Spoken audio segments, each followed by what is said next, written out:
For 2 years, I believed my daughter was dead. Then, someone sent me a photograph. This is the photograph they sent. A gripping mystery thriller about a grieving mother, an anonymous envelope that shatters everything she thought she knew, and the desperate search for a daughter who may have been alive all along. Grief becomes a routine after a while. You learn to smile when people mention your child's name. You stop expecting to hear footsteps in the hallway. You convince yourself that moving forward isn't the same as forgetting. I tried. I packed away Sadie's clothes. I visited her grave. I let people tell me that time would heal what a summer camp took from me. My husband held me through every sleepless night. He told me it had been a tragic accident. He promised there was nothing anyone could have done. I wanted to believe him. Then the envelope arrived. No return address, no explanation, just a single photograph. My coffee slipped from my hands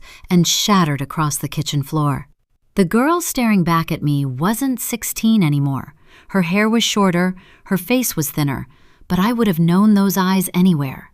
I turned the photograph over with shaking hands. Only 2 messages had been written. She's alive. Don't go to the police if you want to keep it that way. Then, beneath those words, a final sentence that destroyed everything I believed about my family. Your husband knows more than he's saying. In that moment, my daughter's death became a lie, and the man who helped me bury her might be the only person who knows where she really is. Prologue. That night when I went to bed, my daughter was safe. By morning, she was gone. When it happened, I was buried under cool Egyptian cotton, ocean waves whispering through the windows of our beachfront holiday home. My husband burst through the bedroom door, his face drained of color. "It's Sadie. She's missing." It was as if I was falling from a great height. My stomach dropped as Gabriel continued. "No one can find her." His eyes were full of terror. "There's a search happening on the beach right now." I flung the covers aside and was on my feet before he finished speaking. My body moved before my mind caught up. At the front door, I fumbled with my sandals, nearly falling. Then I ran outside into the star-studded night, still wearing the oversized t-shirt Sadie had given me last Christmas. I ran toward flashlight beams and shouting voices farther down the beach. My lungs burned with each ragged breath. I kicked off my sandals when they slowed me down, my bare feet plunging into cool sand that made every step harder. I knew what everyone else feared, but as I searched and called Sadie's name into the night, I was certain, deep in my heart, of one thing. My little girl was somewhere out there, and I wouldn't stop until I found her, brought her home, whatever it took. I didn't realize then that no matter how hard I searched for her in the darkness, how loud I shouted her name, I wouldn't find my daughter out there on that beach. Whatever happened to her began unfolding long before that night, and the truth was closer to home than I could ever have imagined. 1 Judy. I'm back, returned to the place my daughter was last seen alive. After pulling into my parking spot, I sit in my Toyota, hands still on the wheel, as if staying in here a little longer might somehow delay what comes next. The engine hums softly beneath me. When I finally kill it and reach for the handle, the door lets out a faint, familiar squeak. Gabriel hates that sound. He's told me more than once to use the Audi he bought me last year, but I never switched. I don't tell him it's because this car feels more like me now. A little tired, a little worn, but still running. The morning light slides over the white stucco facade of the oceanfront building ahead. Palm trees line the road, swaying in the soft January breeze that slips in through my open window. Salt Spray Cove still knows how to make an impression. This glossy Florida seaside town always did. Glass and steel balconies gleam, angled toward the sea as if reaching for it, while the blue sky and salt-heavy air create the familiar promise every holiday spot sells. Stay long enough, and whatever's broken inside you might start to heal. It won't. Nothing softens the loss of losing a child. not knowing what happened to her or where she is. In the passenger seat, Coco, the toy poodle my daughter Sadie received as a gift when she was 7, shifts and lets out a small, hopeful whine. "It's okay, Coco," I tell her, smiling despite myself. "We're here now." I unbuckle her seatbelt harness and she wriggles into my arms, all warm chocolate-brown fur and impatience. I press a kiss to the top of her head, breathing her in as she whines again. "I know you miss her, sweetie," I murmur. "I do too." Coco licks my chin and squirms down, ready to explore. Gabriel and I spent our honeymoon in this town, and we bought the apartment when Sadie was 2. It quickly became our second home, and we loved it just as much as our place in LA. Every summer after that followed the same rhythm, the same cafes, the same stretch of sandy beach, Coco trotting ahead of us with my ocean-loving daughter Sadie running behind her, collecting shells and stuffing them into the pockets of her shorts. Outside, the air is warm and scented with flowering vines spilling over neighboring terraces. Gulls cry overhead, sharp and insistent. I take my suitcase from the trunk, Coco's leash looped around my wrist. From here, if I turn just slightly, I can see it. Salt Spray Cove Youth Camp. Pastel buildings tucked neatly between dunes and sea, shimmering faintly in the afternoon light. From a distance, it looks idyllic, safe. I believed it was safe. I believed that with all my heart. But it's the last place my daughter was seen alive. 6 months ago, instead of staying in our apartment with us, Sadie went to the camp for a week. We planned to have our usual vacation together afterwards, joined by Sadie's unofficial godmother, Scarlett, my best friend. It was Sadie's first time away from me, but we were close enough that I told myself I could relax. Scarlett was there as an accompanying adult, and I completely trusted her with our daughter. And I trusted the camp. It has an excellent reputation, a place where wealthy parents like us send their children when things start to go wrong. When anger turns inward, when home no longer feels like enough, I know this world well. I belong to it. I didn't always, but nowadays, I can afford places like that. Before Sadie went there, we'd been circling each other for months, every conversation a potential argument. Our worst was the night before she left. I thought the camp would help me reconnect with my daughter. I didn't know that painful hug would be the last time I held her, that Salt Spray would swallow her whole and never give her back. I stayed in Salt Spray Cove for weeks after she vanished, slept badly, ate almost nothing, walked the beach with Coco until my feet blistered. With no body and no proof, I couldn't accept what they were telling me. As the months passed, something in me hardened. It began to sink into my bones. Sadie isn't coming home, but I still want to know why she went into the water that night. Why a strong swimmer would disappear in the ocean she swam many times before. Was she alone in her final hours? I have to know the truth, all of it. And now I'm back, for the first time since those awful weeks. I open the doors slowly. I'm the first one to arrive, but I'm here to meet Gabriel and Scarlett. The time has come for us to do what we never did. There was no funeral 6 months ago. Without a body, it felt wrong. But Scarlett is right. We can't wait any longer.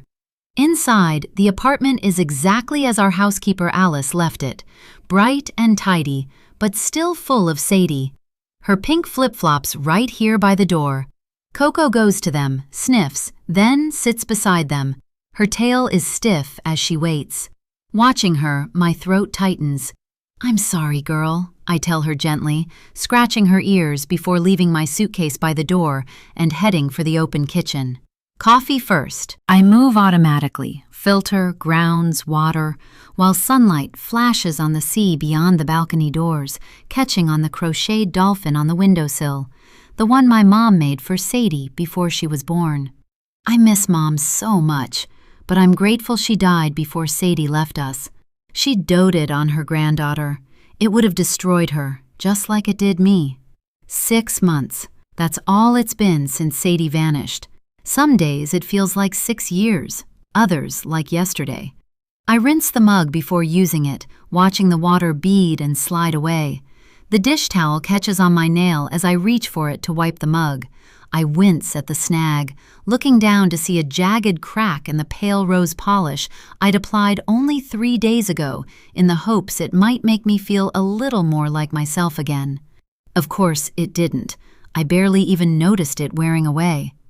I finish making my coffee, and when I turn, I notice the mail Alice has left fanned out neatly on the counter. Bills, flyers, a glossy brochure advertising sailing lessons for teens. One envelope stands out. Plain, white, thick paper. No name or return address. Curious, I sit on a bar stool and pick it up, sipping my coffee. Coco settles at my feet with a sigh. The clock on the wall clicks over. 6 p.m. Gabriel and Scarlett should be here soon. I open the envelope. When the paper slides out for a moment, my mind refuses to understand what my eyes are seeing. Then the room starts to spin. It's a photograph. A girl standing outside Salt Spray Cove Youth Camp. The pastel-colored buildings glow behind her, cheerful and immaculate, just like in the brochures and the website. The girl looks a little older than I remember. Her hair, once long and untamed, has been cut to just below her shoulders. She's also thinner, her face sharper, but there's no mistaking my daughter, Sadie. Dizziness sweeps through me, my breath coming fast and shallow. Coco whines softly, pressing her fluffy head against my leg. I turn the photograph over.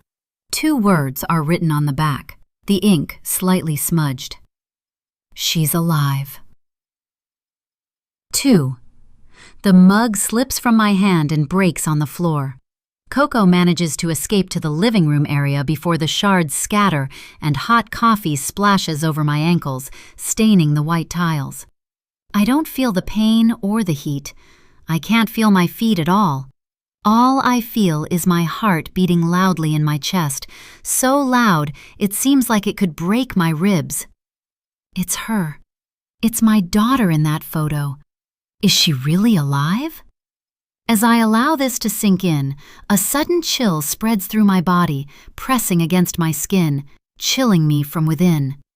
My eyes sting as I bend down, my hands sweaty as I hold the photo between trembling fingers. The edges bend a little under my grip, and panic rises that I might damage it, as if it's fragile evidence I can't afford to taint or destroy.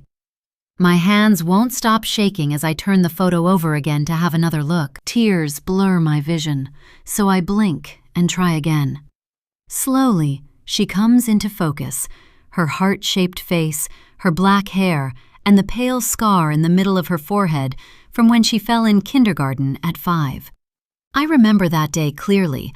I picked her up and saw a big pink scrape on her face. My little girl was always so brave, but seeing her hurt made me ache. I confronted the carers for not telling me or covering the scrape. I moved her to a new place the very next week. Over the years, the wound healed and the scar faded, but not enough for a mother to forget it's there. This girl in the photo is definitely my daughter. Getting to my feet, I hold my breath and bring the photo close to my face to read the rest of the text, even though it wobbles before my watery eyes. She's alive. Don't go to the police if you want to keep it that way.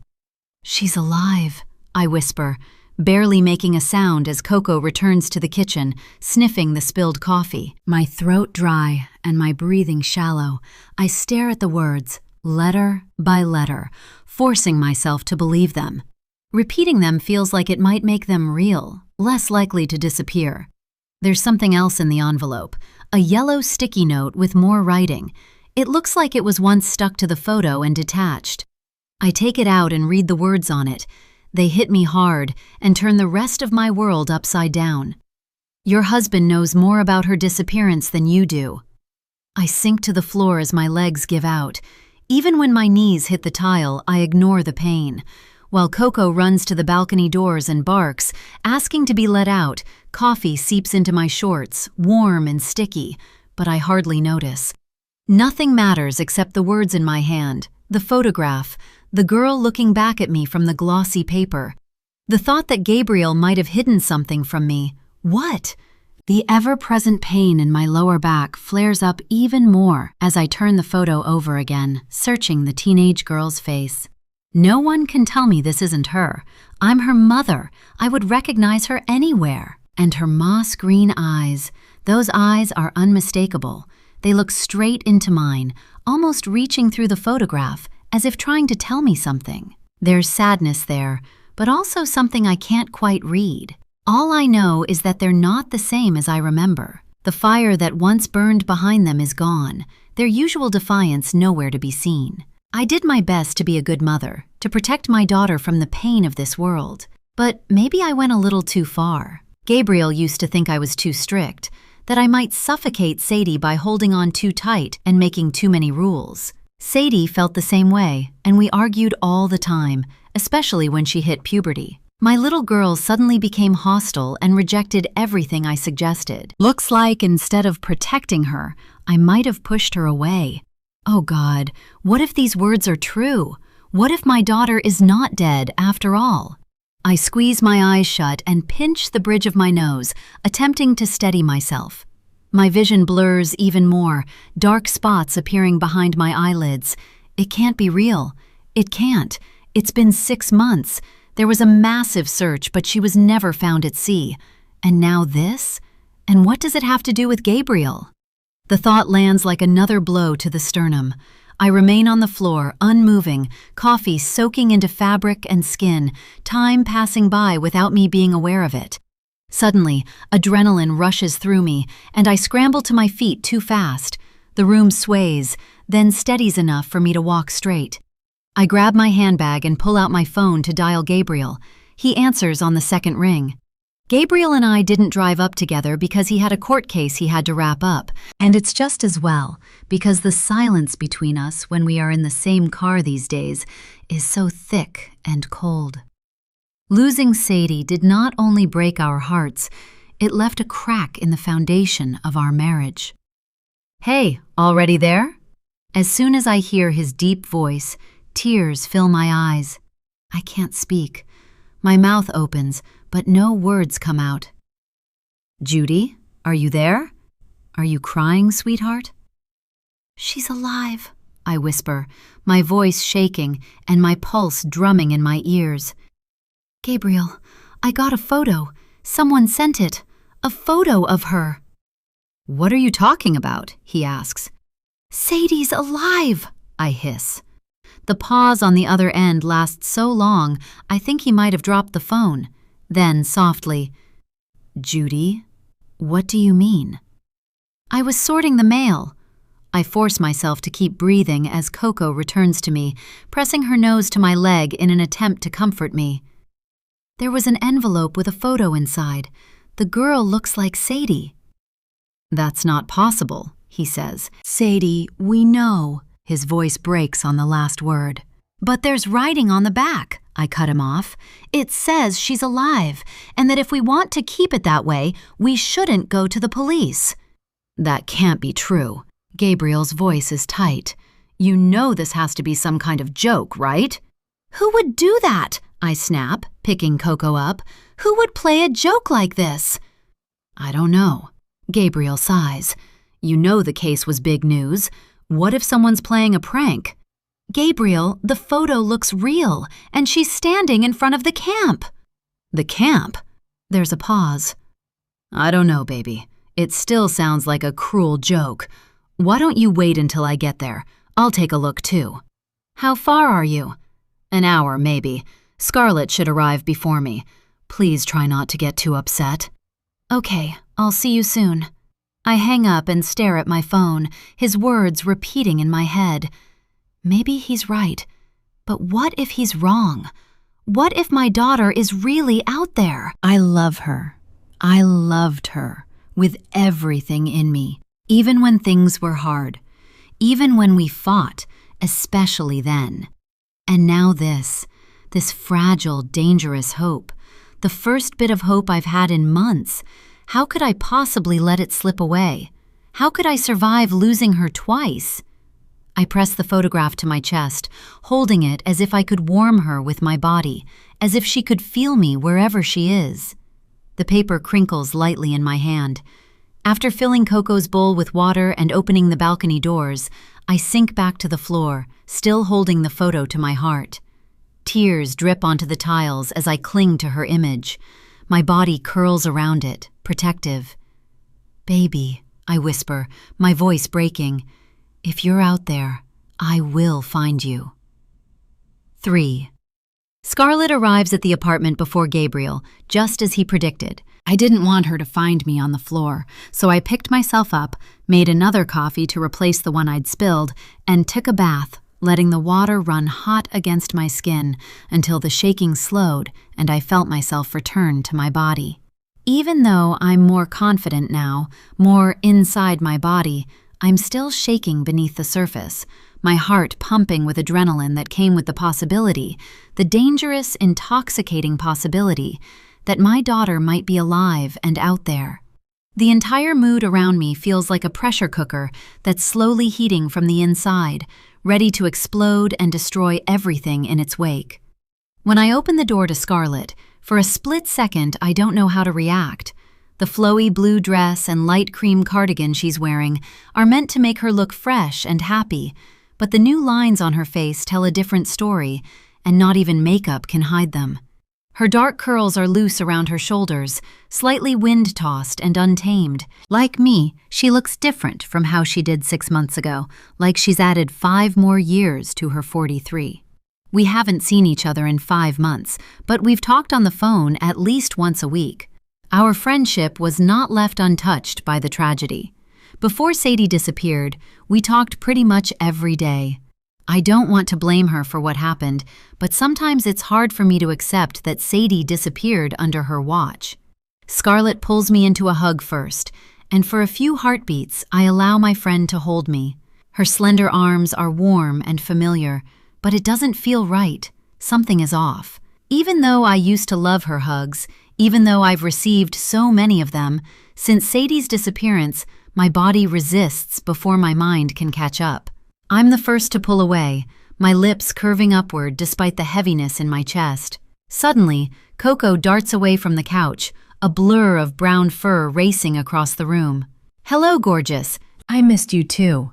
Scarlett catches her in midair and buries her face in Coco's neck as the dog's tail wags wildly. They recognize each other. Coco belonged to Scarlett before she became Sadie's dog.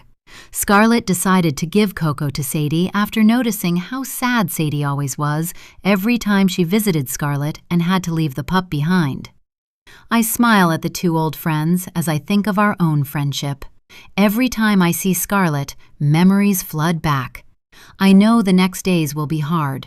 I know what's coming. Tears, frustration, that familiar helpless rage at not having been able to keep my daughter safe, and wanting to blame everyone for what happened. Each month that goes by, I press a bandage over the wound, pretend it's healing, and soon after, I rip it off and feel the blood spill out all over again. "Are you okay?" Scarlett narrows her hazel eyes as she lowers Coco to the floor. I blink away tears and nod. Of all the friends I pushed away, she's the one who refused to be forgotten, the one I couldn't completely sever myself from. But there's distance between us now, an invisible but solid wall that separates who and what we were from what we've become. Still, I will always consider her my friend, and I know she grieves Sadie almost as deeply as I do. She knows the pain of losing a child better than anyone, and I had helped her through her own grief years ago. Scarlett now looks around the apartment. "It feels strange coming back here." She pauses, touches my arm. "Are you sure you're okay?" "Yes, of course." I close the door behind her and lead her to the guest room Alice prepared for her. Standing in the doorway while she perches on the edge of the bed, I consider showing her the photo I was sent. But I'm afraid she'll react like Gabriel did, that she will dismiss it and shatter the fragile hope I'm holding on to. "I'll let you settle in." I reach for the door handle. "I'm so sorry, Judy." The same words she offers every few times we speak on the phone. I miss her so much. I couldn't stop thinking about her on her birthday. I nod, biting down on my lip. Sadie's birthday was 6 days ago, and it was painful to get through. I miss her too. I leave her in the room with Coco and head to the kitchen, where I wrap my fingers tight around the teardrop garnet pendant, Sadie's birthstone, that hangs from the fragile silver chain around my neck. I do my best to hold myself together, but it doesn't work. Unsure what else to do, I step out onto the balcony. Warm air embraces me, heavy with salt and a flowery scent drifting up from the pots on the terrace below. The light breeze lifts the edge of my black silk blouse and caresses my skin. The sea stretches out in front of me. It's deceptively peaceful, like it has nothing to hide, but I know it's hiding secrets in its depths. Only it knows what really happened that night. Closing the balcony doors, I lean against the railing and call our housekeeper, Alice. She will only be coming back to the apartment tomorrow to do a light cleanup, but I can't wait till then to ask if she knows anything about the envelope. "Judy?" Alice says, her voice warm as always, but a little out of breath. "Did you arrive all right?" "Yes, thanks, Alice. I try not to let my emotions make it through the line. And everything looks perfect. Thank you for getting the apartment ready for us. It's spotless, as always." "Of course. I aired out the rooms this morning and took care of everything on your list. I also stocked the fridge with your favorite things." "You're amazing," I swallow. "You always take such good care of our place. We really appreciate you." Alice used to take care of more than just our apartment. Before she became our housekeeper, she was Sadie's nanny. She started babysitting for us when she was 15 and Sadie was 2. When Gabrielle first suggested keeping her on as a housekeeper once Sadie was older and we no longer needed a nanny, I was against it. "We can manage our own place," I'd argued, wincing at the thought of Alice scrubbing our toilets, wiping toothpaste from the sink, gathering our scattered laundry when she felt like part of the family. What finally swayed me was knowing she needed the money. She was saving for college. After high school, her dream was to leave town for the big city and study tourism and hospitality management in Orlando, where she had a boyfriend at the time. This was how we could support her dreams, I told myself. Even so, I still found myself tidying up before her visits, as if that would make things less awkward between us. Sadly, the same month she got her acceptance letter, her father was diagnosed with a degenerative neurological condition that slowly took away his mobility and left him housebound. Alice was the only one to care for him. It had been just the two of them since her mother died when Alice was a baby. In the end, Alice never left the small town, but over time she began managing and maintaining several luxury properties like ours. Now, at 29, she has keys to many homes along the shoreline and makes a good living. Gabriel and I always make sure she is paid more than the job requires. We love her like family and do our best to keep her close. "How is Coco?" Alice asks gently. "Oh, she's fine." My fingers curl around the balcony railing. When we arrived, she went straight to Sadie's flip-flops. Alice's breath catches softly. "Oh, I'm sorry." "I know." I purse my lips and take a long breath. "Well, I don't want to keep you. I'm sure you're busy, but I wanted to ask you something. I found an envelope without a mail you brought in. Was it in the mailbox too, or did someone hand it to you? It wasn't postmarked. I'm afraid to open it in case it's for someone else in the building." I hear a faint rustle on her end, like fabric moving. "No, all the mail I brought in was from the mailbox. Just the usual things, mostly flyers." "Right." I roll the pendant between my fingers. "That's fine then." There's another small pause. "Is everything okay?" I look out at the ocean, at the place where the water meets the sky. "Yes," I lie. "Thank you again for everything you did for us and for—" "You don't have to thank me," she says quickly, stopping me before I say Sadie's name. "You're my favorite family to work for, always will be." "I'm glad to hear it," I say, knowing that when she joined us, we were a family of 3. Now, only 2 of us are left. We hang up, and I stay on the balcony a little longer, the phone still warm in my hand. In the distance, I hear Scarlett's faint laughter, probably because of something Coco did. The world continues as if nothing has changed. but the very ground I'm standing on has shifted. If Sadie is alive, someone has been lying to me, and they know where she is. 4. A short while later, Gabriel enters the apartment. His jet black hair, the same as Sadie's, is perfectly styled, not a strand out of place, thanks to his love for hair gel. As usual, his onyx eyes are slightly narrowed in that familiar way, like he's studying something up close. He's wearing an expensive midnight blue button-down shirt with the sleeves rolled up, exposing his forearms, lightly dusted with dark hair, and the Rolex he never takes off, a gift from me 2 Christmases ago. He definitely looks like a man who belongs in a courtroom, commanding everyone's attention. But when he kisses my lips and folds me in a hug, I think I smell it, the faint scent of alcohol on his breath. I kiss him again to make sure, but no longer smell anything. He gave up drinking 3 months ago, but I continue being on high alert. After Sadie disappeared, he found comfort at the bottom of a bottle far more often than in my arms. He even snuck off to bars at night. "Where's the photo?" he asks, dropping his black travel bag on the floor. Scarlett appears in the doorway with Coco at her heels. "What photo?" I close my eyes briefly, then excuse myself to retrieve it from inside my bedside drawer, leaving the note behind. Back in the kitchen, I find Gabriel standing in front of the fridge, holding a bottle of wine. I had asked Alice not to buy any alcohol. Seeing that bottle makes my stomach twist. It's only half full, which suggests it was from the last time we were here, before he had a problem with drinking. I blow out a slow breath when he quietly pours the wine into the sink.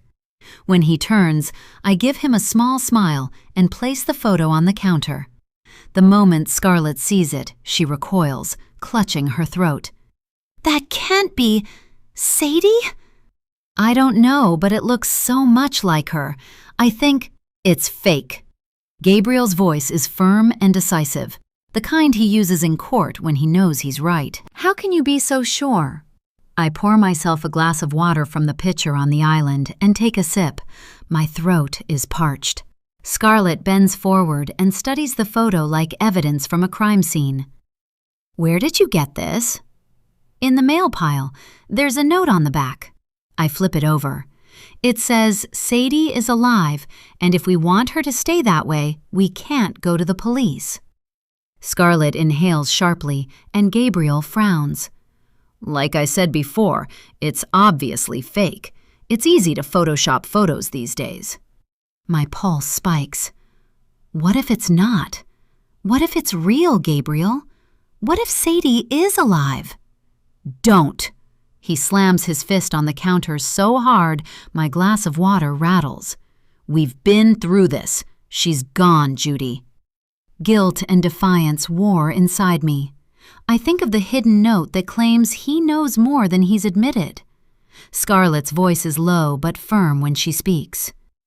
"We should at least investigate." Gabriel's laughter is sharp. "No, that camp is backed by wealthy donors, politicians, lawyers. Accusing them could ruin us. I guess since he's a lawyer, he should know about this." He pours himself a glass of water and downs it as though it were wine or something stronger. "You both need to think straight." "I've never been clearer," I shoot back. "You're the one who should think straight." He eyes me like I'm a stranger and not his wife. Fear, rage, and grief swirl together until I can't stand it. Excusing myself, I turn and flee the apartment, running barefoot down the stairs and out through the glass rotating doors. The wind has picked up, especially on the beach. It lashes my skin and whips my hair across my face, stinging my eyes.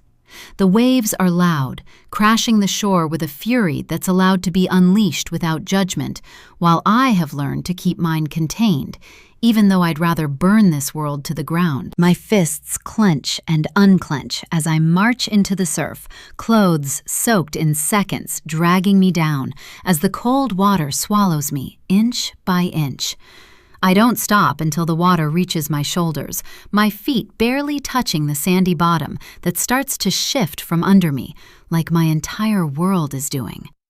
During the 3 weeks I was here after what happened, I stood in these waters every day, imagining Sadie's body tossed by these currents, her lungs filling with this same dark water. I visualized the horror 1,000 times. It always got my heart racing. This time, it does the opposite. My heartbeat slows to a steady drum, and the usually vivid images in my mind are scattered and fleeting, refusing to assemble into coherence. I try again, squeezing my eyes shut so hard I see stars, but no images come, only nothingness. I know what this absence means. Dragging myself back to shore, I turn to look to my right, while water streams from my soaked clothes. Through wet eyelashes, I spot them, pinpricks of yellow light from Salt Spray Cove Youth Camp, glowing against the darkening sky. My fingers flex beneath the water's surface. I know why I no longer feel the usual knot of panic when stepping into this ocean. When I return to the apartment, I find Gabriel waiting for me at the door with 2 towels. One he uses to wrap around me, and the other to dry my hair. We don't speak as he holds me tight. As I bury my face into his neck, I want to tell him what my heart knows, but something stops me. It's like I instinctively thought that night on the beach. Sadie didn't die in those waters. Maybe she didn't die at all. 5. In the morning, after only 3 hours of sleep, I sit up in bed and yawn, rubbing my eyes. I'm exhausted, but my mind is sharp and hyper-aware. In fact, I've never felt more awake. After brushing my teeth and getting dressed, I step into the living area. Gabriel is already in there, at the kitchen island, with his laptop in front of him. His posture is rigid, shoulders squared even in rest, like he's bracing for impact. Wearing a crisp white shirt and blue dress pants, the family lawyer in him is already awake and on the job even at 7 in the morning. His red eyes tell me he hasn't slept much either. Coco is a bundle of energy as always, and is pacing and sniffing the baseboards, until I enter and she glances at me but doesn't approach. "Hey girl," I murmur, reaching for the bag of treats on the counter before crouching slightly. I shake one loose into my palm, but when I tear the packet open a little more, the top gives way too easily. Tiny brown nuggets scatter across the kitchen floor. "Oh no!" I bend down, quickly gathering them, but Coco is faster, darting in, nails clicking against the tile as she snaps up as many as she can before it's too late. "Hey, slow down!" The chuckle I force sounds hollow even to me. Kneeling on the floor, I pick them up one by one. Crumbs stick to my fingers as Coco's wet nose nudges at my closed fist. Sadie used to do this, laughing as she fed her too many at once, even when I told her not to. "Fine, just a few more," I mutter, handing her one. For a moment, I just stay there on the floor with her, letting her take them, letting the small chaos fill the space. "How did you sleep?" Gabriel asks when I get up again and kiss him on the lips before letting him get back to his work on his laptop, clicking away. "Not good." I massage my temples, eyes closed. "You still think that photo is real, don't you?" he asks, and my eyes snap open. "I don't think, Gabriel." I rinse a mug before filling it with water, the familiar ritual grounding me. "I know it's real. The girl in that photo is our daughter." The sound of the front door being unlocked cuts our conversation short. When it opens, Scarlett steps in first, followed closely by Alice, who's carrying a brown paper bag from Rosewood Pastries down the street. The smell of warm baked goods immediately fills the apartment. "Morning, you two." Scarlett comes to pull me into a hug. She smells faintly of citrus soap and something floral. "Look who I found outside when I went to fetch my laptop charger from the car." I smile. "How lovely. I thought you were coming in later, Alice." I didn't get a chance to clean up. "I thought you could use something freshly baked this morning," she says, lifting the bag slightly. Alice is wearing a pale blue blouse tucked into black trousers, and her strawberry blonde hair is twisted into a low bun, a few strands slipping free to frame her oval face. She looks neat and put together without trying too hard. Well, I'm not complaining. It's always wonderful to see you. Come here, you. I open my arms for a hug, and she walks right in. There's something about this woman that has always pulled me in. Even at 15, she was a breath of fresh air. Coco darts across the room to greet her, tail wagging furiously. Scarlett lets out a laugh as the dog springs into the air, front paws batting in excitement. Alice bends to gather Coco into her arms. "Hello, you," she murmurs as Coco licks her cheek. "Nice to see you too, Coco." When Gabriel comes to greet her, I take Coco from her arms, but the dog wriggles right out and runs off to the rooms like she's had enough of us for one day. We all laugh, and then Alice gestures toward the kitchen. "I'll put these away then." Gabriel, Scarlett, and I migrate to the library lounge while Alice busies herself with the pastry bag and tidies the kitchen. The intimate space sits just beyond the living area, separated by a set of French doors. When I saw it for the first time, I fell in love immediately. It had been empty then, but in my mind's eye, I could vividly see what it would become. The bright light pouring in through sheer linen curtains draped over the floor-to-ceiling windows that look out over the ocean. Built-in walnut bookshelves line the walls, filled with our favorite books, mostly hardbacks. I even imagined what it would smell like, of the sea salt drifting in from the windows, sandalwood potpourri, and old paper. That's exactly what it became, a sanctuary. A deep beige couch sits at the far end, framed by 2 cream leather armchairs and a low glass and marble coffee table in front of it. A few minutes after we are seated, Alice appears in the doorway with a tray. "Thought I'd bring you in some coffee and croissants."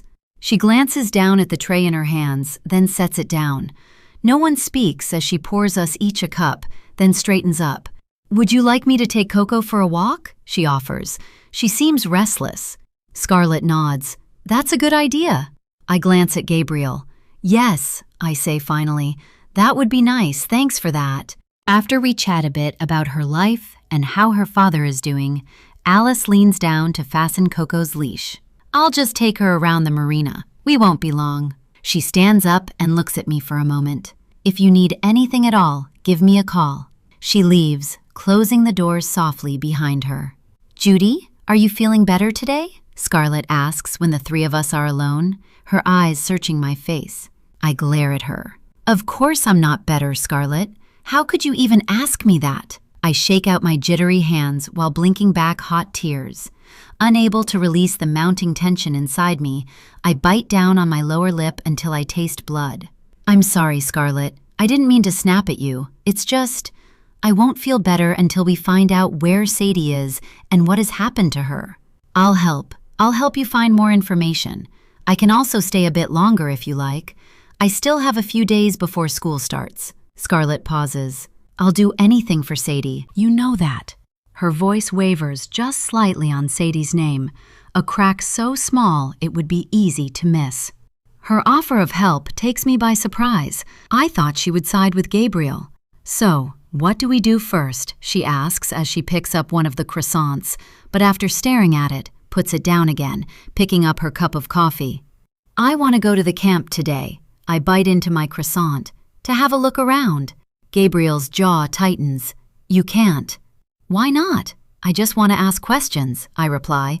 "What if someone there knows something that could help us find her, or lead us to the person who sent that photo?" Not just anyone can walk in anymore. Gabriel reaches for my hand. I let him hold it for a second before pulling away. "Access is restricted, you know that, and adults aren't allowed in unless accompanying a child." Scarlett sighs loudly. "Yeah, I heard they have much stricter rules now for the protection of the kids." "I don't care. I'm going there. I need answers." Gabriel stands abruptly. "Why can't you let this go? We came here to say goodbye to our daughter, not tear ourselves apart again. I told you that photo is just a horrible prank. See it for what it is." This isn't me reopening wounds. I pull the photo from the back pocket of my pants. This is real, Gabriel. The door swings open, and Gabriel sits back down, reaching for a newspaper. I place the photo on the table, face down, just as Alice comes back in, Coco's leash in her hand. "Sorry to disturb," she says, shifting from foot to foot. "I forgot my phone." She walks across the room, picks up her phone from the windowsill where I stood with her earlier, and turns to go. "Alice," I call before she walks out. "What have you heard about the youth camp lately? Anything new happening over there?" She pauses, gazing out the window. I know she also spent a summer there as a teenager on a scholarship. It's still considered one of the best teenage youth camps in the country. She leans against the doorframe. "A family I worked for sent their 17-year-old son there 3 months ago, and he certainly came back changed." "In what way?" Scarlett asks. "He was just calmer and less angry. His parents kept praising the place." "And you don't work for them anymore?" I cross my legs and hold my knee with both hands. "They moved to Europe. Julian, the father, got a new job in Sweden." I nod. "Anything else you heard about the camp?" "Only that after what happened to Sadie," she looks down at her feet, then back up, her eyes full of sadness. "They became very protective of their residents, invested a lot in security, with cameras and controlled access. They also monitor the waterfront more now. There used to be a way in and out of the camp via the beach, but not anymore. They spent a lot of money to make sure nothing like that happens again." A lump forms in my throat. They should have done all that before. "I know," Alice says quietly. "I guess they thought what they already did was enough back then." "Oh, I also heard they might be expanding into adult workshops or retreats, or whatever they're called." Gabriel sets down his newspaper. "Adult retreats? What kind?" "I'm sorry, I don't know any details. It could just be rumors, but the camp is definitely changing." Alice opens the door again. "Well, I should take Coco now. She's getting impatient." Coco gives a small bark as if to agree. "Thank you," I say. "Of course," Alice replies, and then she's gone. Gabriel turns to me. "You're not really thinking of going there?" I don't answer. I just look out the tall windows at the blue water beyond the marina and the pastel buildings in the distance, wishing I could see the last room Sadie stayed in. Finally, Scarlett stands and smooths a hand over her hip, tugging at the sleeve of her cardigan. "I think I'm going to go to the gym." "The gym?" I repeat. "Here, in the building?" "No," Scarlett averts her gaze. "In town. I signed up for a free 2-day trial. You know, while we're here." She laughs lightly, then pinches the soft skin at the back of her arm, her smile tightening. "At 43, maybe it's time I start doing something about this." I stare at her confused. Scarlett hates exercise. Always has. She used to tell me stories about her childhood, about endless swim practices before dawn, competitions every weekend, parents who measured her worth in medals and stopwatches. She'd quit the moment she graduated from high school, and any form of exercise after that, even as innocent as an aerobics class, made her break into a cold sweat. "Since when do you work out?" I ask carefully. "People change," she winks, "and like Coco, I need to get rid of some restless energy." She leaves before I can say more. I know she's going out because she feels uncomfortable around us. She still carries the guilt around with her. Gabriel exhales sharply. "People do change," he repeats, coming to take my hand in his. 6. I wait until Scarlett is out of the apartment and Gabriel is on a video call with his law firm. That's when I grab my handbag and phone and head out the door. The road to the camp is narrow, only a strip of asphalt with tall palm trees on each side. Their leaves sway overhead, rustling softly as their shadows move across my windshield. I know this road. The thought hits me suddenly, and I find myself gripping the steering wheel a little tighter. Less than 15 minutes later, I see the white, wrought iron gates ahead coming into view, but they look different from last time I saw them. The old gates have been swapped for slightly taller ones, still white, but now reinforced with hidden steel panels that weren't there before. A new brass plaque shines in the sun beside the gate. Salt Spray Cove Center. They've removed the words youth and camp from the name. Maybe the rumors are true, and they plan to start accepting adult guests. This rebranding seems like their first public move towards something different. Now that the new name is up, I know it won't be long before they make it official. As I expected, there are security cameras everywhere. I spot at least 6 small black domes, and there are probably more I can't see. Alice was right. They must have spent a lot on these renovations. It makes sense, since the camp serves the children of celebrities, politicians, and tech moguls, returning, loyal families who can easily pay for upgrades like these. A heavy feeling settles in my stomach. What if this rebranding is their way of covering up what happened here, of trying to erase my daughter's disappearance so it doesn't tarnish their squeaky clean reputation? Past the gates, the campus looks much the same. Neat rows of pastel buildings, powder blue and soft yellow, each with fresh white trim. Flower beds full of hibiscus and bougainvillea line the stone walkway, their colors almost too cheerful for winter. The lawns and hedges are so neatly trimmed, it looks like someone used nail scissors on them. My heart races as I slow the car, taking it all in. The manicured lawns and perfect landscaping seems like it's meant to calm parents, to make them believe nothing bad could happen in a place this tidy. In 6 months, the place hasn't changed completely. It just looks like someone improved what was already here. But now, there's also a small security booth with a uniformed guard inside. When he sees me pull up, he steps out and adjusts his cap as he walks over. He looks to be about 30, with sun-browned skin and dark curls showing under the brim. His uniform fits his broad shoulders, but he moves in an easy, relaxed way. He might be meant to look intimidating, but there's nothing stiff about the way he carries himself. When he gets close enough, I notice a thin, pale scar on his temple that disappears into his hairline. "Can I help you, ma'am?" His voice is low and steady, warmer than I expected. I get out of the car before I lose my nerve. "My name is Judy. My daughter stayed here 6 months ago. Sadie Sutton?" He looks at me politely and types something into a tablet. When he looks up, his brow furrows.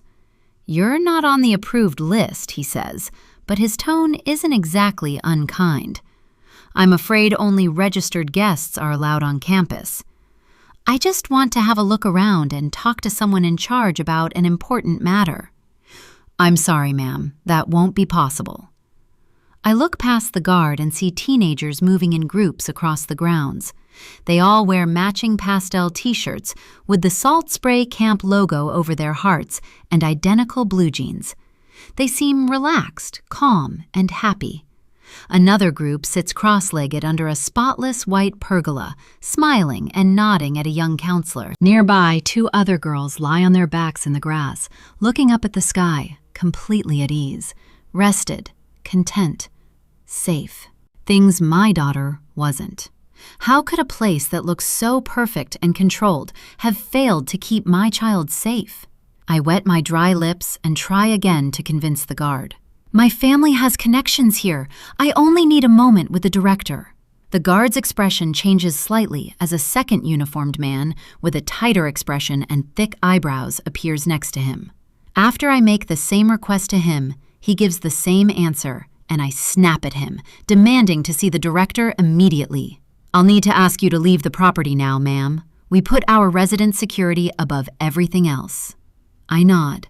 Stepping back before they can escort me, I get into my car and start the engine.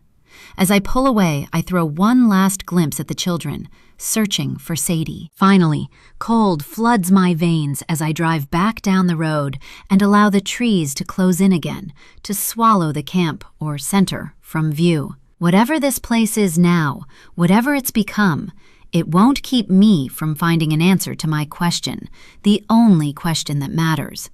Where's my daughter? After leaving the camp, instead of going back to the apartment, I stroll around downtown Salt Spray Cove. This place should feel like an escape, but it doesn't, not anymore. I actually came here as a teenager, but it was less affluent than it is now. When I left with my family, it was late at night.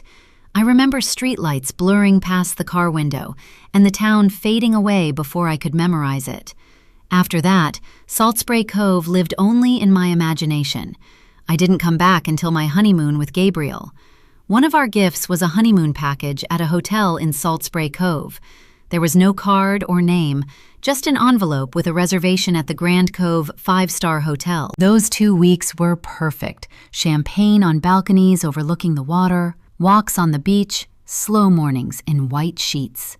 A year later, Gabriel surprised me with keys to our new holiday apartment.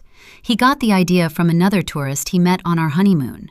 That person had fallen in love with Salt Spray Cove and decided to buy a holiday home here, encouraging him to do the same.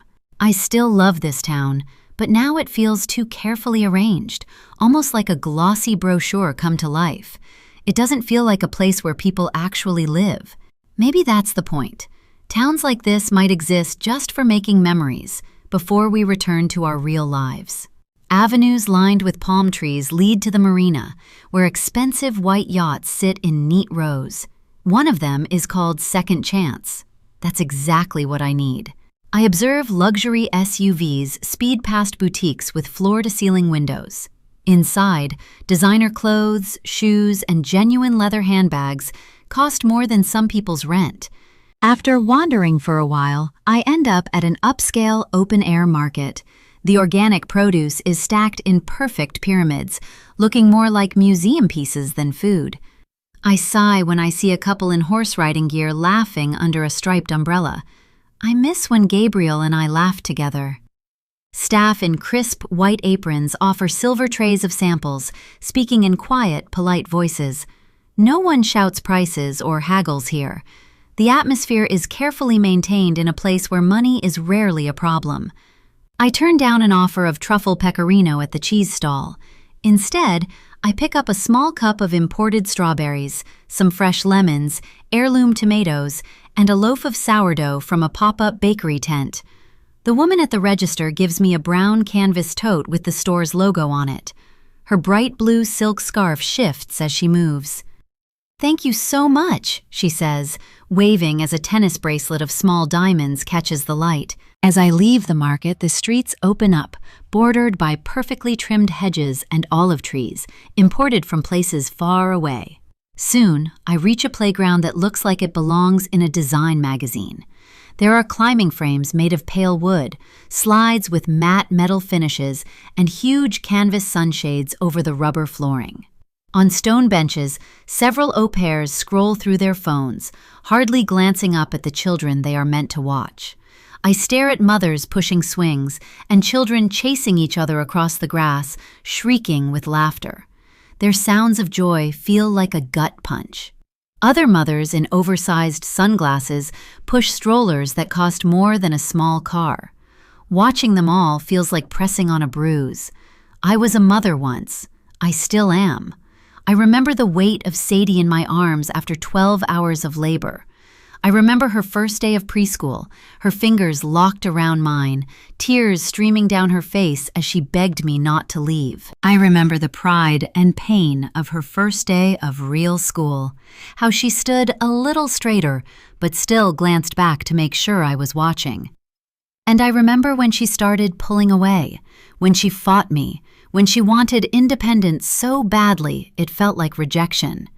When I hardened, mistaking control for protection. When I told myself tough love was real love.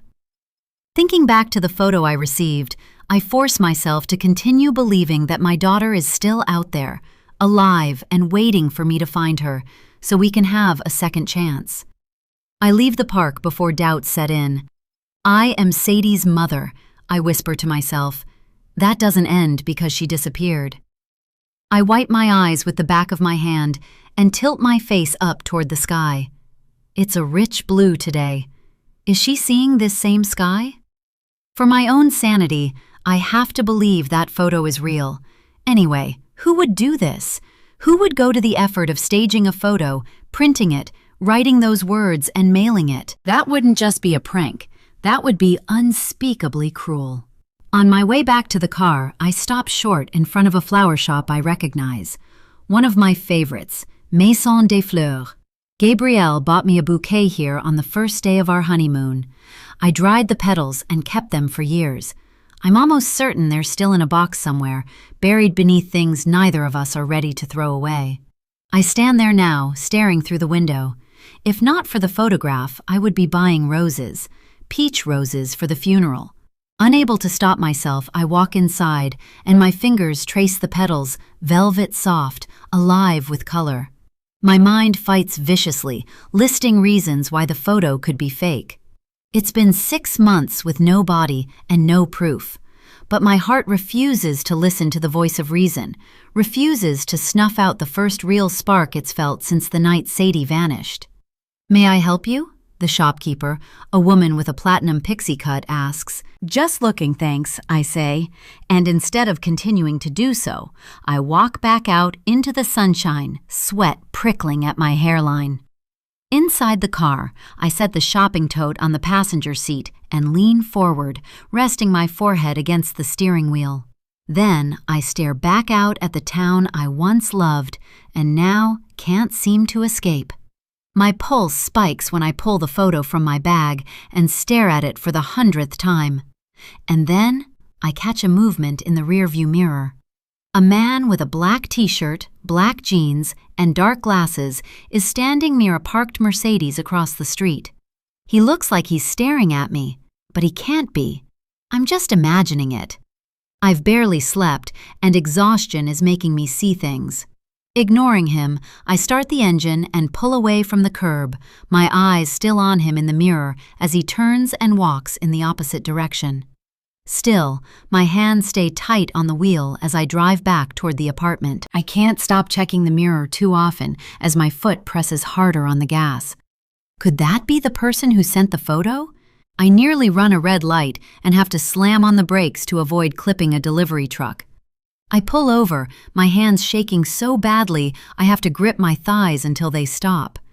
When I finally make it back to the apartment, Gabriel is waiting for me.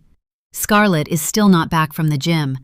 Seeing that I'm rattled, my husband pulls me into his arms and I cry into his chest, deep, ugly sobs that soak through his shirt. He just holds me, one hand cradling the back of my head, the other pressing firmly between my shoulder blades, grounding me. When he pulls back, he gazes down into my face, his concern a deep frown between his eyebrows. "Are you okay, baby?" "I don't know. Do you really think the photo is fake? Deep down inside, do you really believe that?" "I know it is," he whispers. He pulls out his phone and shows me the screen. I sent a copy of it to a contact of mine. He knows his way around computers, and he said the photo is definitely fake. Here's his email response. My legs give out and I sink onto the couch as I stare at the screen, the words swimming between the cracks of my vision. My brain refuses to process them for a long moment, even as I reread the email. "Sorry, man, that photo is definitely photoshopped. Trust me." "I'm so sorry." Gabriel pushes the phone in his pocket. "I wanted to be wrong too." He wipes his eyes, but something in me stays rigid. The resolve doesn't leave. "If it's fake," I say slowly, "then why send it? Why now?"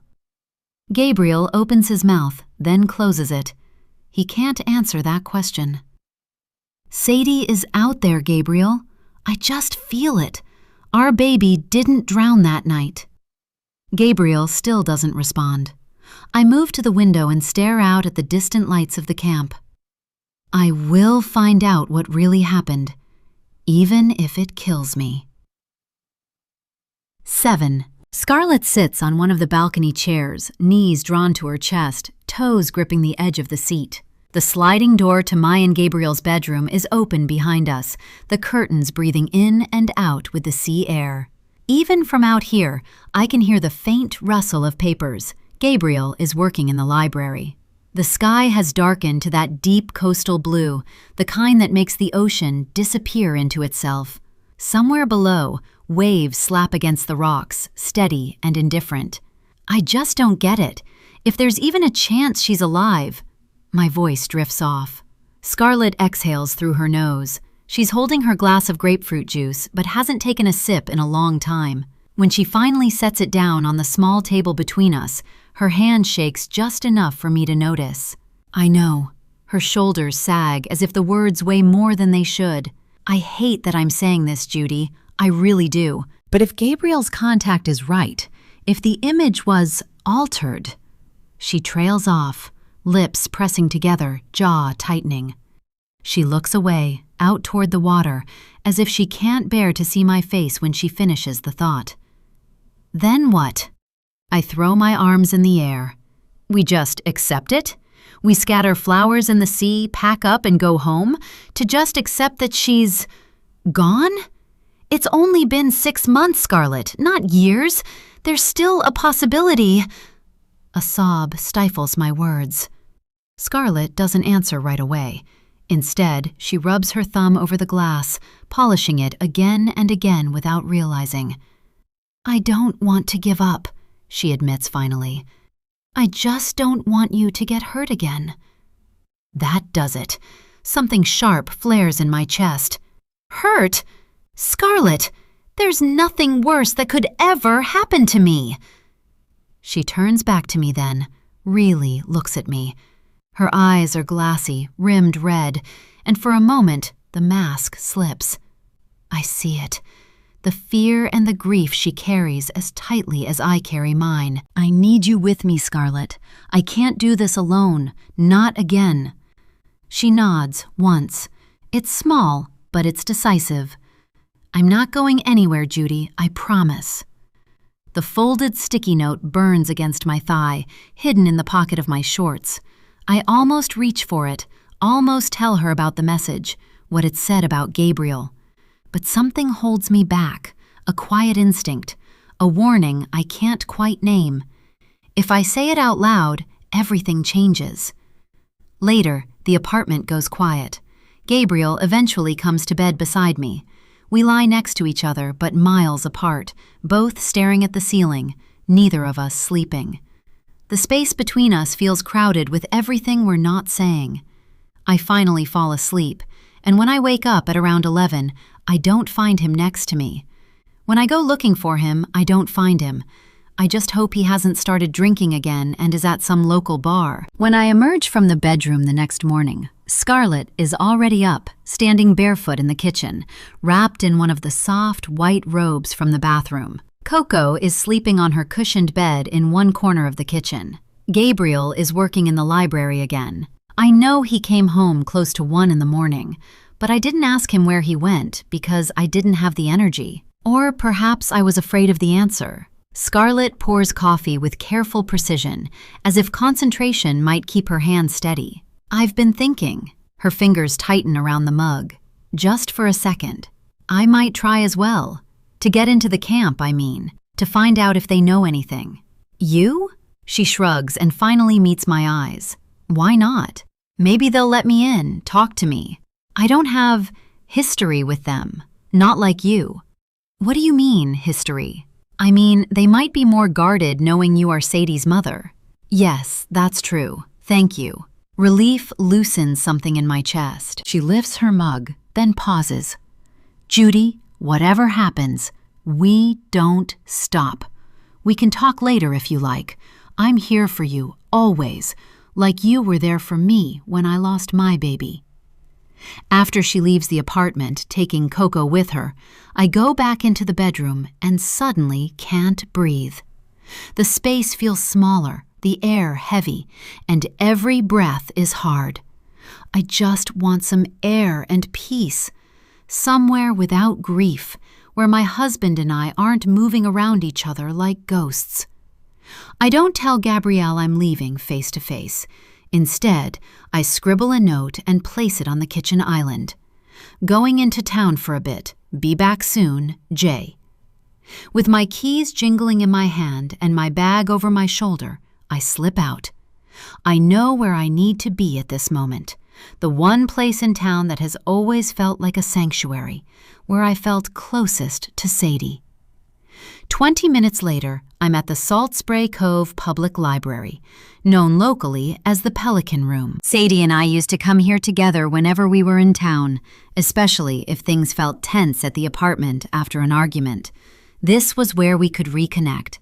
When things got heated, sometimes just a few minutes or hours later, one of us would casually ask if the other wanted to go read for a bit. That was our way of saying, "Can we make up?" At the library, we would sit at a table or on the comfy sofas and not say much, just reading next to each other. It was one of the few places where we didn't argue. Right now, I can't think of anywhere else to go, and maybe being in a place Sadie used to love will help me feel if she's out there, if she's really alive. Just off the palm-lined avenue stands the proud building, its whitewashed walls shining in the sun. Most of the building is made up of tall windows. Some let people on the street see straight through to the ocean on the other side. It's soothing to stand inside, surrounded by tall arched windows where sunlight pours in and makes the marble floors shine. Shelves stretch up to the ceiling, and some books can only be reached by climbing the rolling ladders on metal rails. I've always been drawn to libraries, even as a kid. The scent of old paper, new paper, and faint coffee calms something restless inside my chest. This place feels like a pause button. It gives me the same peace I feel when walking into a chapel. Instead of just sitting here, wallowing in my thoughts, I walk among the shelves and find a mystery novel and a book on generalized anxiety disorders in children. I scan the table of contents. Being a child psychologist, I'm familiar with most of the information, but the way other clinicians phrase things can be refreshing. But after settling at a table overlooking the ocean, I find myself reaching for my phone instead of the books. My thumb moves automatically to the camp's Instagram account. The screen fills with carefully curated images, but my scrolling is interrupted by a call from Gabriel. I close my eyes briefly and answer. "Sweetheart, are you okay? Where did you go?" "I'm fine. I left a note. I didn't want to disturb you." "Yeah, I saw it, but you didn't exactly say where in the center you were going, so I was just wondering." "I'm at the library. Just needed to get out of the apartment for a bit." "Okay." He pauses. "Enjoy yourself, and I'll see you soon. Maybe before we go back home, you and I can do something in town together. We haven't had a date night in a while." "That would be nice."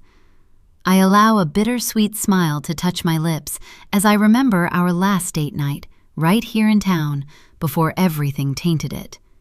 I tap the screen to end the call, but my thumb lingers for a second before taking me back to the camp's Instagram profile. When the images appear again on my screen, they are exactly as beautiful, polished, and serene as the ones in the brochures, some of which are displayed at the library welcome desk at this moment. I stop when I come across a photo of teenagers sitting cross-legged in a circle underneath a cream pergola. Their eyes are closed, hands resting gently on their thighs. "Breathwork and mindfulness," the caption reads. The next photo shows a group of pastel-colored boats lining the camp's private cove. They look like they are staged for a magazine. I move on to a group of girls jogging along the beach at sunrise, with smiles on their faces, their hair floating in the breeze behind them. The camp gives off a vibe of safety and serenity, the kind of place a parent would send their child, hoping she might come back calmer, resilient, and more connected to themselves. Exactly the reason why many wealthy families send their kids every year and make huge donations to keep the camp flourishing. I'm not interested in any of the recent photos, so I keep scrolling and scrolling until I come across posts from 6 months ago, the ones posted the week Sadie arrived and ultimately disappeared. There are photos of grinning teenagers standing on the dock wearing branded t-shirts, or more mindfulness and yoga sessions on the beach. Many of them are of kids with equally branded notebooks on their laps as they journal their thoughts in a room filled with greenery. I don't see my daughter in any of them, even though she was there at the same time. Has she been erased, so her supposed death wouldn't taint the camp's image? I'm sure some families might not like their child's name being paired with tragedy. My heart aches at the thought. I hope she's only absent from the pictures because she didn't participate in any of the activities that have been captured on camera. The last photo posted from that week is of a bonfire at late sunset that has been set up but not lit yet. The caption reads, "Last bonfire in paradise." I study every face around the circle and notice that some of the kids in the photo have been tagged. I hesitate before tapping the first name. I'm a grown woman sitting alone and scrolling through teenagers' profiles. It makes me uncomfortable, but not enough to stop. But these kids were there at the same time as Sadie. They might have spoken to her. Perhaps some became friends with her and noticed her unhappiness, or listened to her complain about me and my rigid parenting style. The first profile belongs to Lucille B., a girl with sun-streaked hair. Luckily, her profile is set to public, and as soon as I land on it, it's clear right away that she's from money. Photos of her in her private school uniform, sailing trips around the world, luxury spa holidays, charity galas in expensive evening gowns, shopping trips on Rodeo Drive, horseback riding in Mexico, summers in the Hamptons, and, most recently, a trip to the Amalfi Coast. Like I did on the camps page, I scroll back to the same week in July. There are hardly any group photos, mostly selfies of her and her bright green eyes laughing into the camera with the camp's entrance behind her. They must have been taken on the day they arrived, because I do know for a fact that they were not allowed phones. Nothing else useful is posted from that week, so I head back to the camp's account and click on another tagged name, a boy this time. Hunter is his name, and he wears the same hairstyle the Ken doll sports. He has the skinniest arms I've ever seen on a boy his age. He has a similar background to Lucille. Private school, lacrosse team, a summer in the Hamptons before this one. He also barely has any photos from that week. Only a few of him and other boys at the entrance of the camp, and nothing else. I click on more faces. Same result. Until after 6 profiles, I find one of a bonfire on the beach with the kids around it in a circle. The light is dim and uneven, casting shadows across the sand. Most of the kids are seated, faces trained at the flames. Near the edge of the frame, a girl is sitting with her back to the camera. Her hair is falling straight down her back, dark and glossy, and glowing like a halo at the edges, thanks to the bonfire light. Her shoulders are narrow, her posture slightly tense, and her head is bent forward like she's not interested in whatever is going on in front of her. My pulse stutters and I zoom in, but that only makes the image blur. I can't see enough to be sure. It could be anyone. But something about the shape of her tugs at my heartstrings. Sadie used to do that sometimes, hanging her head if she considered something unworthy of her attention. It might not be her at all, but I take a screenshot anyway. Still, I go ahead and scan the names tagged in the photo. Sadie had an Instagram account, one I have scoured for clues since it happened, finding nothing useful. But her name isn't tagged. I lean back in the chair and force myself to think logically.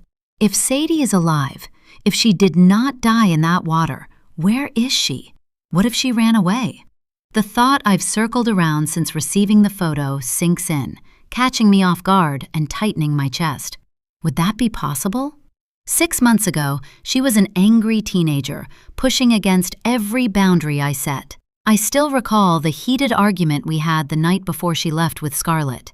"I can't wait until I'm old enough to get the hell out of here," she had said to me, her voice tight with fury, right before she'd stormed off and slammed her bedroom door and played her music so loud I could hear the lyrics in the living room over the hum of the TV.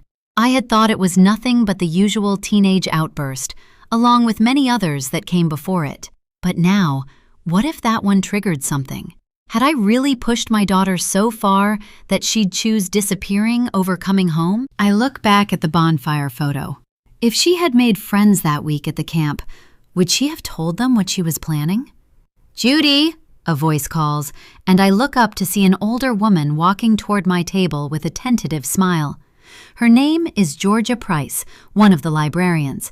She's tall and composed, with auburn hair that hangs in waves around her shoulders, dressed in a pale linen blouse and delicate silver jewelry that blinks with the light. She looks elegant and polished and quietly put together like most people in this town. "I thought that was you," she squeezes my arm gently. "I was worried you might never return to Salt Spray Cove." "Georgia, hi." I try to keep my voice neutral. It's nice to see you. I've known Georgia for years, since Sadie and I were such regulars here. She gestures at the chair opposite mine. May I? I nod, and she lowers herself carefully into it. I never got a chance to speak to you when… I'm so sorry, Judy. Her voice lowers, and I see a sparkle in her eyes. About Sadie.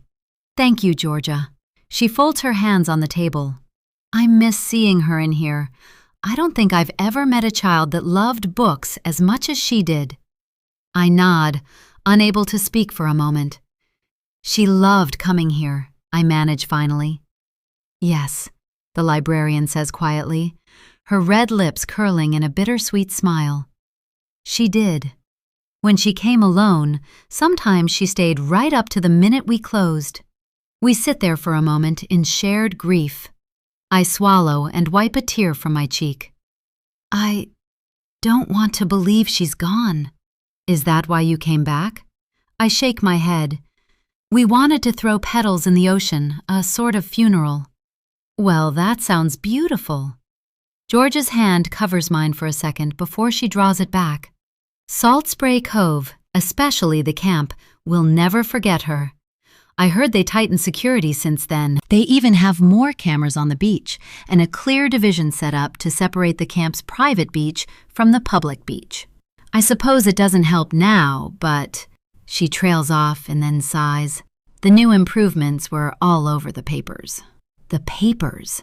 I lean forward. Do you have some back issues in the archives? I ask. From that time? You would like to see them? Wouldn't that be too painful for you? Maybe, but I'm just trying to understand what happened, to find closure. Georgia rises from her chair. Follow me. We keep all the archives in local history.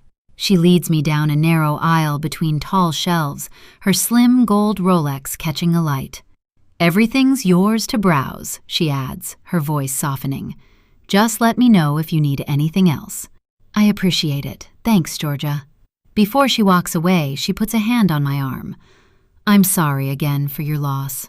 She leaves me with stacks of newspapers. I sit on a sleek brown leather couch and start skimming through the articles, searching for any mention of the camp. Local teens drowning prompts safety review at Salt Spray Cove Youth Camp.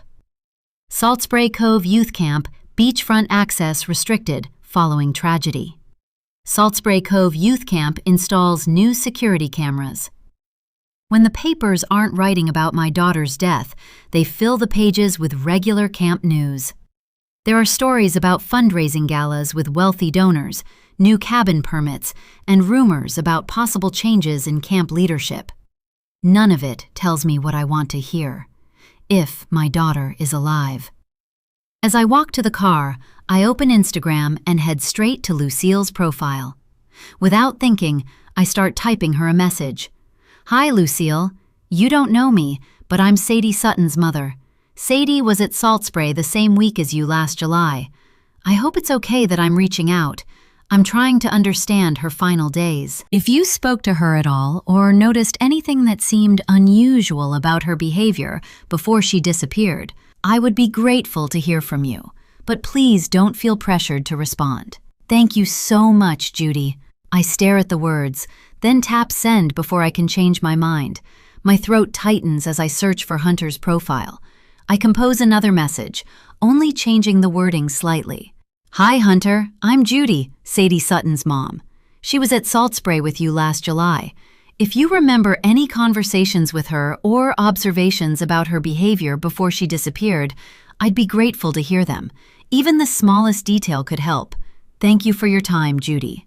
I press send. 8. Back at the apartment after a quick stop at Salt and Sand Fine Foods, I step into the kitchen and find Gabriel and Scarlett talking in low voices on the kitchen balcony.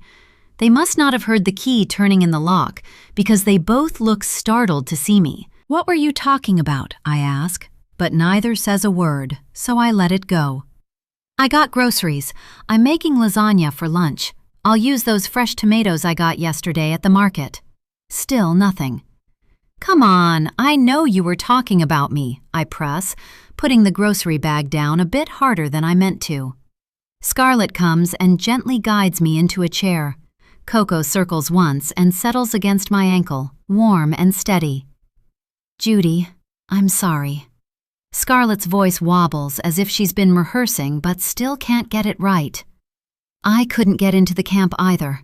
When I made a stink, they threatened to call the cops.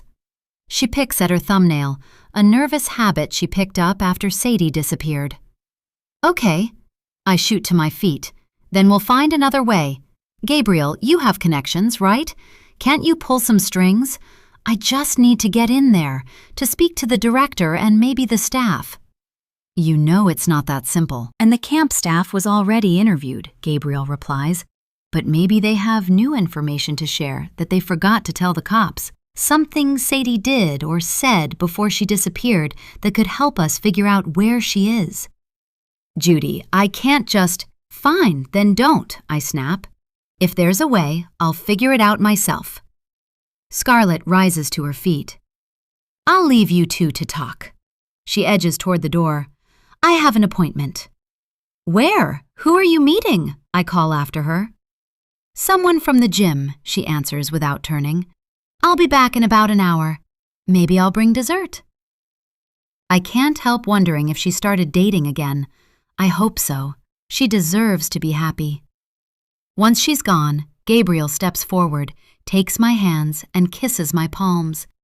We stand in the quiet kitchen, so close yet miles apart. His sandalwood cologne, once a comfort, now only reminds me how distant we've become. Babe, I know this is hard to accept. It is for me too. But I think we should do the funeral tomorrow evening instead of Sunday and go back home sooner. I think being here is bringing up too much pain. He tucks a lock of my hair behind my ear. I asked Scarlett to pick up roses on her way back. Thought it'd be too much for you today. Tomorrow? How could you decide that without me? I am her mother, and you decided to just accept that she's dead even though you know I feel differently now? Why are you making plans behind my back? That's not what I'm doing. He runs a hand through his hair. We came here to say goodbye to our daughter. He pinches his nose and exhales. I'm trying to protect you. Us. I never wanted this funeral. My voice cracks as I swipe a tear away. You and Scarlett pushed for it, and I gave in even though, deep down, I press my palm against my chest.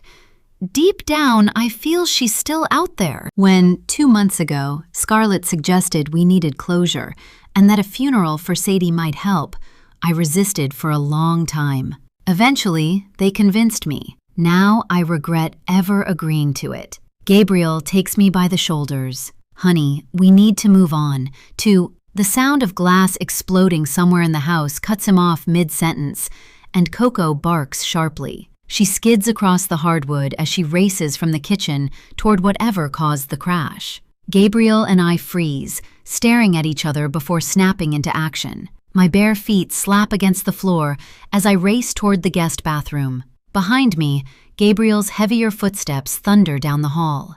Judy! His voice cracks from Sadie's room only moments later. My body is stiff as I walk through the door with a cardboard sign that reads, "Welcome to the Mermaid Room," in Sadie's handwriting. The moment I step over the threshold, the midday sun catches on something glittering across the peach carpet. Hundreds of glass fragments winking like stars. A fist-sized rock lies in the center. A breeze comes through the jagged hole where the glass used to be, carrying the clear scent of salt and sunscreen into the room. My throat closes as I crouch down, fingers hovering over the red letters on the stone that smell faintly of what I think is nail polish. Stop. 9.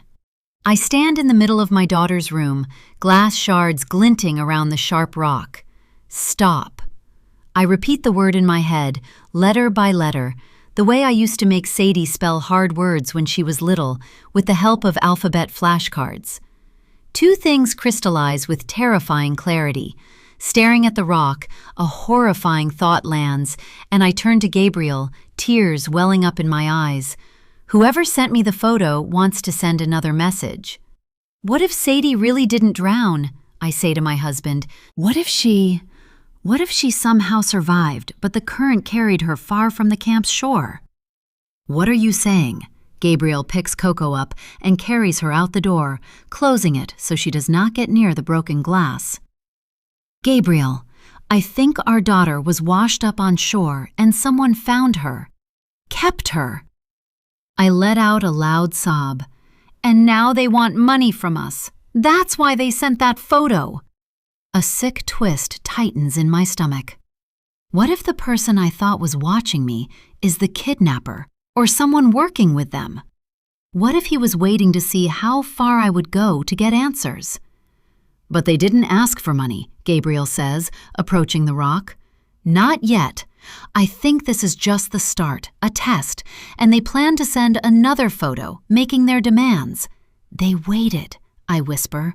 They waited until the press died down, until people stopped looking. Gabriel stares at me for a long moment, something troubled flickering in his eyes, before he bends to grab the rock, and I shout for him to stop.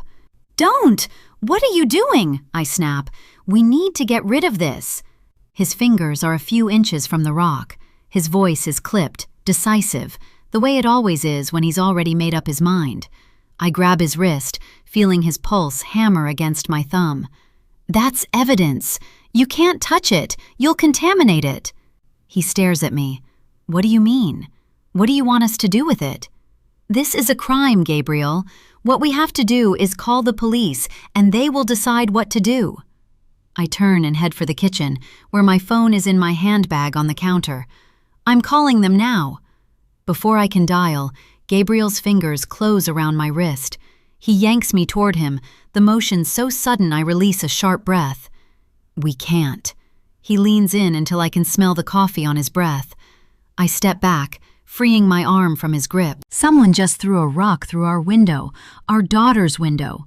Possibly the person who has been keeping her captive for 6 months. I freeze as the image comes to me. This is a warning, Gabriel. Throwing the rock? It's a warning to stop asking questions that could end up reopening the case and lead back to them. I grab my phone again. I'm calling the police. I know the note said not to, but this is getting dangerous. I dial and lift my phone to my ear. The phone is cool against my skin as I wait for it to ring, but Gabriel lunges forward. The phone clatters across the tile.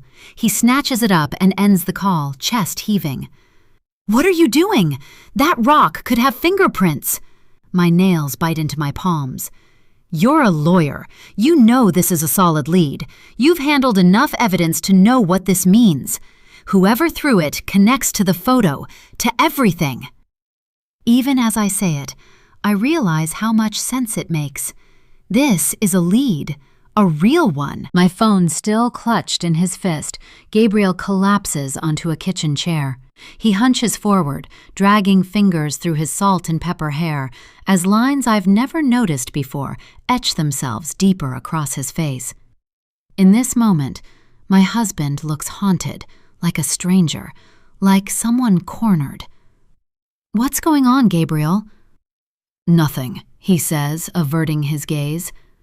I know when you're lying. Do you know something? I step closer and place a hand on his shoulder, which is moving up and down with each breath he takes. He doesn't answer. His body seems to collapse further in on itself, as if holding himself upright has finally become too much.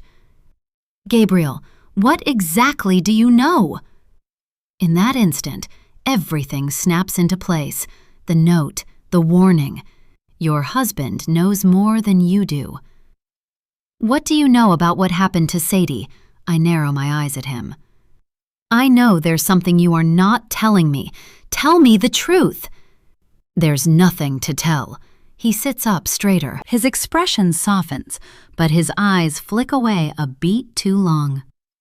I've been married to this man for 18 years and know him like the back of my hand. I know when he's lying, yet part of me wants to believe him, needs to believe him. Then you wouldn't mind me calling the police? I keep my tone flat while my heart races between fury and fear.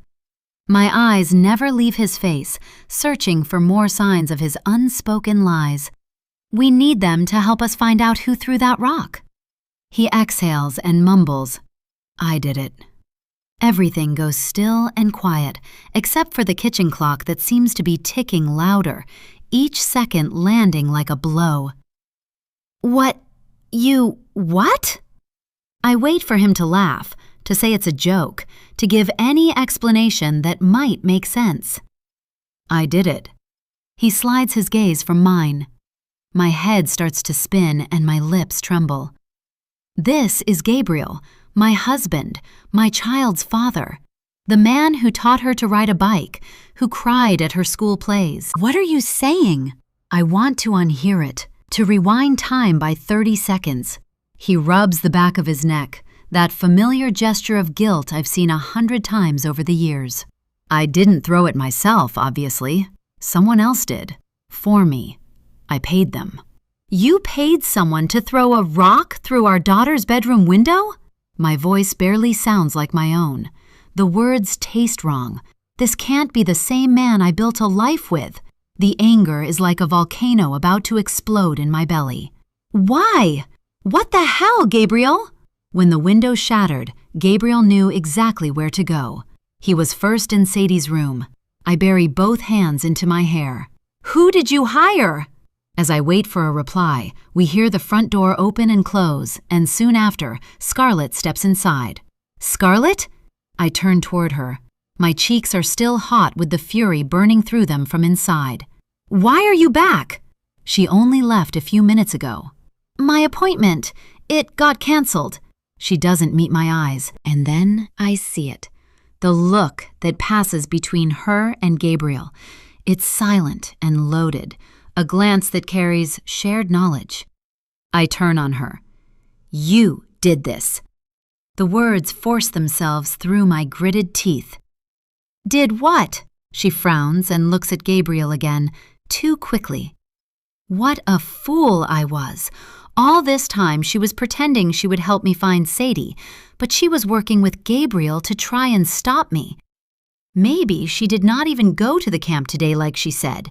She just wanted to appease me, to pretend she tried, so she can tell me what a hopeless case this is. Betrayal is a hot, electric taste in my mouth. Please, I wet my dry lips as my hands clench at my sides. Don't lie to me. You threw that rock. Gabriel asked you to. Tears flood my eyes.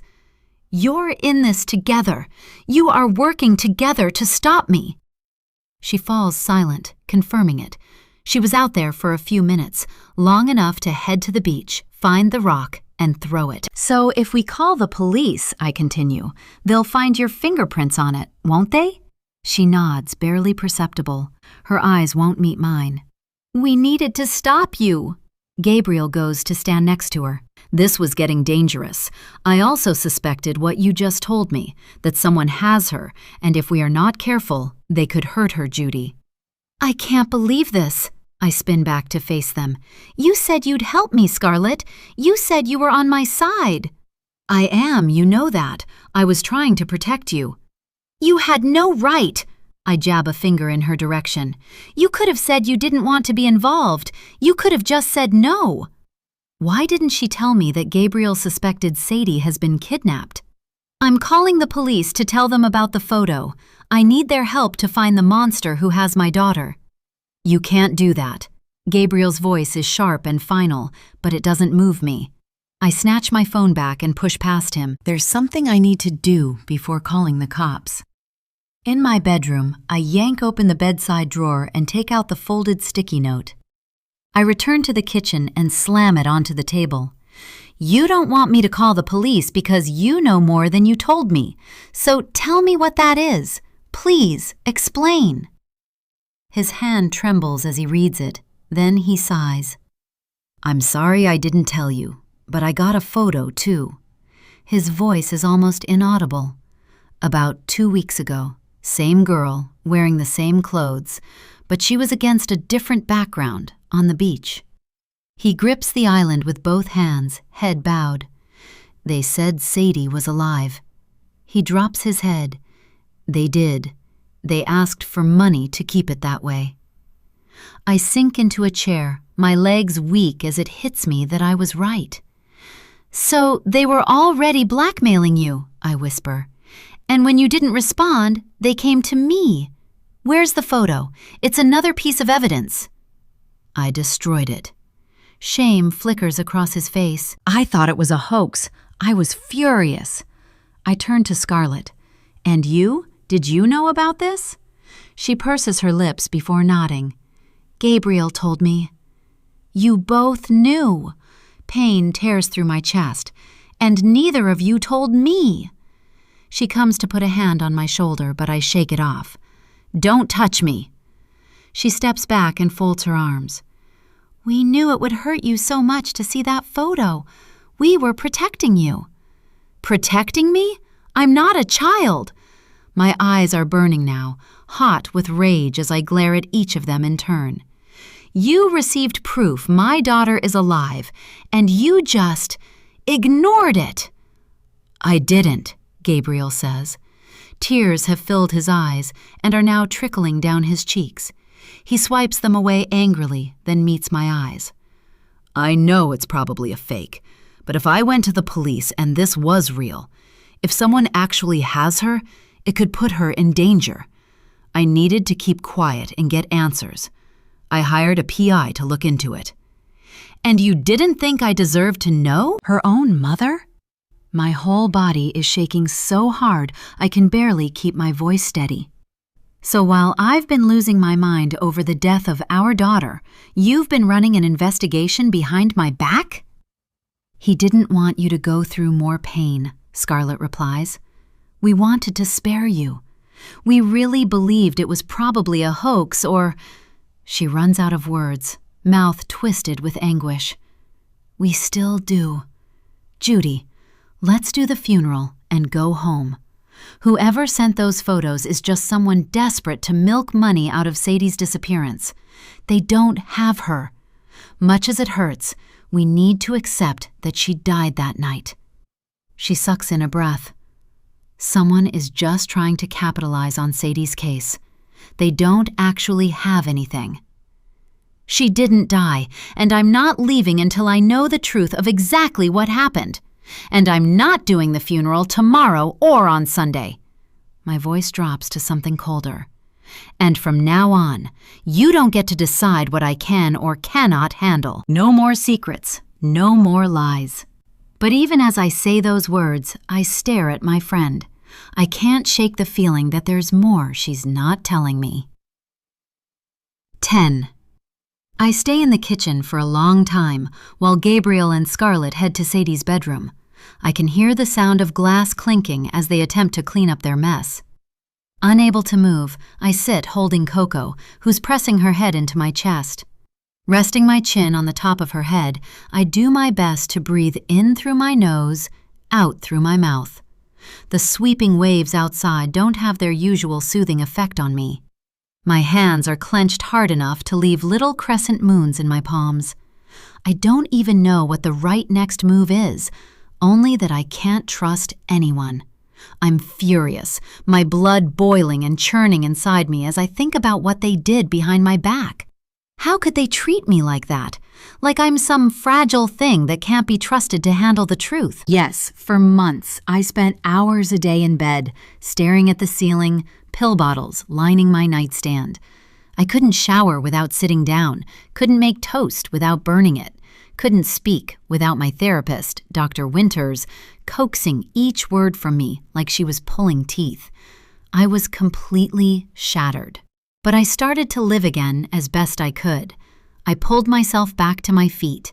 I learned how to breathe again slowly, how to stand in grocery stores and playgrounds without collapsing into a heap, how to sleep without medication. I'm stronger now, and all I can think about is finding the person who has my daughter, saving her. I will take down whoever tries to get in my way, even if they are standing inside this apartment with me. And I'm furious they threw that rock through the window, furious that they messed with my daughter's room, that they violated the one space that had remained untouched, that I held sacred in the aftermath. How could they do that to me? How could they do that to her? Adrenaline shoots through me and I stand up, lowering Coco to the floor before heading to Sadie's bedroom.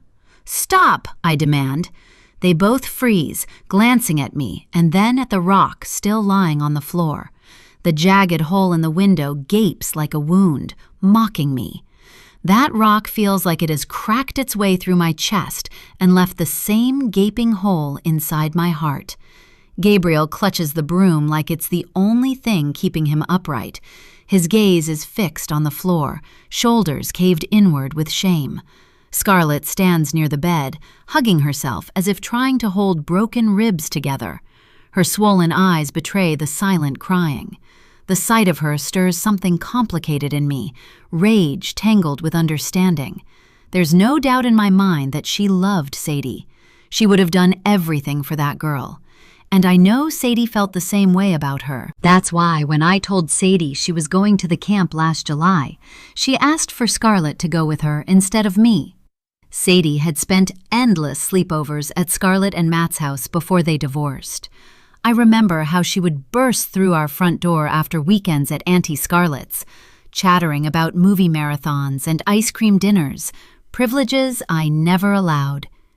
"You're not much fun, Mommy," she'd tell me often when I said no to something she wanted. And those words stung more than I let on. Auntie Scarlett let her watch more movies than educational shows and eat sweets before dinner. She didn't care about bedtimes, vegetables, or even chores. Whenever Sadie was ill, Scarlett would do what any loving aunt would do. She would show up with cans of ginger ale, cough drops that tasted like candy, and comic books that Sadie would devour in a night. When Sadie was little, Scarlett would hold her in her lap and stroke her hair until she fell asleep. I'd find them later, with Sadie curled against Scarlett's chest, both breathing peacefully, while I stood in the doorway, feeling a little alone outside the circle they'd created. Before everything broke, Scarlett was the sister figure I never had, the aunt Sadie deserved and never had because I'm an only child and so is Gabriel. Someday I might forgive her for this betrayal, but not now, not when Sadie's room lies violated and my trust is shattered like the glass shards on her bedroom floor. I take the broom from Gabriel. "I'll finish up." Without another word, they step aside to let me, with Scarlett hesitating for just a second in the doorway before walking out of the room. They know I'm not playing. They can see the anger in my eyes or feel it emanating from my skin like a heat wave, a warning. They're pretending they care about preserving my daughter's room, but they can never get it back to the way it was. I start clearing up the glass, sweeping it into a pile, and then into the dustpan. Each scrape of glass against wood sends a jolt through me. Then I pick up the blue dolphin, Sadie's dolphin. I returned it to her room last night, and it must have fallen from the windowsill when the glass shattered. A thin cut now runs along its fin, revealing the white stuffing inside. I don't remember it being there before. I sit down on the bed with the dolphin clutched in my hands, hot tears pressing behind my eyes. I blink them back. I'm not going to be weak this time. The last thing I need is for them to think I'm fragile, that they have to protect me again. Only when my fingers start to ache do I realize I've been gripping the dolphin so tightly it now feels like a rope. I've been twisting it between my hands, and now my knuckles are pale and my wrists are throbbing. I swallow hard. My throat feels raw, like it's scraped by a dozen razor blades. When I'm done, I accept Gabriel's offer to board up the window temporarily, while I call Alice, who immediately gives me the number of a good local handyman. I don't tell her the truth of what happened, just that some kids on the beach threw a rock. When I call the handyman, my voice sounds too calm when I speak, as if it belongs to someone else. "No problem, Mrs. Ellis. I'll come first thing in the morning." Even though I'm married, I'm one of the few people in my social circle who choose to keep their maiden name, which holds a special place in my heart. Every time I hear Ellis, I remember my mother. It's like a souvenir she left behind for me. Gabriel understood. When Sadie was born, though, we agreed that she would be a Sutton, like her father. Looking around me at Sadie's things, I'm relieved we're not somewhere cold, where her room would freeze overnight. Relieved that nothing else can harm it while I'm not looking. I spend many hours inside the room, lying on Sadie's bed, holding the dolphin, while the sun shifts across the wall, inch by inch. But I'm not lying there helpless. I have a notebook and a pen, and I write down everything I know so far. I start with my theory about what I think happened to Sadie. Then I move on to the photo I received and the notes on it, including the one about Gabriel. Then I write about the second photo Gabriel told me about. Though I know Gabriel and Scarlett are responsible for the broken window, I still write it down. Facts are facts, even when they hurt. I just need everything on paper right now so I can start piecing it all together. Left with nothing else to jot down, I place the notebook beside me and stare into space, thinking of Sadie. Her smile, her eyes, her laugh. As if somehow I might reach her, as if she might reach back to tell me where she's being kept, as if distance and time might mean nothing to us. Of course, nothing comes. I don't feel her presence, not even while in her room. Lunchtime comes and goes, but I refuse to eat with them. I refuse to eat at all, only drinking my coffee in our room. Not because I can't sit with them at the same table, but because my appetite is gone. The smell of food alone makes my stomach turn. After they finish eating, Gabriel goes to the library and Scarlett disappears to her room with Coco. When the apartment settles into an uneasy quiet, I finally go to the kitchen for another cup of coffee. But when I enter, I halt in the doorway, staring at the bouquet of peach roses on the table. They are gorgeous, the petals plump and vivid. Sadie would have absolutely adored them, and I absolutely hate them. One of them must have gone out and bought the flowers, even though I said there would be no memorial and no petals on the water. I'm angry at being betrayed again, but I'm too tired to argue with them or let them try to convince me my daughter is dead. Instead, I get up, take the bouquet, open a drawer, and grab the kitchen scissors. I pull the bin out from under the sink and stand over it, cutting the flowers apart, one by one. I let them drop into the trash instead of leaving them in water to thrive. I keep going until the petals are bruised and the stems snap. I'm staying here until I have answers. Until then, no petals will be scattered into the sea in my daughter's name. When I turn around, Scarlett is standing there, guilt written all over her face. I'm so sorry. I never meant to hurt you. I ordered the flowers over the phone after my appointment was canceled. They just arrived a few minutes ago. I didn't think it was right to send them back. Well, now they are gone. I snip the last of a stem. We don't need to discuss them any longer. Scarlett drops into a chair, and for a long time, we are quiet until she speaks. Do you remember when we took Sadie to the botanic garden, and when she saw the peach roses, she was so excited she started giving them names and assigning them personalities? I think one was called Princess Peaches. Was she 7 at the time? Yes. I let my hands hang limp at my sides, scissors dangling. It was the first time she had seen so many of them in one place, and she refused to leave, saying they would be lonely without her. Scarlett's mouth twitches, and suddenly she's crying again, silent tears trickling down her cheeks. She presses the heel of her hand to her cheek to rub away the wetness. I know her pain isn't only about Sadie. Every time she looked at my daughter, she remembered hers. Stifling my anger toward her, I go to wrap an arm around her shaking shoulders. You would have made such an amazing mother. No, she shakes her head vehemently. You're a much better mom than I could ever be. Matt wanted children so much, and I was so terrified when I fell pregnant. She shrugs. Maybe losing Amelia was my punishment for not wanting her in the first place. I told Matt I didn't want children, and he was okay with it, until he wasn't. I think at some level he blames me for what happened to our baby girl. I didn't tell you this, but those 2 days with her I was not myself. I felt like I was drowning. I wouldn't have been a good mom to her. That's not true. Never ever think that. Amelia would have been so lucky to have you. When I saw how wonderful she always was with Sadie, I knew she would have been the best mom. But Scarlett just cries harder, head bowed against my chest, and I rock her like I did Sadie when she was little. She finally pulls away and grabs my hand. "I'm sorry. This is not about me. It's about you." She squeezes my hand tight. "I know you really feel that Sadie is still alive, and if you're right, I want to help you find her. I mean it this time. We'll look into this ourselves. You're not alone, Judy." Just as I'm about to force a reply through the lump in my throat, the doorbell rings.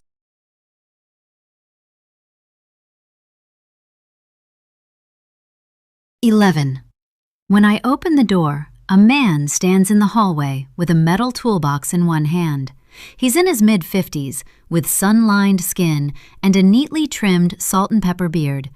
From his rough-looking hands and the way he's dressed, he is the kind of man who spends more time fixing things than sitting still.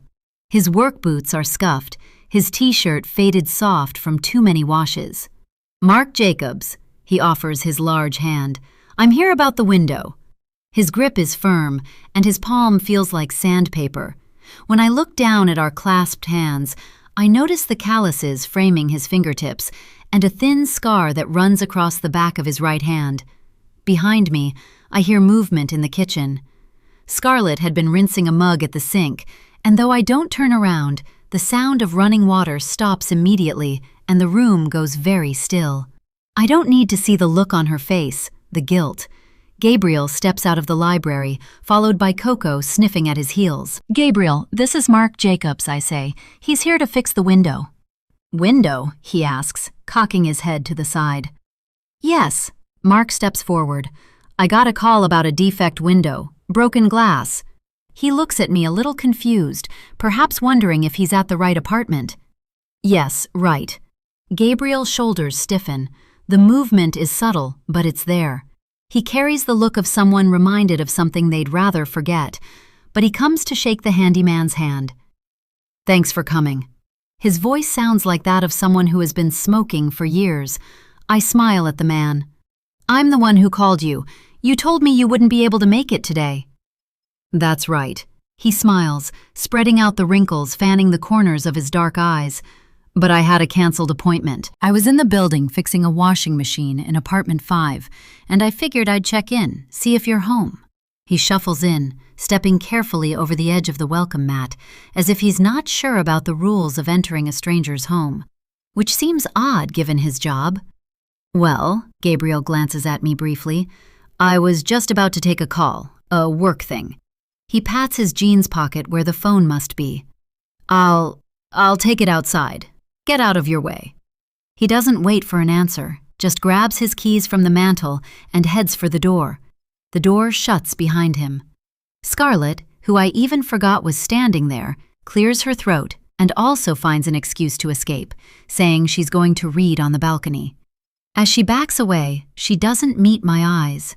The sliding doors open, then close softly, shutting her outside with a book in her lap that just sits there unopened. I'm left standing inside with the man they both feel guilty facing, as if he knows what they did, that they are responsible.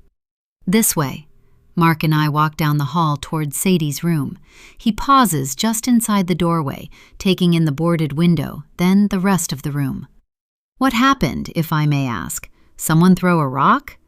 "It was an accident." I rub my arm up and down. "Can you fix it?" "Sure can, ma'am. Haven't met anything I can't fix." With a deep chuckle, he sets down his toolbox. He approaches the window, removes the makeshift cover, and studies the damage. "You're in luck. It's a small pane. Shouldn't take more than an hour because I have the glass in stock." He straightens up and stretches his back. "See, I do a lot of work in this building, so I have spares handy." He gives a quick, professional smile and winks as if to seal the deal. Lucky day.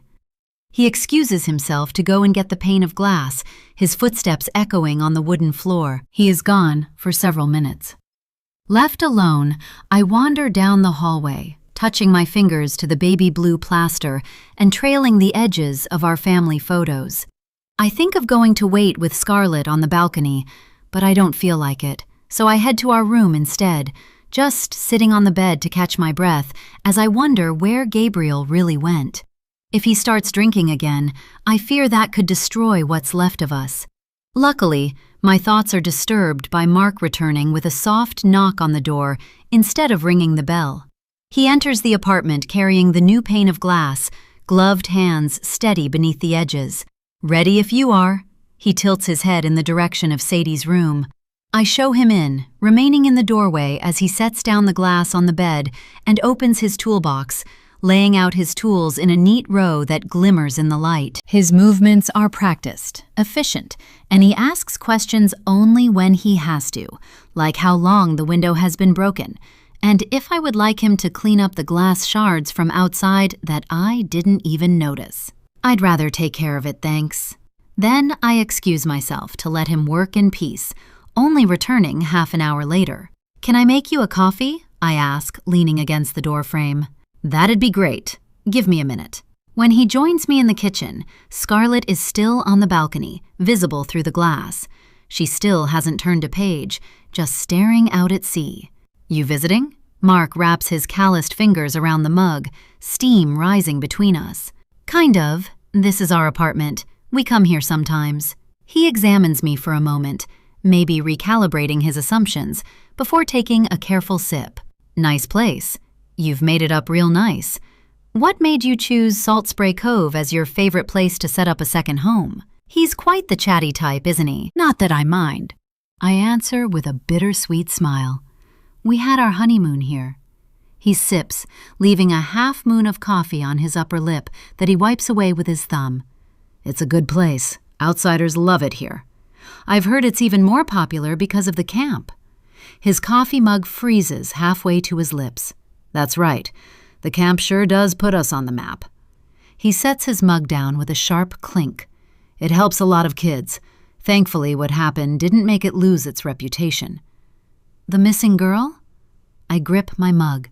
6 months back? She's believed to have drowned." "That's right. Such a tragedy." Mark's chair scrapes against the floor as he pushes back. "Thanks for the coffee, ma'am. I should finish up. Got another job waiting as soon as I'm done here." He gives me a nod and heads back to Sadie's room, leaving his mug half full. When I check on Scarlett again, she's still outside, but now her legs are drawn up to her chest, arms wrapped around them, like she's afraid the wind might blow her away, but it only tosses her hair across her face. Mark is done in less than an hour. The sound of his toolbox clicking shut echoes from Sadie's room. He grins at me when I enter. "Good as new." He wipes dust from his palms onto his jeans. "You've got my number if anything else breaks." "Sure." The bills in my back pocket are warm and slightly crumpled. Our fingers brush as I hand them over. "Thank you so much." "Appreciate it." He pockets the cash with a nod, then the door clicks shut behind him. Desperation suddenly surges inside me. I can't let him go, not yet. Before I know what I'm doing, I'm running out of the apartment barefoot, chasing after him. "Wait!" My voice bounces off the walls. "Do you really believe the girl died?" He turns. "What girl?" "The one from the camp, the girl that supposedly drowned 6 months ago."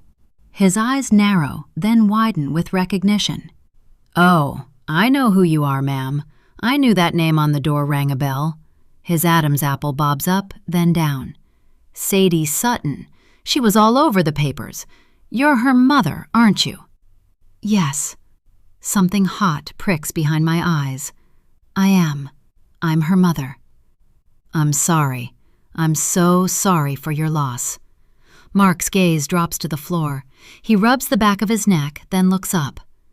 "Ma'am, the camp's a good place. Always has been. My cousin's boy went there 2 summers ago on a scholarship. People trust that place. But the sea?" He pauses to scratch his beard. "That's a different story. If your daughter got caught by the wrong current..." He clears his throat and says nothing more, wanting to spare me the pain his next words would bring. "So, you don't think she could have survived?" My voice is almost a squeak. "Bodies sometimes surface, don't they?" After a moment's pause, he blinks. Ma'am, the sea doesn't answer to anyone. But listen, not many people around here understand that better than Saul Daniels. Saul Daniels? Who is he? He's been in this town since before it turned all fancy. If you want someone who understands the waters better than the Coast Guard, you talk to Saul. He's been fishing this coast for years. If something of your daughter's turned up on any stretch of that shoreline, trust me, word would have reached Saul's ears. Where can I find him? I ask, before thinking. He's one of the old salts, Mark adds. Been here since dirt. He lives on his boat. The old salts. That's what the locals who have been in Salt Spray Cove since before it became wealthy are called. The men and women who've watched the town change and stayed anyway. Mostly fishermen, repairmen and women, boat owners, and bar owners. I also know the old salts don't live in buildings like this one. From the way he speaks, I'm guessing neither does Mark. You'll find him down by the lobster co-op, Mark says. Can't miss the boat. The Blue Hammock, it's called. The name's painted on the side, like a kid wrote it. Looks ready to sink with the next tide, but it never does. For a moment, neither of us speaks. Then he clears his throat again. If your girl got carried by a current, he might at least be able to tell you which way. That man has pulled more things out of that water than anyone. Things, not just fish. Thank you, I say, but my pulse is pounding hard. Mark bows his head once. I'm sorry, ma'am. Truly. I nod. He clearly doesn't think Sadie survived, but that's his opinion. He walks away this time, leaving me standing between two versions of Salt Spray Cove. The one with glass balconies, manicured hedges, and pastel facades. And the one that remembers the dangers and secrets that lurk beneath the sea. 12. I go back into the apartment and close the door, but I don't move. I remain standing there, barefoot on the cool tile, staring at the closed front door, as if Mark Jacobs might knock again or ring the bell. As if he might suddenly remember something important, something that would crack everything wide open. When I count to 50 and he doesn't, I walk to Sadie's room. The new window makes the room whole again, as if nothing violent ever happened there. The jagged shards that mirrored how I feel are gone, replaced by a perfect pane so transparent it seems like an illusion, a sheet of nothing that separates the inside from out, like it's just air. I put the dolphin back where it used to be and leave, fighting the urge to lock the door so no one can come inside and disturb it again. I shake my head and go to check up on Scarlett, who has moved from the balcony to her room, but I stop at the sound of the key turning in the lock. Gabriel is back, and it has not been long since Mark left. I know immediately that he was close, perhaps inside his car. He steps inside, his keys dangling loosely from his fingers. He pauses when he sees me, then his shoulders lift slightly, bracing for something. He drops the keys back on the mantel. Hi. Hi. For the first time in a while, I really look at him, study the lines of his face like I used to. He looks tired, the kind of tired that sits deep in the bones rather than only showing on the surface of the skin. There are faint shadows beneath his eyes and a tightness around his mouth that I recognize from the last months. But at least he's steady on his feet, his gaze is clear, and when he speaks, his words don't slur. He wasn't out there drinking. The window's fixed. I tilt my head toward the hallway. The handyman left not too long ago. I meet his eyes directly and let the corner of my mouth curl just a little. Oh, he clears his throat. I'm glad he could fix it. Yes, I reply. He was quick. Gabriel shifts his weight, then adds, I went for a walk. After my phone call. I nod. I don't ask why he came back so precisely after the handyman was gone. I don't ask whether he'd been watching the building, waiting for the right moment to return. He was definitely avoiding him, not wanting to listen to talk of the broken window. For now, it's enough that he's here. For the next 2 hours, the three of us don't leave the apartment. Gabriel is on the phone most of that time, and when he takes a break from work, we all move around one another without getting in each other's way, each pretending what happened earlier didn't. All the while, I wrestle with the urge to tell them what the handyman said to me, wondering if I can really trust them to support my search. Before Mark rang the bell, I had briefly bonded with Scarlett and she promised to help me. But did she actually mean it? Either way, I don't want to do this alone. I need someone else to listen to what Saul the fisherman will tell me, if anything at all. I need to be responsible since I'm going to a different part of town to meet some stranger. I wait until 4 p.m. when they are both in one place, Gabriel at the sink, Scarlett pouring a drink from the fridge. When I walk into the kitchen, they both turn to look at me. The handyman told me something about someone that might help us get more information.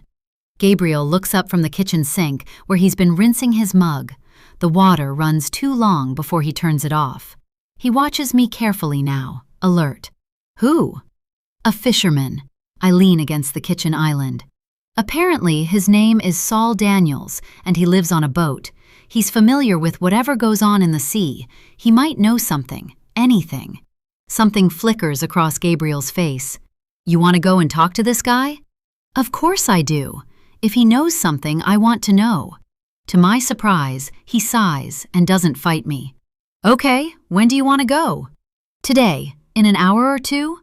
He hesitates, then dries the mug, putting it away. Okay, we should all go. Yes, Scarlett adds, we don't want you out there with some stranger on a boat. We don't know anything about this man. No. The word lands heavier than I intend, and they both straighten, surprised. I think only Gabriel and I should go. I throw a glance at Scarlett. If all three of us show up, he might feel ambushed. Understanding dawns on Scarlett's face, followed by something like relief. You have a point. That's fine. I'll hang out with Coco. Yeah, that would work. We'll update you once we get back. I catch Gabriel's glance, a look that says, I'm not sure if this is a good idea, but I'm doing it anyway. We leave at 6 when the day has begun to tip toward evening. Behind the wheel, Gabriel navigates through Salt Spray Cove's streets. Outside my window, the town has shed its daytime chaos. Tourists have retreated to their rentals or are settled in restaurants offering early dinner, leaving behind a stillness that makes it easy to breathe and to fully appreciate the picture-perfect image of this town. I take in the glass storefronts, clean windows mirroring the sunset, freshly painted facades, and the flower boxes overflowing with colorful blooms. Even the sidewalks look polished, as if someone scrubs them. Neither of us speaks as we near the Clampton Harbor, the less perfect side of town. The town transforms with each block we drive by. Designer boutiques turn into hardware stores with faded signs, and the polished storefronts are replaced by older houses that look truly lived in, not just set up for a photo shoot. I notice chipped paint, a bent fence here and there. Some driveways have old cars, weathered boats, bikes, and lawn chairs instead of shiny SUVs. I smell the harbor before I see it. The air shifts gradually, thickening as it picks up the scents of salt, fish, and diesel, instead of the sweet smell of sunscreen and expensive perfume. As Gabriel eventually slows down, through my open window, I listen to ropes slapping rhythmically against hulls and seagulls crying out over the water, circling the air above the mess of boats, too many to count. Some are white and gleaming, and others have peeling paint and are green with moss. Some names can hardly be read anymore. A radio crackles with a voice too distorted to understand, so I give up trying to. This part of town doesn't try to impress anyone. Its focus is survival. Gabriel parks near the edge of a lot covered in oil stains. We're looking for the blue hammock, I tell him, as we step out of the car and walk around the harbor that's more alive than the rest of Salt Spray Cove at this hour. Fishermen and women with lined and sunburned faces pass us, their boots thudding against weathered planks. We greet the ones who offer a kind smile and focus on scanning the boats around us. Not that one either. We count 6, and none of them is the boat we are looking for. Maybe he got the name wrong, Gabriel murmurs. No, he didn't. Mark was very clear. So we keep walking. By the time we spot it, after at least 15 wrong boats, my patience has almost worn thin, and I'm on the verge of giving up. The sun is starting to sink lower now, throwing amber light across the water. The blue hammock is exactly as Mark described. It's small and crooked, and looks like it's about to sink. The paint is also chipped, and the name scrawled unevenly along the side looks like a child painted it years ago, and no one ever bothered to fix it. A man with a wiry gray beard is sitting on the deck, hunched forward. He's in his late 60s or 70s maybe, and like most men we came across, his skin has been darkened by decades of sun and salt. A cigarette is glowing faintly between his fingers while he watches us approach without moving a muscle. "Private property," he calls out when we get close, his voice rough as gravel. "Turn around." "Are you Saul Daniels?" I ask when we're standing right in front of his boat.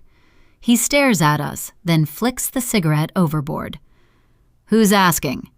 "My name is Judy Ellis. This is Gabriel." I turn to point at my husband, who hangs back while I step closer, letting my sandals click on the floating dock, which rocks gently beneath me. If this guy wants to scare me off, he'll have to try harder. "Mark Jacobs, our handyman, said you know more about the sea than anyone around here. We were hoping you might help us." He studies us in silence, weighing something invisible, but I can see I stroked his ego with what I said. Finally, he jerks his chin. "Up, both of you." The boat rocks beneath my feet as we climb aboard, the deck smelling of fish, rust, and old water. Saul leads us below into a cramped cabin that feels more like a bunker than a home. "How may I help you?" he asks. "We're looking for our daughter, Sadie Sutton. She was in town 6 months ago at Salt Spray Cove Youth Camp." He points to 2 stained cushions at a built-in table, cluttered with cigarette butts, fishing gear, and an old, dog-eared boating magazine. "I remember the story," he says. "Girl went missing, possibly drowned. I was part of the search team, in fact." "You were?" Gabriel and I both ask at the same time as we sit down. "I certainly was." A hint of pride shows on his face. "The Coast Guard called for volunteers. I've fished these waters for years. I know the currents. I know how the tide changes when the wind shifts." I lean forward, my heart pounding. "Is there anything you can tell us that wasn't reported? Anything at all?" I pull the photo from my bag and place it on the table. Saul leans in. His breath hitches slightly as he studies it for a while. Then he rubs his wrinkled brow. That night, the tide was running hard to the south. There was a rip current, too. It was stronger than it looked from shore. If someone went under, he lets out a slow breath. They wouldn't come back up. At least, not where they went in. My throat tightens. "So you don't think she survived?" Gabriel asks. Saul scratches his beard. "If your girl swam out where they said she might have." He pauses. "I'm sorry. I wish I could give you hope, but after what I've seen, you'd know how these things end." His words feel final, making it hard for me to breathe. Gabriel drags a hand down his face. "You're sure?" "I don't say things unless I'm sure," Saul says. "I've pulled too many bodies out of this water to pretend about what the sea can do. The ocean is merciless." He looks at me, and for the first time I see sympathy in his eyes. "I'm sorry for your loss, ma'am." He runs a hand over his head. "Your girl should have stayed in the camp where it's safe. They should teach those kids more about rip currents, and they need to put up new signs." After taking a long moment to collect myself, I change the subject. "What about the youth camp? What do you know about it?" His eyebrows rise a little, and he leans back, clasping his hands over his stomach. "This town depends on the camp more than people admit. Summer brings money and jobs for locals. It gives those kids some structure, too. Not all of them have good homes, you know. The camp takes in a few charity cases every now and then. Anyway, I'm sorry they couldn't help your kid." "Couldn't help Sadie? They couldn't even keep her alive." I press my lips together, pull a card from my purse, write down my number, and slide it across the table. "Thank you for your time. If you remember anything at all." He takes it, nods once. We stand up and Gabriel helps me onto the dock, which sways under our weight. Behind us, Saul comes out of the cabin and keeps himself busy with a frayed rope, tying it to a piece of weathered metal. "Shame," he mutters quietly. I look back. "What is?" He keeps working without looking up. "All these missing kids. From the camp? There are others?" I freeze. "Yeah." He shoves his hands into his pockets. "Every few years, one or two decide the camp isn't for them and run off. I guess they can't handle the world on their own." "They ran from the camp?" My stomach tightens as I grab Gabriel's hand. What happened to them next? He glances at the pier, distracted by someone shouting his name from another boat. "No one knows. They might have drowned like your girl did. There were 3 I know of." He lowers his voice. "One of them met a bad end." "How bad?" I ask. Saul looks at his watch. "Sorry, ma'am. I need to go take care of some things before it gets dark." "Please," I beg. "Do you remember their names at least?" He hesitates, then hurries back into the cabin and returns with a folded scrap of paper with 3 names written on it. He hands it to me. He points to one of the names. "That one. It's a tragic story." "What do you mean? What happened to her?" I press, aware that Gabriel is very quiet next to me. Why isn't he saying anything? Saul steps back toward his boat as someone calls his name again. "I need to go. Come by another time if you're still curious. Have a good evening." He goes back into the cabin without another word. As we walk away from the boat, I stare down at the paper in my hand. 3 names, 3 kids who ran away. Or who vanished, just like my daughter. After getting off Saul's boat, Gabriel and I slide into the car, the vinyl seats still hot from the afternoon sun. The slip of paper trembles in my hands. I unfold it carefully, revealing 3 names written in blue ink. Eliza Bennett, Marissa Lane, Anthony Hoggins. I grip Gabriel's hand. "What do you think? Do you think Sadie ran too?" Even though I thought about it when I went to the library, it's the first time I'm saying it out loud to Gabriel. My husband starts the car and slides his hand from mine to handle the wheel. "Why do you think that?" "Well, Saul did say some kids leave, right? That they don't want to stay? I hate to think it, but maybe Sadie was one of them. Maybe she heard their stories from others at the camp and was influenced. Maybe she's out there. Not drowned, not kidnapped." Gabriel says nothing, and I watch his jaw tense. "Gabriel," I say quietly, "you didn't say much back there. When Saul told us, you didn't react like someone who was hearing about those kids for the first time." My voice is just above a whisper now. "I didn't want to say anything until—" He glances at me. "Until I was sure. I didn't want to upset you." "What does that mean?" He exhales slowly. "The investigator I hired, he found out about the missing kids a while ago. He was looking deeper into it to see if there's more, a connection." My stomach drops. "You knew about this already?" I wrap my fingers around the piece of paper. "You knew children had run from that place, and you didn't say anything to me?" "When I found out about the detective, he should have said something. I was trying to shield you from going down a rabbit hole that might lead nowhere near what happened to Sadie." I grip the paper tighter. "You don't get to decide what I can handle." "I thought I was protecting you." Again with that nonsense. "From what, Gabriel?" My voice is loud in the car's stillness. "From information that might help me understand what happened to my child? Or from the truth that our daughter might have chosen to leave me?" "That's not fair, Judy." His jaw visibly tightens. "She was my daughter too. My little girl." "Is," I correct, my voice tight. "But you secretly hiring someone to dig into our daughter's disappearance, then only feeding me scraps of information when it suits you, is what's not fair." I inhale sharply. The heavy smells of diesel and salt linger in my nostrils. What else did he find?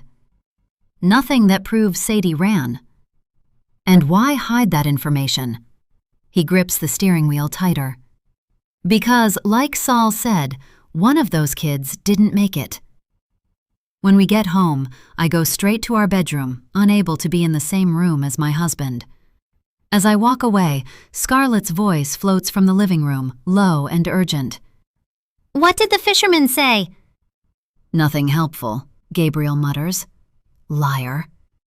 I find Alice folding towels in the ensuite bathroom, and perhaps seeing the tension on my face, she excuses herself. "Thanks, Alice," I say as she closes the door, but not before Coco slips through and comes to me, raising her little paws until I pick her up. Maybe she senses I need comforting. Together, we pace around the room for a while. Then I lower myself onto the bed, unfolding the scrap of paper, staring at the 3 names again. Focusing on Eliza Bennett, who met a tragic end. Do I really want to know what happened to her after she left the camp? Was Gabriel right in not telling me? Coco settles against my leg with a sigh. I reach for my phone with one hand while my other hand moves rhythmically through her fur. No new messages or calls, so I lie back on the bed and close my eyes, wishing I could block out all the terrible thoughts my mind keeps conjuring up. Failing at harnessing my thoughts, I get my laptop and respond to some of my patients' parents' emails. I work for almost an hour, and then I'm about to call Raylene Green, my assistant at my child psychology practice, when a knock at the door startles me and Gabriel pokes this head through. "Dinner's ready in 5, he says. "Thanks," I say, my voice still tight. "I'll be out in a bit." When Coco and I step into the kitchen, 10 minutes later, Gabriel and Scarlett are already sitting at the island. In front of them, pan-roasted salmon, roasted vegetables, and a big green salad. The smells make my mouth water. "Hope you enjoy," Alice says before returning to wiping down the counters. "Alice, thank you so much for everything you are doing, but you really didn't have to cook. We can more than handle that ourselves. There are 3 of us to take turns." "I know, but I had a bit of extra time on my hands." "It's very kind of you." Gabriel eyes the food with a smile. "This all looks delicious." "It does," Scarlett confirms, but she isn't looking at the food. She's studying my face, worry darkening hers. "I'm heading out now," Alice says when she's done with her task. Instead of sitting down immediately, I follow her to the door. "Thanks again, Alice. I don't know what we'd do without you." She squeezes my arm. "You've got so much on your plate. Anything I can do to help, just say it." Her sincerity makes my throat close up for a split second, so I just smile. It's when she's walked through the door that I remember something I wanted to ask her. "Did you ever find out anything about that new adult program at the camp, the one you mentioned?" Alice hoists the handle of her jeans handbag higher up her shoulder. "Oh, sorry, I forgot to ask, but I will. I'll ask around tomorrow. I know 1 or 2 people who are counselors there." "That would be great, thanks." Dinner is quiet. The clink of cutlery against porcelain sounds too loud. While Gabriel digs into his meal with gusto, Scarlett and I push our food around our plates more than we eat it. She does not ask me about what Saul told us, which means she already knows everything. After dinner, I excuse myself and return to the bedroom. Sitting cross-legged on the bed, I unfold the piece of paper again. Then reach for my laptop. Moving on from Eliza, my fingers fly over the keyboard as I type in the next missing kid's name, Marisa Lane. Nothing. I add Salt Spray Cove, then Salt Spray Cove, Florida. Still nothing. I try Anthony Hoggins, again with Salt Spray Cove. Nothing. No online articles, no memorial pages, no trace that these children existed. My pulse starts to race. It's like they were not important enough to be remembered. I'm about to search from another angle when my phone buzzes with a notification from Instagram. Lucille, one of the kids who was at the camp with Sadie, has finally responded. My lips are pressed tightly together as I open the message. Yeah, I remember Sadie. So sad what happened to her. May her soul rip. That's it. No answer to my question and no mention of the night Sadie disappeared. Biting back tears, I type back carefully. Thanks for responding, Lucille. I appreciate it. Did she say anything unusual before she disappeared? Anything at all? I stare at the tiny screen. No response comes. After 15 minutes, I give up waiting and call Raylene to tell her I might need to stay in Salt Spray Cove for longer than I planned. I know she won't mind me calling outside office hours because she often works late. She's a single mom to an autistic child, and I often encourage her to take care of the important things in her personal life as long as she catches up after her son goes to bed. She takes me up on that offer more often than not. "There's my favorite boss," she says, and I can almost hear her smile. "Hey, Raylene, just wanted to give you a heads up. I might be here longer than I thought. Please move the rest of the week's appointments to next week, and if you don't mind, check with the families of my patients and let them know. You can say it's a family emergency if they ask. I'll be available by email." "Absolutely," she says. "Is everything, okay over there?" "Yes," I lie smoothly. "Just tying up loose ends." "Glad to hear it. I hope you find what you're looking for." "I hope so too," I murmur, and end the call. After the call, I take a shower, and when I re-enter the bedroom in a bathrobe, Gabriel is sitting on the edge of the bed. "I'm sorry." He stands up and comes to wrap his arms around my waist, kissing my collarbone. "I messed up. How can I make it up to you?" I look up at him without pulling away. "I want to see the report tomorrow, the one your investigator sent you about those missing kids." Gabriel turns to walk back to the bed. "You're not going to like it." "I don't like being kept in the dark either. But I'm not strong enough to see it now. I need to sleep off the tension from today first. I have a feeling I'll need a clear head tomorrow." 14. I wake up in the middle of the night to use the bathroom, and when I'm washing my hands at the meter-long sink in our ensuite, I peer out through the glass at the camp. After a while, my gaze lowers to the beach directly in front of our building, and I squint. 2 people are out there, but I can't quite make them out. Yawning, I head back to bed. I notice that Gabriel is not in bed.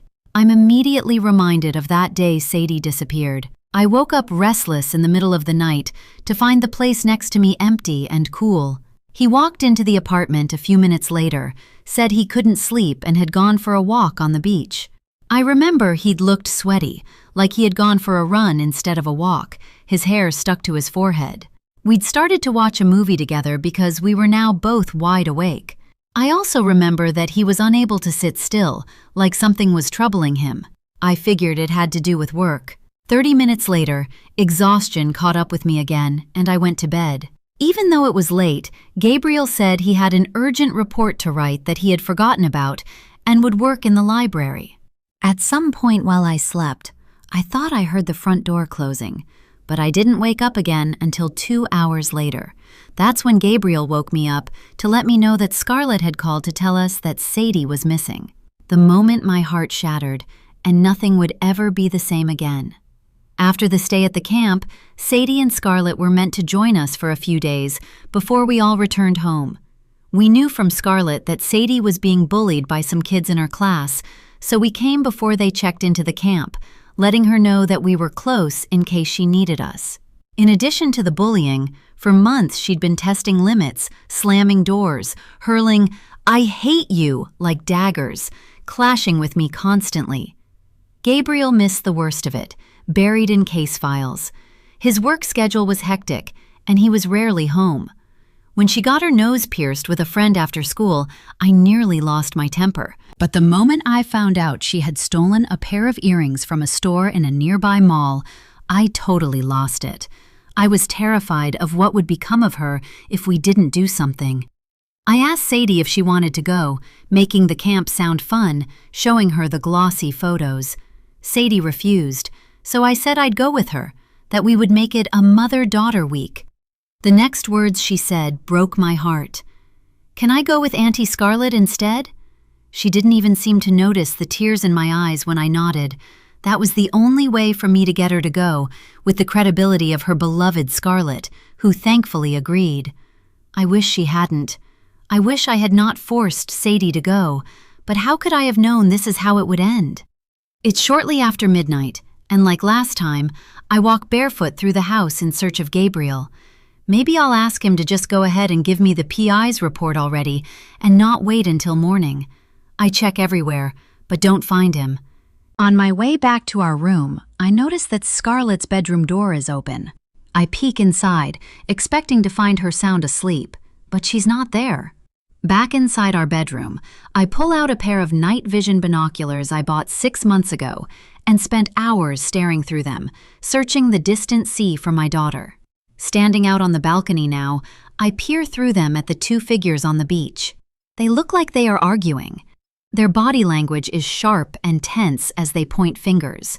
I adjust the binoculars. It's Gabriel and Scarlett. 15. At 8 the next morning, after a long morning walk on the beach, when I enter the apartment, Gabriel is still not up.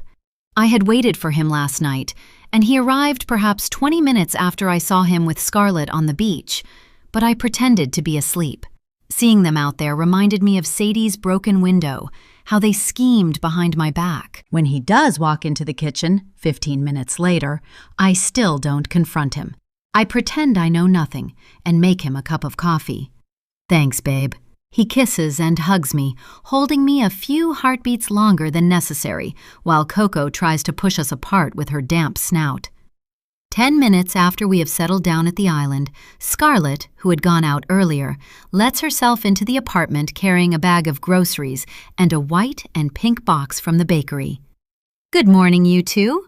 Her voice is all cheery. She puts the fancy box on the island. "Grocery shopping so early?" I ask, sipping my coffee. "Yeah, I didn't sleep well last night and I woke up early, so I decided to run out and get us some goodies." She opens the box to reveal strawberry and chocolate donuts, 6 in total, and slides them onto a plate. Her hands move fast, too fast, like she's trying not to let them shake.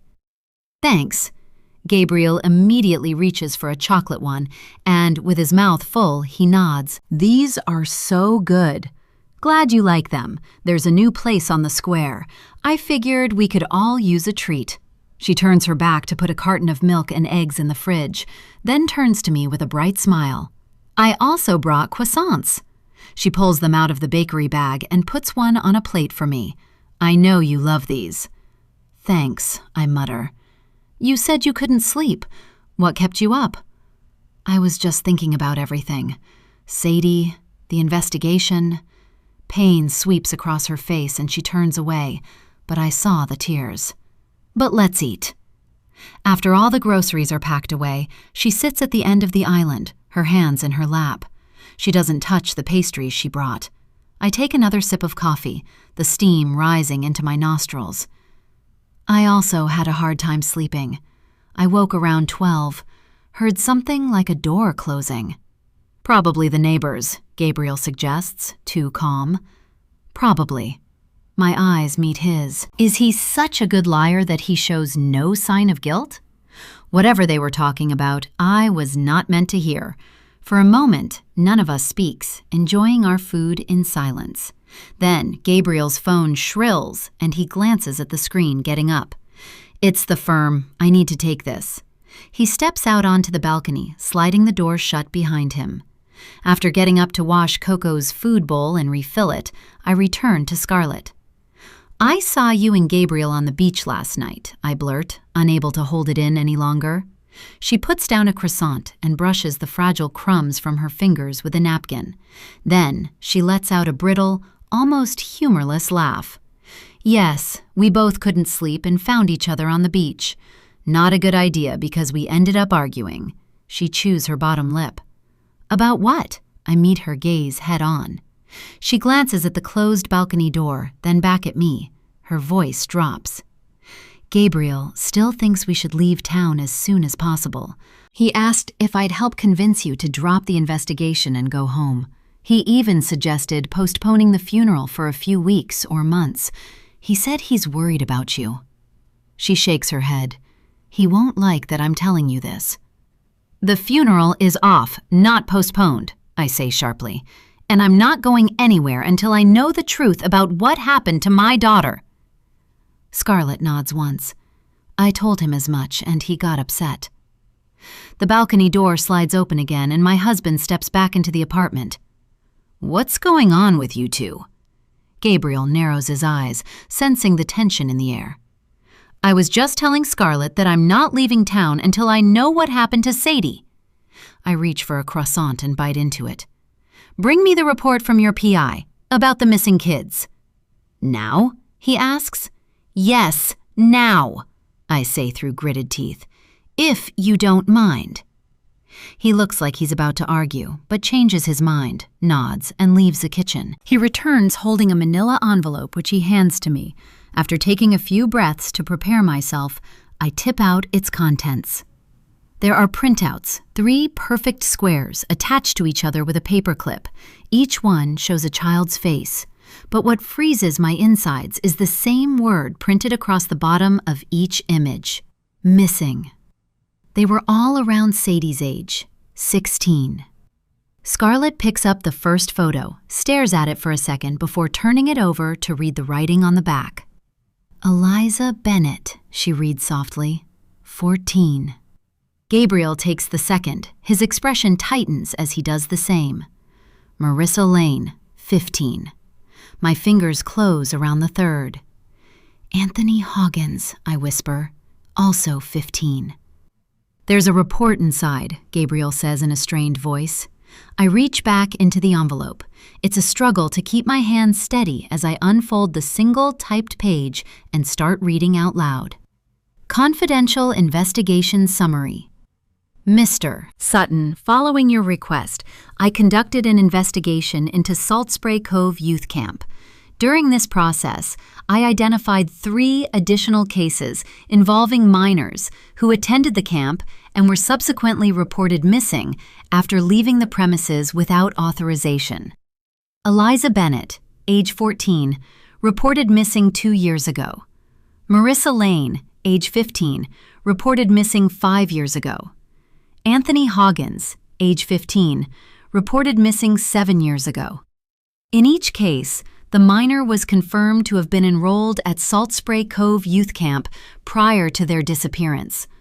According to available records, all 3 youths left the campgrounds voluntarily or without staff knowledge and were later reported missing by the camp's counselors or other associated parties. None of the 3 were found. Law enforcement ultimately declared all deceased based on investigative findings, though no remains were located. At this time, I have uncovered no direct evidence implicating the camp in any wrongdoing. I will attempt to identify and contact individuals who may have known the missing children and will update you as soon as possible. I lower the page with tears in my eyes. The police said they were dead, Scarlett whispers, blinking back tears as well. They declared them dead, Gabriel corrects. That's not the same thing.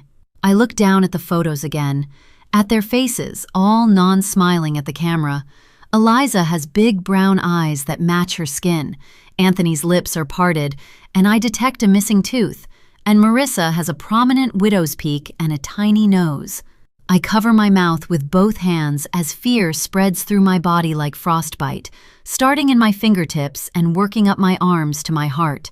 My fingers hover over Eliza's face. She's the one, I say quietly. Saul said she had a tragic end. I look up at Gabriel. What does that mean? He exhales slowly. There was another report after this, but I left it at home. It was mostly focused on her. After she disappeared, her clothes were found near a landfill. He hesitates. There was blood on them. Scarlett makes a strangled sound beside me, but I barely register it as the word blood echoes in my mind, growing louder with each heartbeat. Gabriel continues carefully. All of the missing children were eventually declared dead, even though no remains were ever found. But her case was different. The amount of blood they found made investigators believe she may have been killed. I feel suddenly weak, so it's a good thing I'm sitting. I force myself to look down again at the children's faces. They look like they want to say something, if only they were not frozen in time. I pick up Eliza's photo and stare at it. I wish I had the power to reach into the photo, to bring her to life, to hear the sound of her voice as she tells us what happened to her, to the others. Whoever killed her could have done it again. My pulse pounds in my ears. Judy, Gabriel cuts in gently. I ignore him. They could have taken Sadie after she left the camp, if they knew where to look, if they watched the camp, if they got him. He didn't touch Sadie, Gabriel says quickly. I look up with tears beading my eyelashes. They didn't find Eliza's remains, but they caught the man who murdered her, he says firmly. Ronald Hastings, a known offender. He's behind bars. My lungs finally draw a full breath, but it still doesn't feel like complete relief. He can't do it again? I look back down at Eliza's face. No, but there's more, Gabriel adds, squeezing my hand. I guess he doesn't want any more secrets between us. Her mother died 2 weeks after Eliza was declared dead. Scarlett gasps. What? Died how? I ask slowly. By suicide. She also had cancer before she died. No one speaks. Unspoken words hang in the air, thick and suffocating, as if saying them out loud would suck every breath of oxygen out of this entire apartment. Gabriel's hand is still holding mine tight, and Scarlett hasn't moved at all for the last 3 minutes, blankly staring ahead. What was her name? I ask when I manage to wade through the shock. Brenda Bennett. Okay. I pick up my phone and type it into Google. I don't even know what I'm looking for. I just need to do something. An obituary appears almost immediately, linked to the town's website. Brenda Bennett, 43, beloved member of the community, passed away after a brief illness. That's it. After that, there are only details about the funeral. There's no mention of how she died or a daughter, just a short paragraph followed by a request. Fundraiser, help cover funeral expenses, organized by Grace Kitchen Outreach, 124 Ocean Road, Salt Spray Cove. The bank details at the very bottom complete the obituary. My chest tightens painfully. I need to know who Brenda was, so I can know who Eliza was. Gabriel frowns. What? I need to know what kind of child she was, where she came from, and what happened before she ran from the camp. That won't change what happened, Scarlett mutters, wiping away tears. And what if it does? Scarlett shifts slightly, but says nothing. I gather Eliza's photo and the report page and slide them back into the envelope. Then I'm on my feet. Where are you going? Gabriel asks. To Grace Kitchen. In the bedroom, as I pull clothes from the drawer, a new fear slips into my thoughts. Hastings may be behind bars, but men like him rarely work alone. They find one another. They look out for each other and commit the same crimes. What if one of his twisted friends is out there, finishing what he began? What if that person has Sadie now? The thought hits me so hard I have to grab the dresser to keep myself steady. The phone starts ringing. I spin around, heart hammering, breath trapped in my lungs, as if the monster I just imagined is standing in the doorway, watching me. My pulse stutters as I answer. Hello? Hello, a man says, his voice gravelly. I may have some information that might help you find your daughter. Scarlett, 6 months ago. The moment we arrive at Salt Spray Cove Youth Camp, relief floods my body so fast I almost feel guilty. My shoulders, which have been welded up around my ears for weeks, if not months, finally slip downward. I breathe in deeply, my chest loosening with each gulp of oxygen. The air is fresh with the scent of pine and luxury. During most of the drive, Sadie barely looked up from her pink iPhone. She acted like she didn't care, only giving me grunts or one-word answers when I tried to talk to her. But as we reach the entrance, she suddenly sits up straighter. She leans forward, pressing her fingertips to the glass, and stares at the pastel buildings surrounded by swaying palm trees. Whoa, Auntie Scarlett! This place is actually gorgeous, she murmurs. Sunlight glimmers on a strip of ocean between the buildings. I feel something wake up inside me that I haven't felt in a long time. It really is. Doesn't even feel like a camp, she says, and I laugh softly. She's right. The place looks more like a fancy seaside resort than a camp. There's no way I could ever afford it on an English teacher's salary, especially now that the divorce is final and I'm on my own very soon. But Judy offered to pay for both Sadie and me. 2 months ago, I checked the prices online and saw how much it cost for an adult to come along. I almost fell out of my chair. It seemed way too much, and I told Judy that, but she wouldn't take no for an answer. "You've been through a lot," she said. "You need it as much as Sadie does. And it's a chance for the two of you to bond even more." I don't know if it's possible for Sadie and me to be even closer than we already are. When she's around me, she's much calmer and rebels less than when she's with her mother. And even though I try to help Judy out, to talk to Sadie whenever she gets out of line, there are times when I secretly love being her favorite grown-up. The one that has the power to make rules but also bends them sometimes, who brings her secret snacks and lets her stay up late for midnight reading when she is at our house. Judy and I had become friends fast while sharing a hospital room in the maternity ward, but she did not know me well enough to make me Sadie's godmother then. But over the years, having spent so much time with Sadie, that's what I've become, and I adore her to bits. I had to pull a few strings to get her to be in my class, just so I could get to see her even more. Being her teacher can be a challenge at times. I have to be careful at school to dial back my attention and not play favorites. But when I found out Elena Scott was bullying Sadie, making her lunch periods hell and leaving little notes that, even in their childishness, stung, I had to step in and protect her. Bullying is not tolerated in any form at Ridgewell Academy, and I have always been laser-focused on making sure my classroom is a safe place, especially for Sadie. When that line got crossed, I made sure heads rolled, even if it meant a few difficult conversations with parents who would rather believe their own children could do no wrong. I made so much noise that, in the end, after a lot of meetings and stern warnings, the school board voted for expulsion. I almost felt bad for the girl, but not enough to regret what I'd done. Seeing Sadie's eyes when I announced to the class that Elena had left the school and would not be coming back was worth it. My lips curl into a smile at the memory before I bring myself back to the present. The reception lounge feels cool, with a light citrus scent in the air. Plants climb the stone walls, and preserved moss panels soften sections of the ceiling. It feels like a forest recreated indoors. Soft instrumental music plays from hidden speakers. Staff in white t-shirts and blue jeans move smoothly among the guests as they arrive, handing out refreshments, orange juice for the kids, and champagne for the adults. There are not many of us at this time. I see just 2 other teenage girls comparing something on their phones, and a boy in designer sneakers, standing next to a man in a dark suit and sunglasses, his accompanying adult, I'm guessing. 2 more boys, who must already be staying here, walk through the hall in tennis whites, carrying rackets.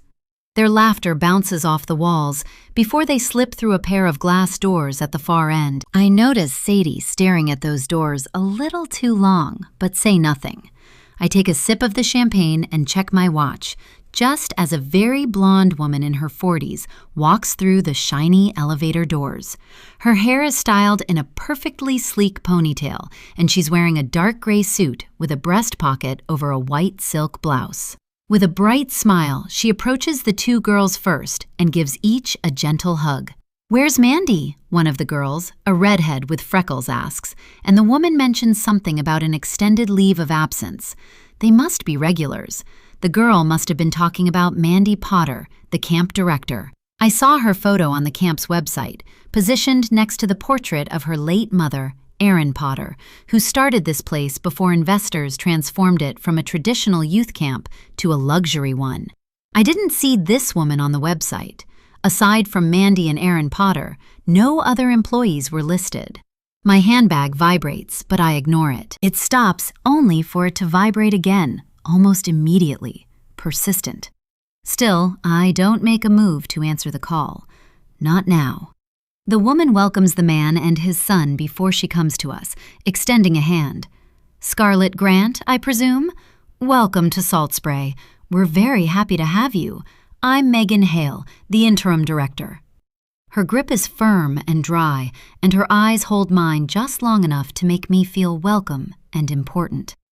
Thank you. It's beautiful here. It's meant to be, but the environment does half the work, I have to admit, she chuckles. Megan is quite tall, with a perfect posture, and has very pale, almost translucent skin.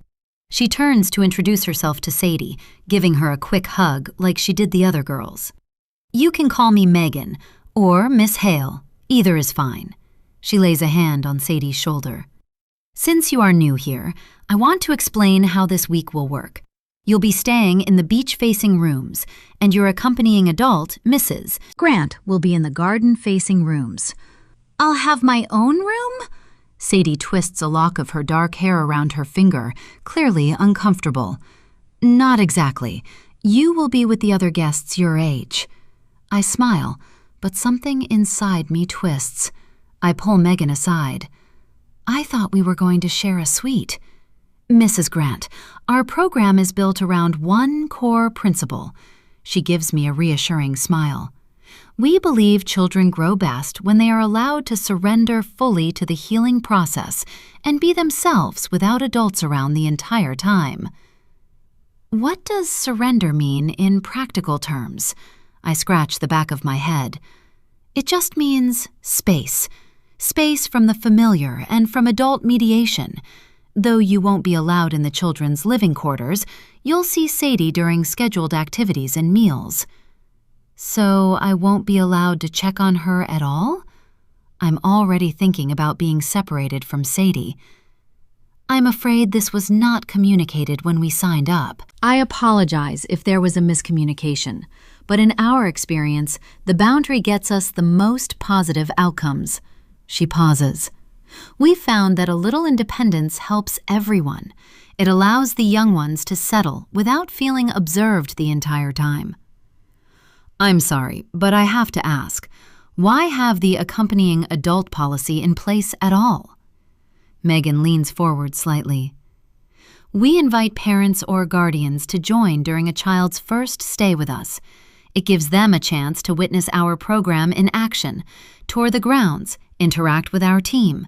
Most of them find it reassuring to experience Salt Spray themselves and to be nearby before sending their children back on their own. I see.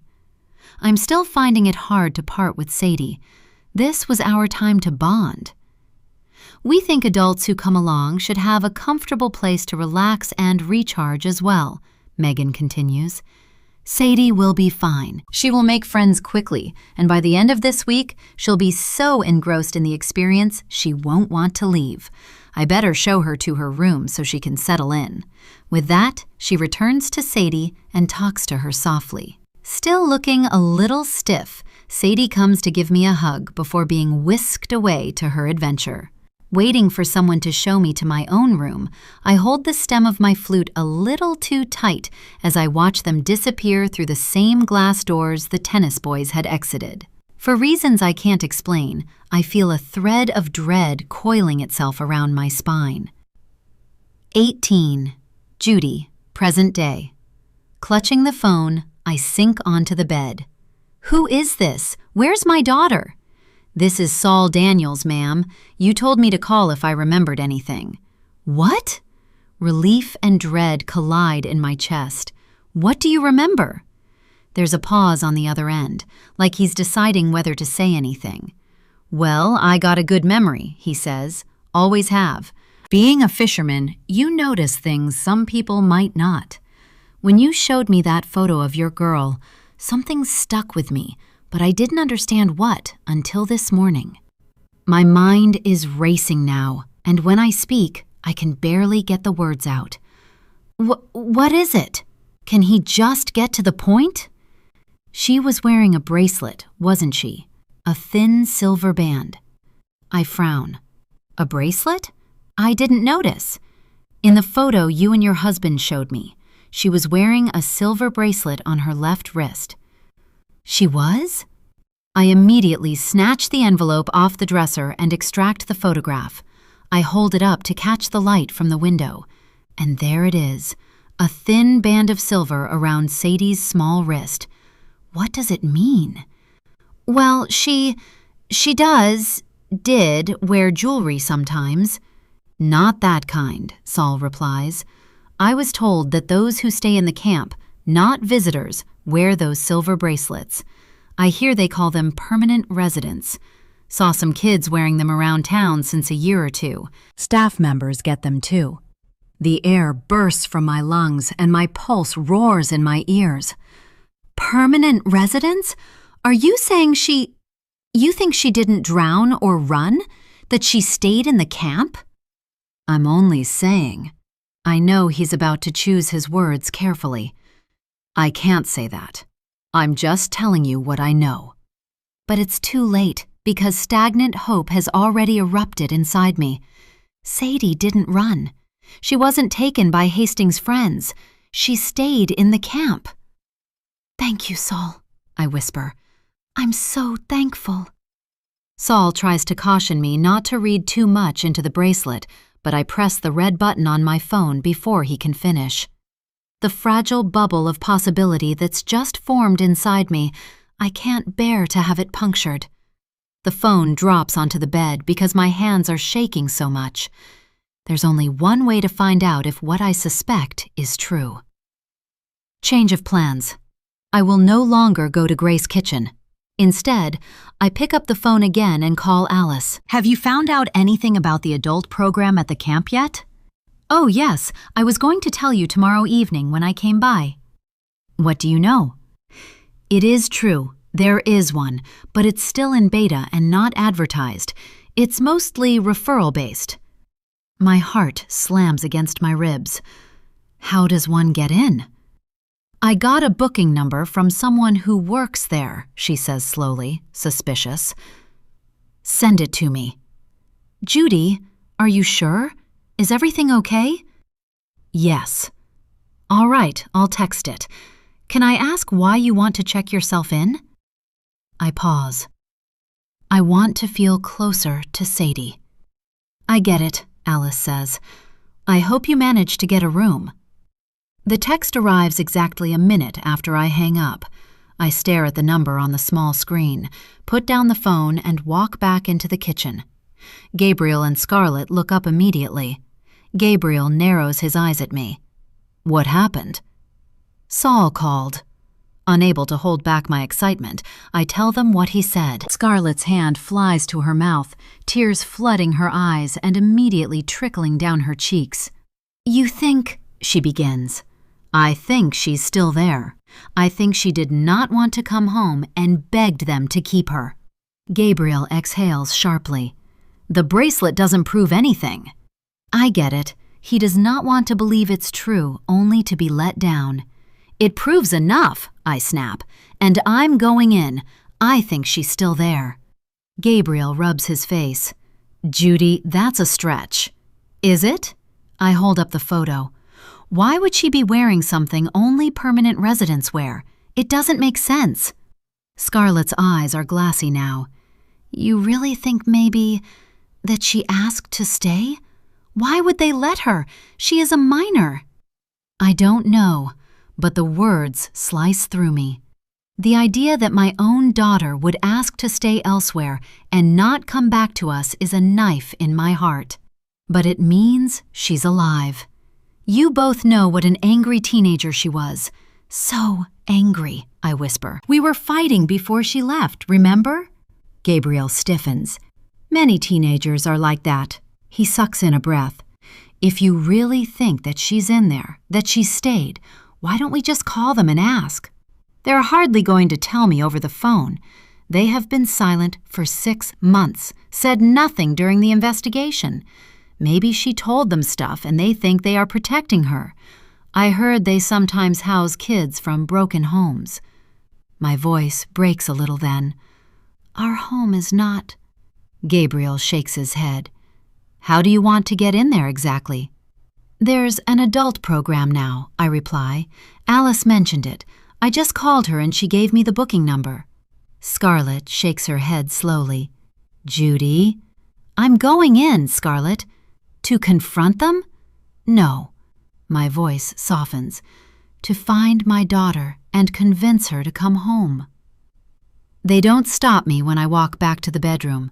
I sit on the bed and dial before I can talk myself out of it. The camp staff won't recognize me as Sadie's mother right away, I don't think. My face and name were never in the papers. I was also too torn up to do any of the media appearances. Each time the producers called us in, I'd nod and agree to speak, only to dissolve into tears minutes before the cameras rolled. Eventually, Gabriel started going alone, sparing me the humiliation of another breakdown in the green room. Salt Spray Cove Center, a woman answers brightly. How can I help you? I was wondering if you have any rooms available. I keep my voice steady. For the adult retreat. There's a pause, keys tapping. May I have your name? Judy Ellis. Another pause. This one is longer and heavier. I'm afraid we're fully booked at the moment, Miss Ellis, she confirms at last. This is a beta program, and we are not taking many people at the moment. That's a shame. I was referred to you. The thing is, I've been going through a difficult time in my life. A lot of stress and depression. I've tried other programs and nothing has helped. I was told this place is different. Silence. Please hold, the woman says. Soft music filters through the line, thin and tinny. I grip the phone tighter, listening. Then the music cuts out. I hear voices, muffled, close.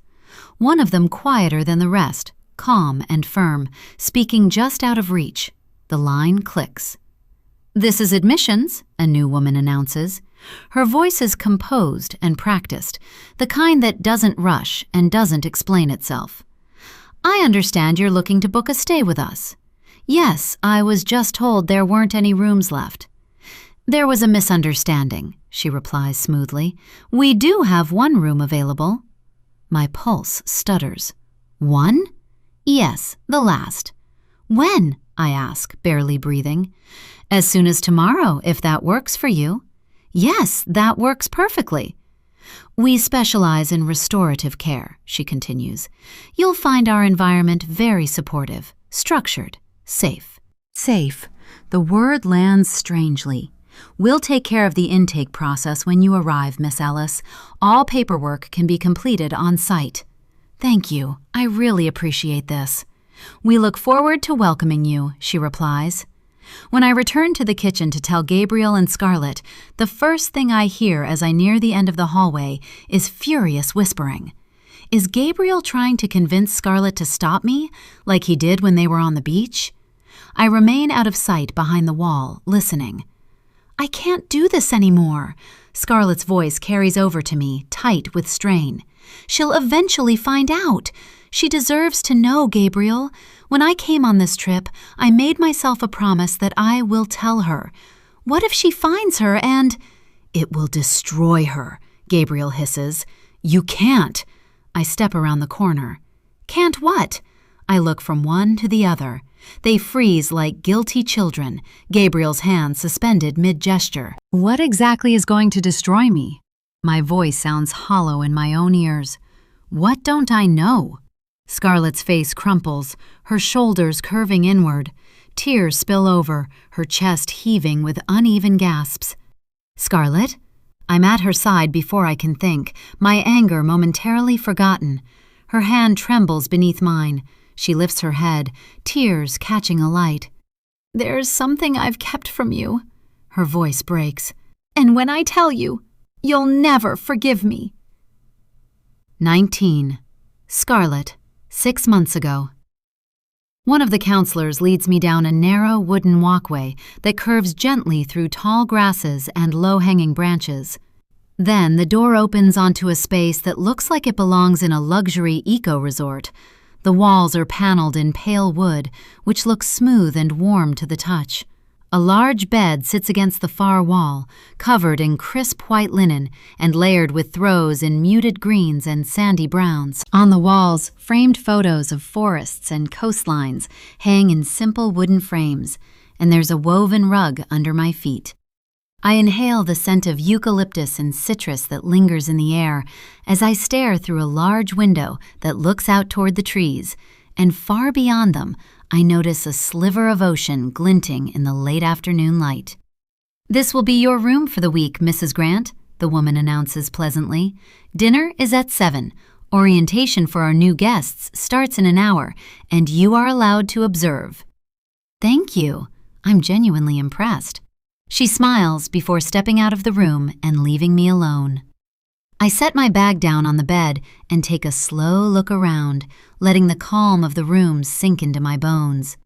My shoulders start to loosen, and the tight knot I've been carrying since being told I would be separated from Sadie eases a little. Maybe this place really is what they promised, and I should just relax. Before orientation, I unpack just enough to feel like I belong here, at least for a while. I hang my cardigans in the small wardrobe, line my toiletries neatly beside the stone sink, smooth the already perfect bedspread with my palms. Glancing at my phone on the bedside table, I feel its magnetic pull. I step across the room toward it, but I hesitate before picking it up. I don't have to message Matt anymore. The divorce was finalized last week. Matt and I are still living in the same house until I can find something small and affordable, so I don't have to blow through my settlement and savings. But living together when we are no longer a couple is unbearable. Going from sleeping in the same bed to being nothing but roommates who barely speak is torture. For the next few days, at least, I won't have to listen to his footsteps moving around the house, dreading him walking into whatever room I'm in. Still, obligation is a hard habit to break, so I grab the phone and type anyway. Arrived safely in Salt Spray Cove. Camp is beautiful. Sadie is settling in. Hope you're okay. I stare at the message before sending it, then do. Matt won't reply for hours, maybe not at all, and I can't find it in me to care. The truth is, our marriage ended the moment our daughter died from SIDS, the moment the world split into before and after it happened. We tried to survive it at first, and when it was safe to try for another baby, Matt convinced me to. But it never worked. Each month was a new disappointment, and all the while, I knew something Matt didn't. I had been taking contraceptive pills without telling him. The moment our Amelia was gone, I knew I couldn't do it again.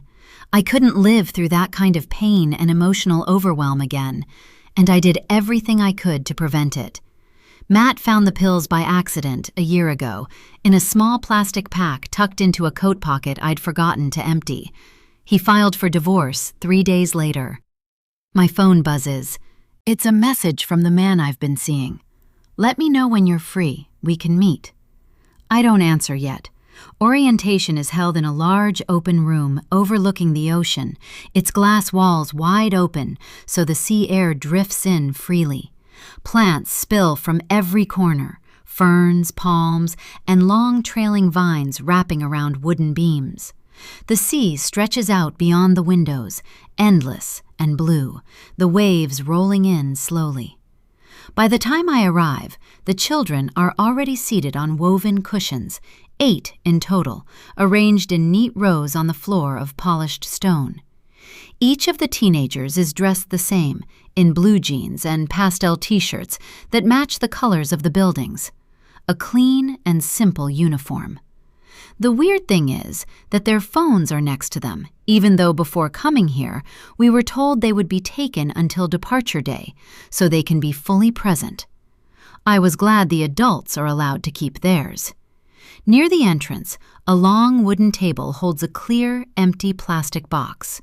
Less than a minute later, Megan points to it. "It's time to let go of your phones for the duration of your stay.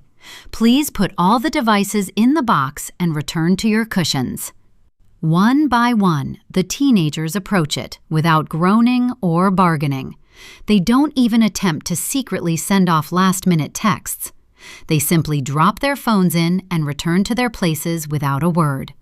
Sadie goes third. She hesitates for half a second, then places her phone inside before turning away.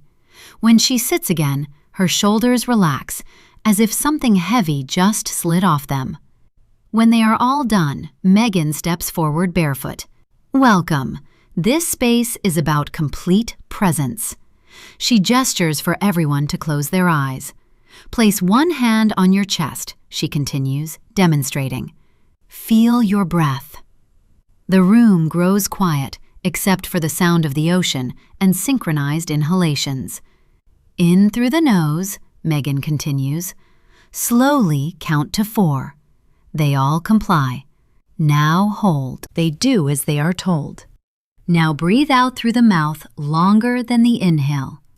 I watch as the kids' shoulders sink almost as they exhale. The process is repeated again, and by the third round, the energy in the room has shifted to something much lighter. Megan moves among them as they breathe, occasionally kneeling to adjust a posture or to place a hand between a child's shoulders, murmuring praise. Good job, Sadie. Next, Megan instructs them to lie back on the mats.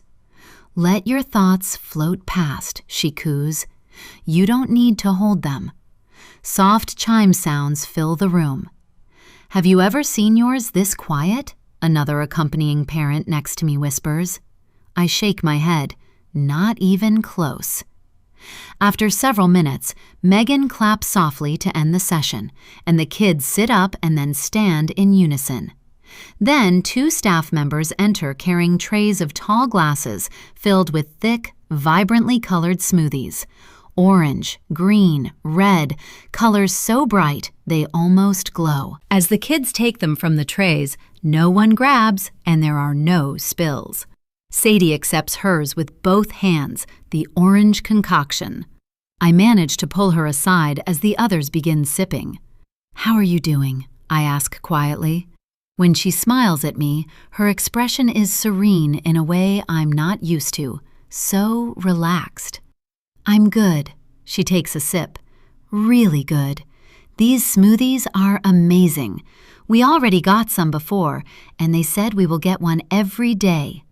That's wonderful, I say, and Sadie grins and joins her new friends, the 2 girls who arrived the same time as us. Maybe they are sharing a room. See? Nothing to worry about. After a few minutes, Megan calls for attention again, and the children are guided through a grounding exercise next, palms pressed to the floor, eyes closed, counting the seconds of contact to natural stone. Your body knows how to be calm, she tells them. We're just reminding it.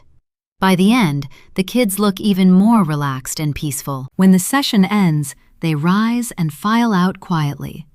Back in my room, my phone buzzes again. This time, it's a message from Judy. How is Sadie? Is she okay? I type back quickly to reassure her.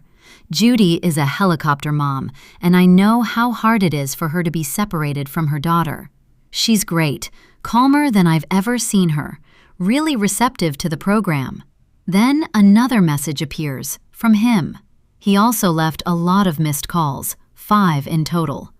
Are you able to slip away tonight? Or are you busy? I stare at the screen for a long time, then type. Surprisingly, I have time. Let's meet on the beach. There's something I need to tell you. The beach is quiet except for the rhythmic sound of waves sweeping against sand. His silhouette waits by the shoreline of the public beach nearby, hands in pockets, shoulders hunched against the evening chill.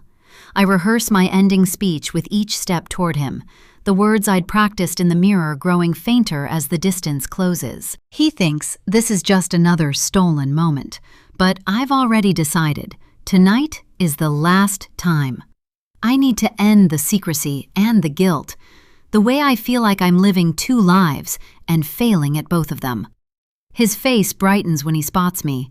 My prepared first sentence sits ready on my tongue, but then, as soon as we are standing in front of each other, he pulls me close and his lips find mine, warm against the cool air.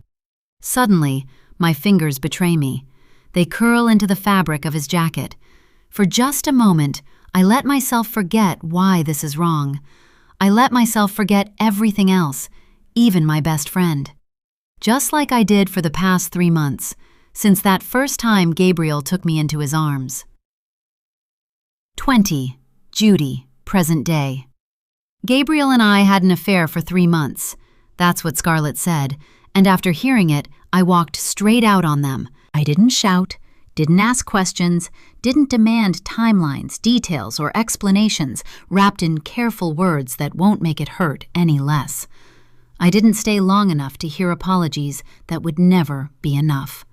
I simply turned, walked past them, and shut myself inside the bedroom like my body knew before my mind did that I needed walls to protect me, to keep me from breaking apart completely.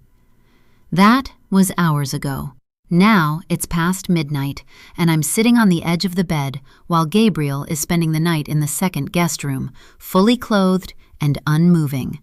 I've been here so long, my legs have gone numb, a prickling ache creeping up my calves, my feet tingling.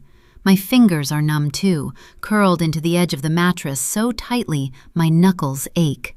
If I let go, I'm afraid everything inside me will spill out. I keep replaying the moment she said it. Her words dropped between sobs like something she could no longer carry alone, like she wanted me to share her burden, while Gabriel just stood there like a statue. I didn't see it coming.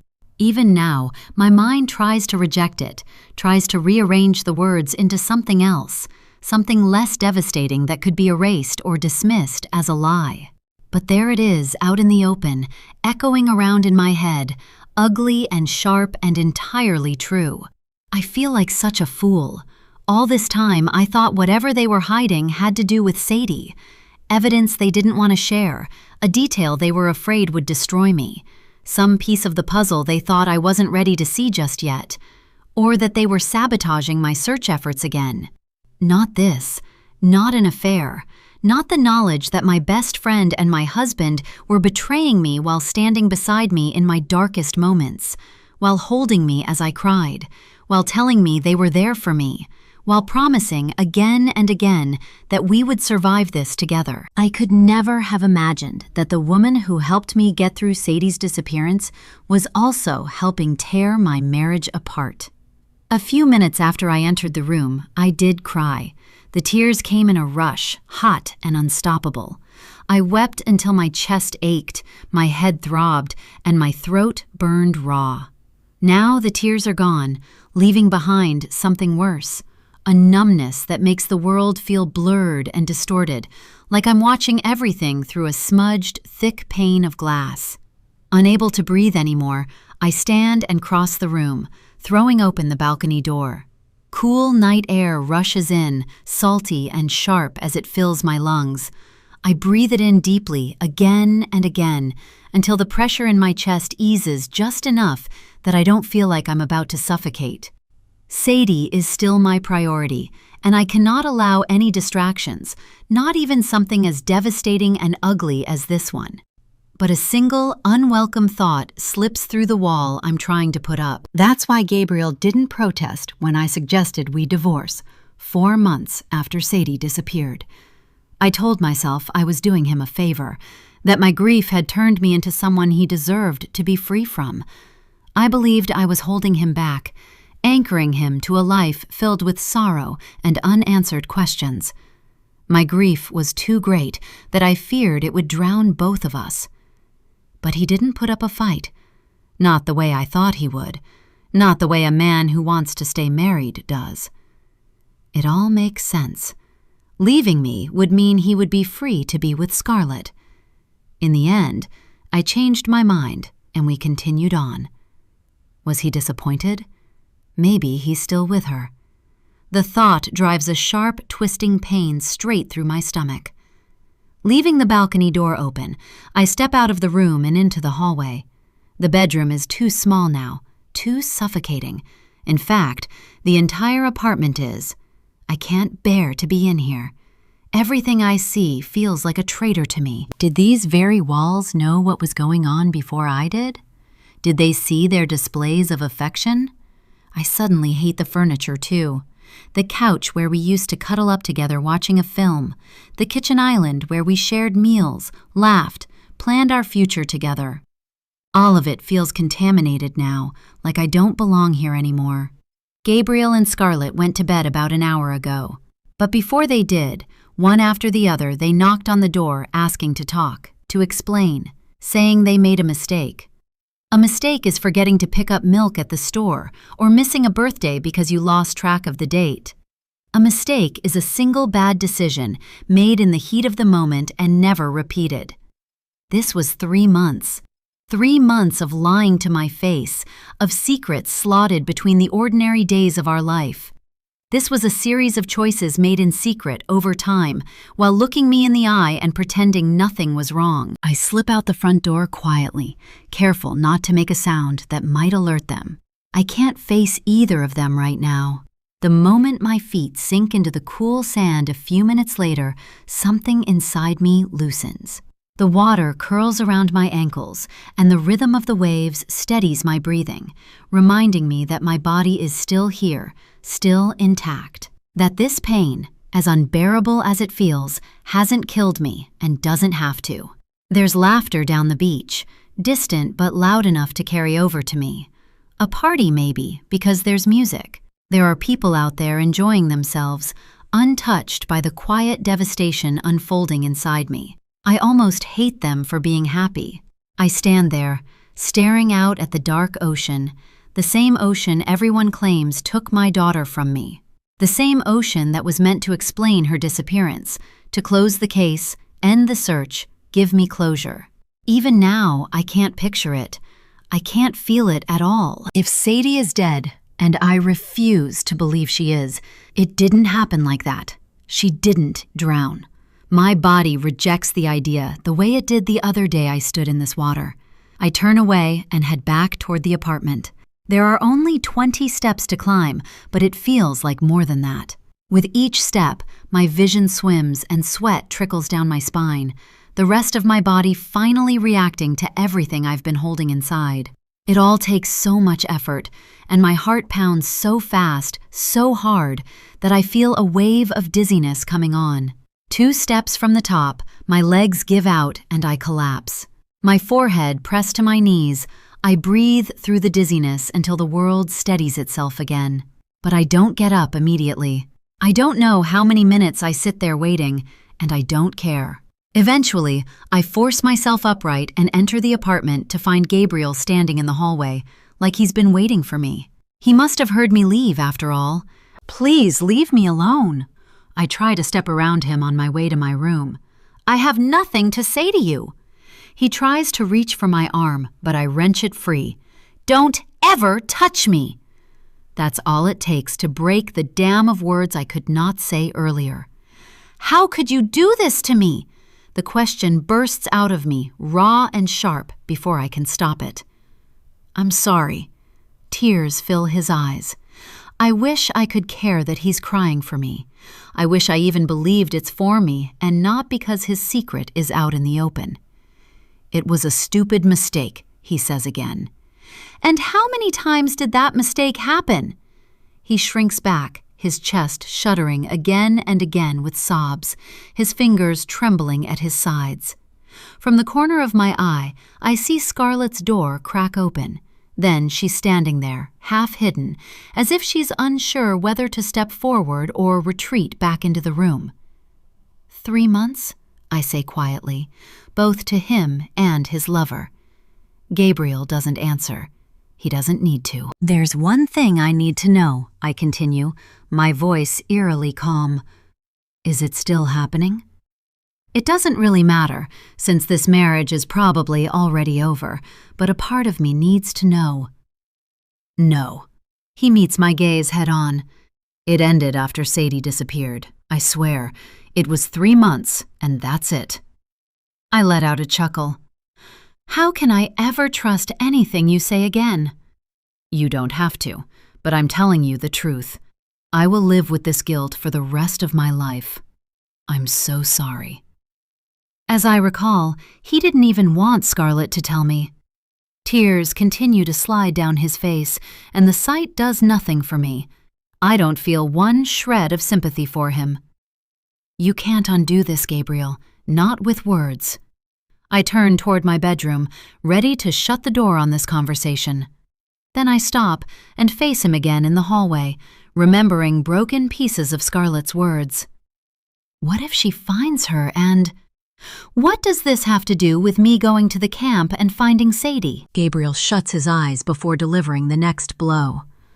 I was there that night. I freeze, every muscle locking. What do you... The night Sadie disappeared, I was at the beach close to the camp, he explains, his head dropping. I went to see Scarlett. Sadie was there.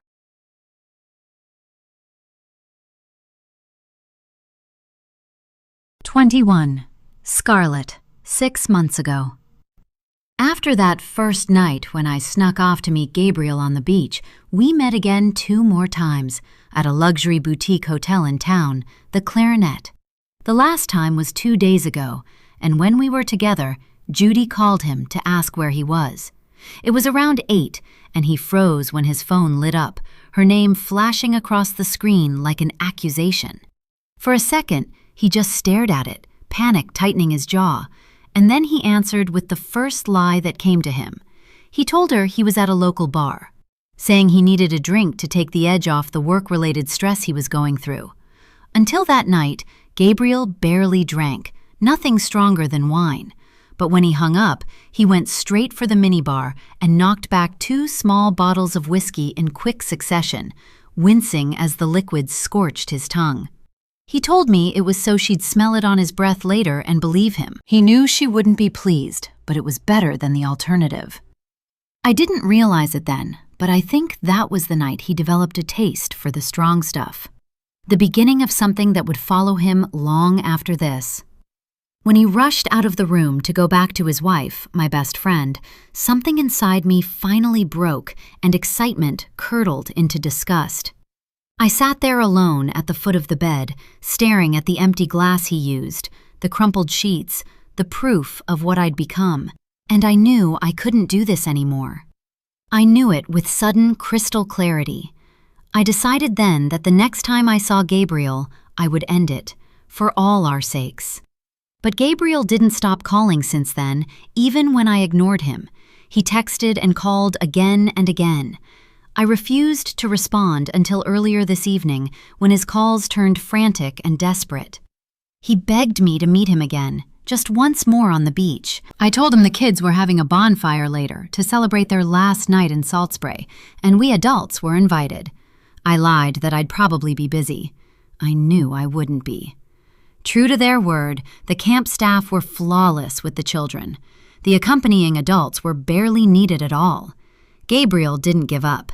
He was desperate to meet me tonight. I realized that trying to put off the inevitable wasn't going to work, so I promised I'd try to slip away if a chance presented itself.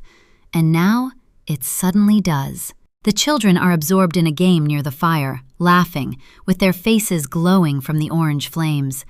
I step away from the bonfire and down the darker stretch of beach, my heart pounding harder with every step, toward the Drip, a closed beach bar Gabriel mentioned. It's a sagging wooden structure at the edge of the camp's territory, half swallowed by dunes and shadows. I see him waiting there, and as soon as we're face to face, I don't hesitate. I can't do this anymore, Gabriel. I'm sorry, but it's over.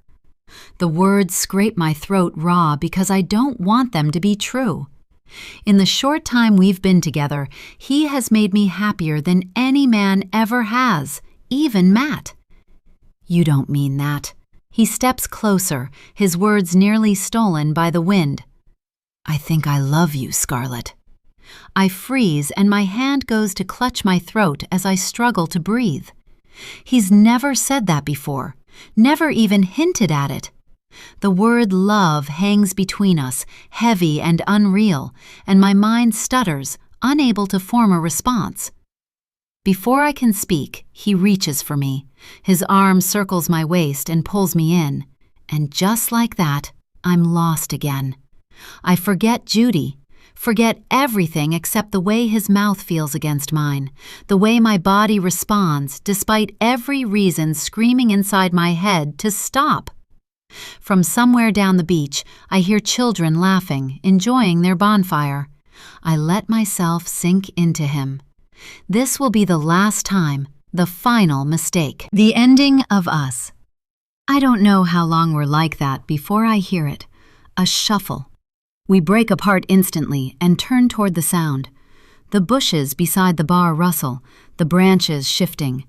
Then she steps into the moonlight. Sadie. Her dark hair catches the silver glow, just like mine at this time of night. Her hands are covering her mouth, and her eyes are wide and horrified, fixed on us. She must have followed me. Earlier, as we walked toward the bonfire, she said she wanted to talk to me later. When she saw me leave, she probably thought we could finally be alone.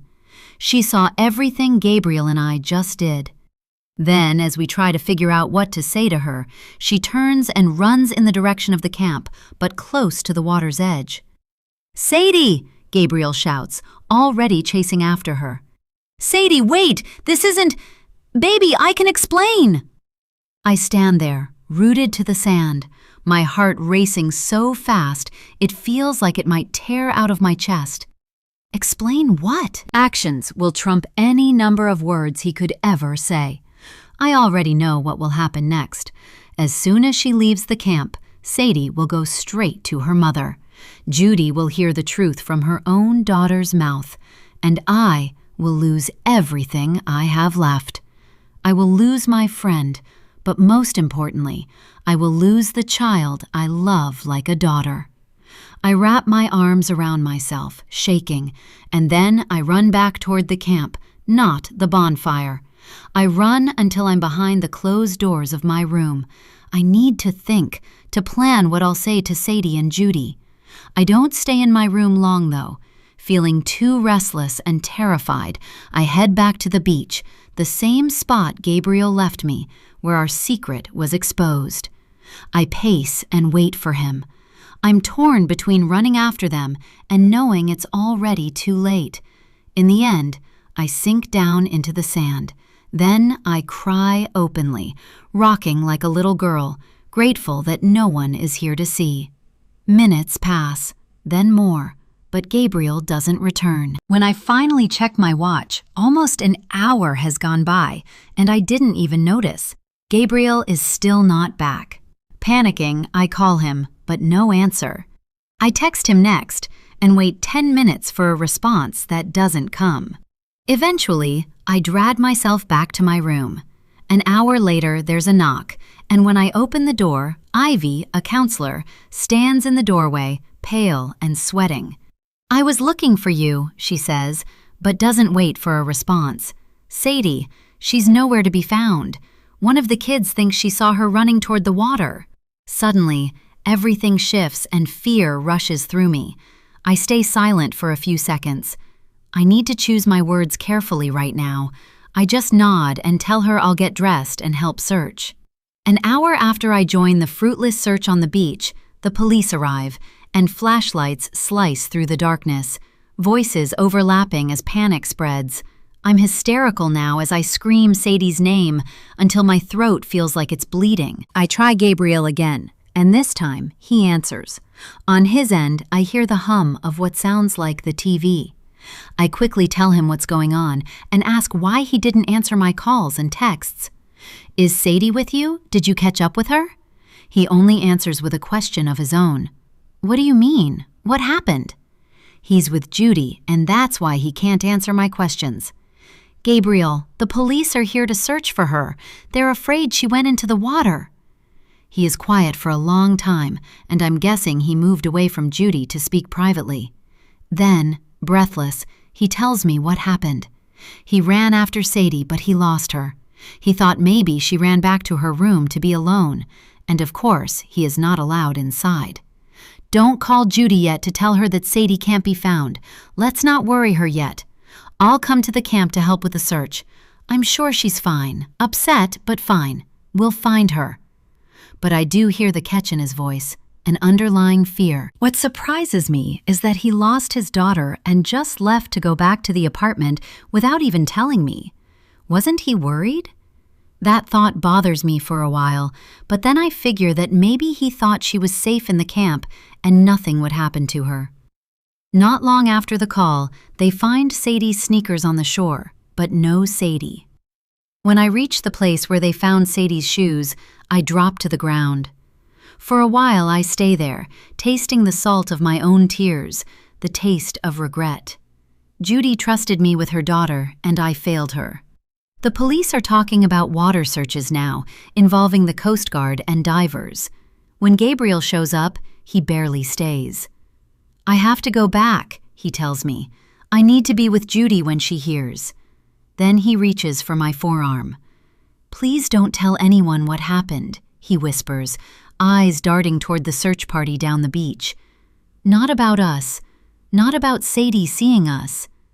My teeth chatter despite the warm night. "You want me to lie to the police?" His lawyer face slides into place. "Judy cannot find out what happened tonight." A sob tears from my throat. "Our Sadie is missing!" The words come out ragged, barely audible over the shouts of searchers calling Sadie's name. "What if—" "No, she didn't drown. They'll find her," he insists, glancing at the abandoned sneakers being photographed by officers. "She probably took them off to run faster down the beach. I know my daughter. She likes to be alone when she's upset. She's creative when it comes to hiding spots." Behind us, flashlight beams crisscross the dunes. Then suddenly, a helicopter thrums overhead. Its spotlight sweeps the dark water. "What about when they ask where I was when she disappeared?" My voice rises. "I was gone for a long time." "Tell them you had a headache and had to go to your room, that you planned to go back to the bonfire, but you fell asleep." I dig my nails into my palms. "I can't believe you want me to lie to the police while they're—" My voice breaks as a Coast Guard boat cuts through the waves, searchlights scanning the darkness. "While they're combing the ocean for her." Oh my God, what if it's true? What if something really happened to Sadie? Heat starts to burn behind my eyes. It distorts the edges of everything in my vision. In my mind's eye, I imagine Sadie, her hair plastered wet to her face, her mouth and lungs full of salty water, her chest still. Gabriel tugs me farther away from the commotion. "If you don't, we are going to lose everything." His fingers tighten on me. "You'll lose your best friend. I'll lose my wife. Sadie's family will fall apart." He lied. He lied about loving me. He loves Judy more. I pull away, wrapping my arms around myself as tears stream unchecked down my face. A police officer glances our way, then turns back to his radio. "They'll find her," Gabriel repeats, softer now. "Just tell them what I told you. Do you understand what's at stake?" "Yes." My throat closes as I stare at the black water, now imagining Sadie's body rolling with the current. I feel like something inside me is breaking with each breath. After Gabriel has left, when one of the officers approaches me with a notebook in hand, I repeat Gabriel's story word for word. Back in my room, I huddle on the bed, replaying Gabriel's face when he showed up for the search. I didn't see horror or devastation in his eyes. His features had barely shifted, while mine had crumbled completely. His face was cold and unfamiliar, hardened by something resembling fury. 22. Judy, present day. The morning after Gabriel and Scarlett confess their affair to me and that Sadie saw them on the beach, I can barely get out of bed. It's 6:15 a.m. and my body feels weighted down, as if someone poured liquid lead into my veins while I was asleep. Every attempt to move is met with resistance.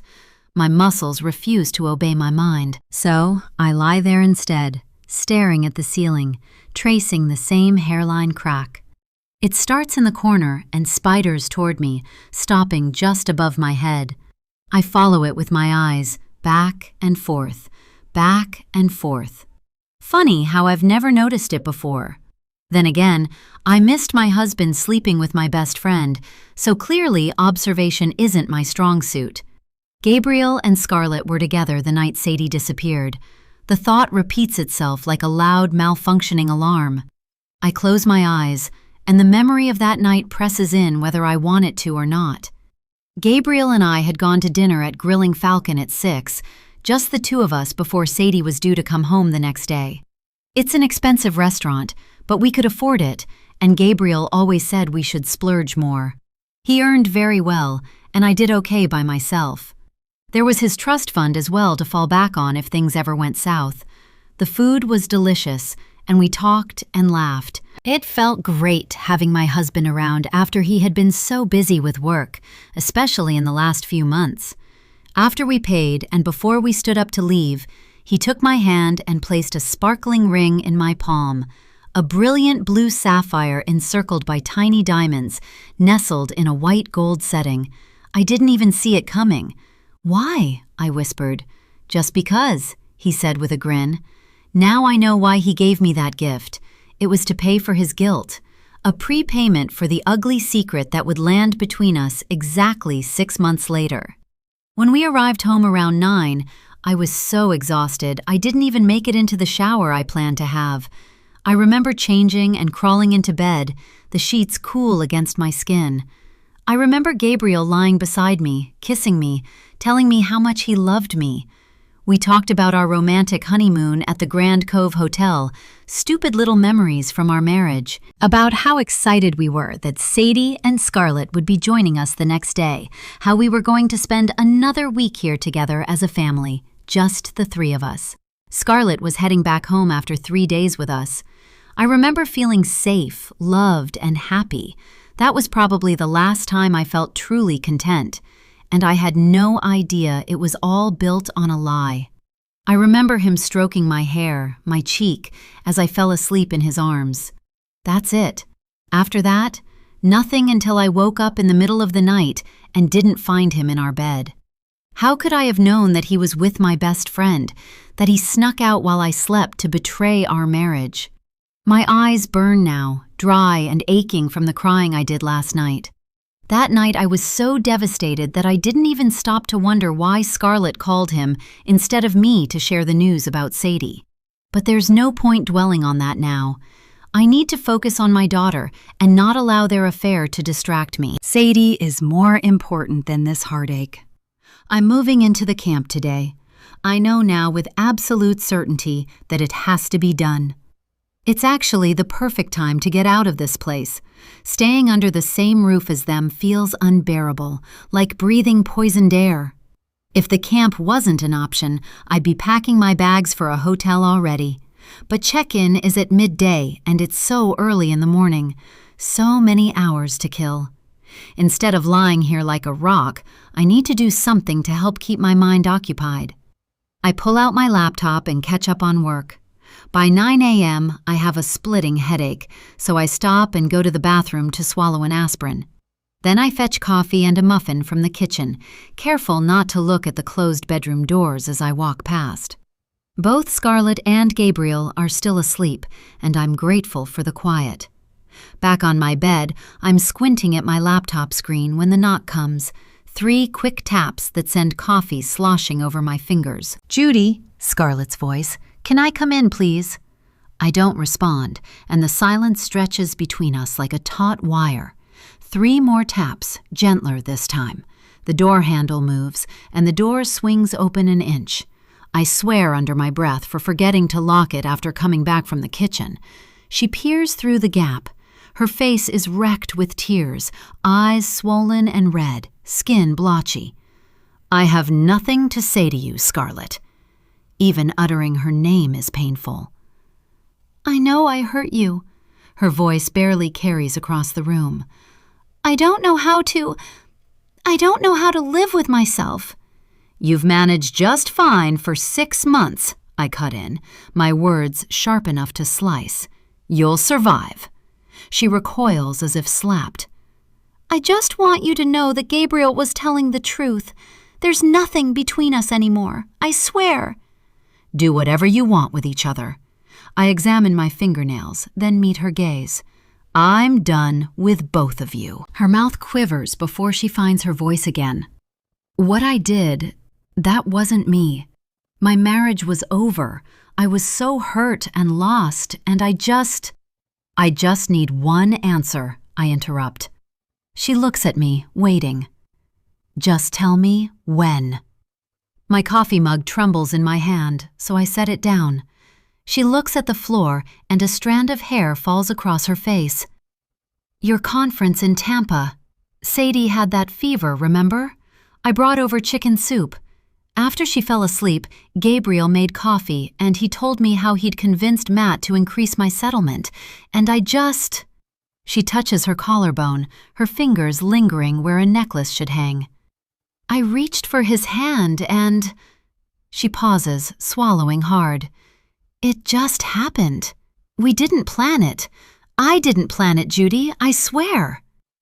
My stomach lurches as if I'm on a boat hitting rough water. I stare at her, but all I can think about is how her eyes are filled with guilt, or maybe fear. I can't tell which. I'm silent, trying to picture it. Scarlett collapsing into my husband's arms with gratitude, while my sick daughter slept in the other room. I want to ask what happened after that, but I won't be able to handle it. So I press my palms on my thighs, fighting a tremor of anger that ripples through me. Get out! She lingers in the doorway, lips parted like she might say more, then pulls the door shut with a soft click. My eyes blur with tears, but I blink them back. The hot coal of betrayal burns in my chest, and I let it, because anger is better than the numbness threatening to hollow me out. But beneath all of it, stronger than everything else, is resolve. I will get out of here, go into that camp, and I will find my daughter and convince her to come home with me. And Scarlett will never touch anything I love again. 23. Gabriel comes to stand in the doorway as I finalize my packing and get ready to leave. Judy, are you sure you want to do this? A few minutes ago, he tried to talk to me again about what he did, to apologize and beg for my forgiveness, but I cut him off. So he switched to trying to get me to change my mind, saying he does not want me to end up disappointed when I don't find Sadie, as he's sure I won't. Pretending a little too late to care about me, like Scarlett did this morning. I glance out the windows at the crashing waves, then take a breath to control my emotions before I turn to the man I loved enough to marry, feeling that burn inside my chest from what he has done to me, to us. As much as I want to lash out at him, I refuse to go there, refuse to give it my energy. I wept enough last night. What good would it do anyway to fight with him? There's no longer a marriage to try and restore. Our relationship no longer deserves my attention. Of course, my heart is broken and my ego is bruised, but as much as it would bring me so much satisfaction to lunge at him and claw his eyes out, Gabriel and I are done. As far as I'm concerned, this will end in us going our separate ways. No point in dwelling on something that can't be undone when I need to focus fully on finding Sadie. I already said I'm doing this. I zip up the small suitcase I normally use as hand luggage when traveling on a plane. He takes a few steps into the room and stands there, shifting from one foot to the other. Gabriel is not the kind of man who is often nervous, at least not in front of other people. The confidence he brings to the courtroom usually escorts him through life, but now, as he stands there in front of me, he looks like a child who has been caught with his hand in the cookie jar. I'm the one who had the honor of seeing the weak parts of him. I just didn't know he was weak enough to make stupid decisions. Judy, before you go, please, let's talk about… I don't know what to say. What I did. There's no point. There's nothing more to explain. You did what you did, and the only thing we can do now is focus on finding our daughter, if she's still out there. The sparkle in his eye gives away his emotions, but he blinks quickly and then reaches into his pocket. I found out that they no longer allow electronics in the camp. Apparently, they used to for the adults, but now the rule applies to all guests. I already know that from visiting their website. That's why I didn't pack my laptop or iPad. But I can't go in there without any contact with the outside world, so I was going to find a way to sneak my phone inside. He reaches into his pocket and hands me something rectangular. This is a burner phone. If they demand to have your phone, give them this one. I doubt they will suspect you have two. I advise you to keep it switched off just in case. It would be great if you keep in touch and update us. Us? Him and Scarlett? It almost sounds as though they are married, and I will be updating the couple. I swallow the hot lump inside my throat and take the phone, dropping it into my handbag. My main phone is in a hidden side pocket. Unless they scan me, they won't know I have it. He shoves his hands into his pockets and remains standing there. He doesn't look ready to go away. I should get going. After hours of waiting, I'm ready to get out of here. Gabriel attempts to take my suitcase from me, to carry it to the car, but I reject his offer, stepping away from him. I'm fine, I'll manage. I wheel the suitcase past him, and on my way down the hall, I see Scarlett standing in front of her door holding Coco. I don't say anything to her, just walk straight to the front door, wondering what they will be doing without me here.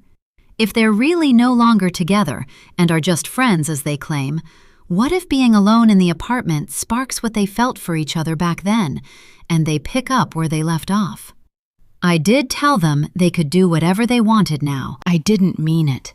I'd never feel comfortable with my friend being with my husband, even if he's no longer mine. The thought causes tears to flood my eyes, but I stop them from spilling out. Again, I remind myself to let it go, for now. But inside my car, I lean my head against the steering wheel and close my eyes tight. They're hurting so much from crying and lack of sleep. Then I glance up at our apartment. Even as I fight it, I wish I could see through walls, see them, hear them, to know what they're saying about each other and about me. I shake my head and start the car. Less than 10 minutes later, I'm on the winding, palm-lined road that leads to the camp. My hands tighten around the steering wheel as the white gates come into view, sunlight flashing off the metal like a warning. I slow the car to a stop just inside the entrance and follow a discreet sign pointing toward guest parking. For a moment, I don't get out. I sit there with my hands resting on the steering wheel, breathing shallowly. I count to 20, forcing myself to stay present, pressing my tongue against the roof of my mouth until the nausea eases. If Sadie has been inside these gates for 6 months, then turning around isn't an option. 2 guards stand a few feet away, dressed in dark navy uniforms with subtle earpieces, their posture rigid and watchful. Beside them are 3 women in identical attire, soft gray linen trousers, pale blue button-down shirts with the camp's insignia embroidered over the breast. As soon as I step out of the car, one of the women approaches with a bright, warm smile. "Miss Ellis?" she asks. "Yes." Hopefully they won't suddenly recognize who I am and turn me away when I've already made it this far. "Wonderful. We've been expecting you. I'm Marianne Sullivan." She extends a slim hand. Her grip is cool and firm.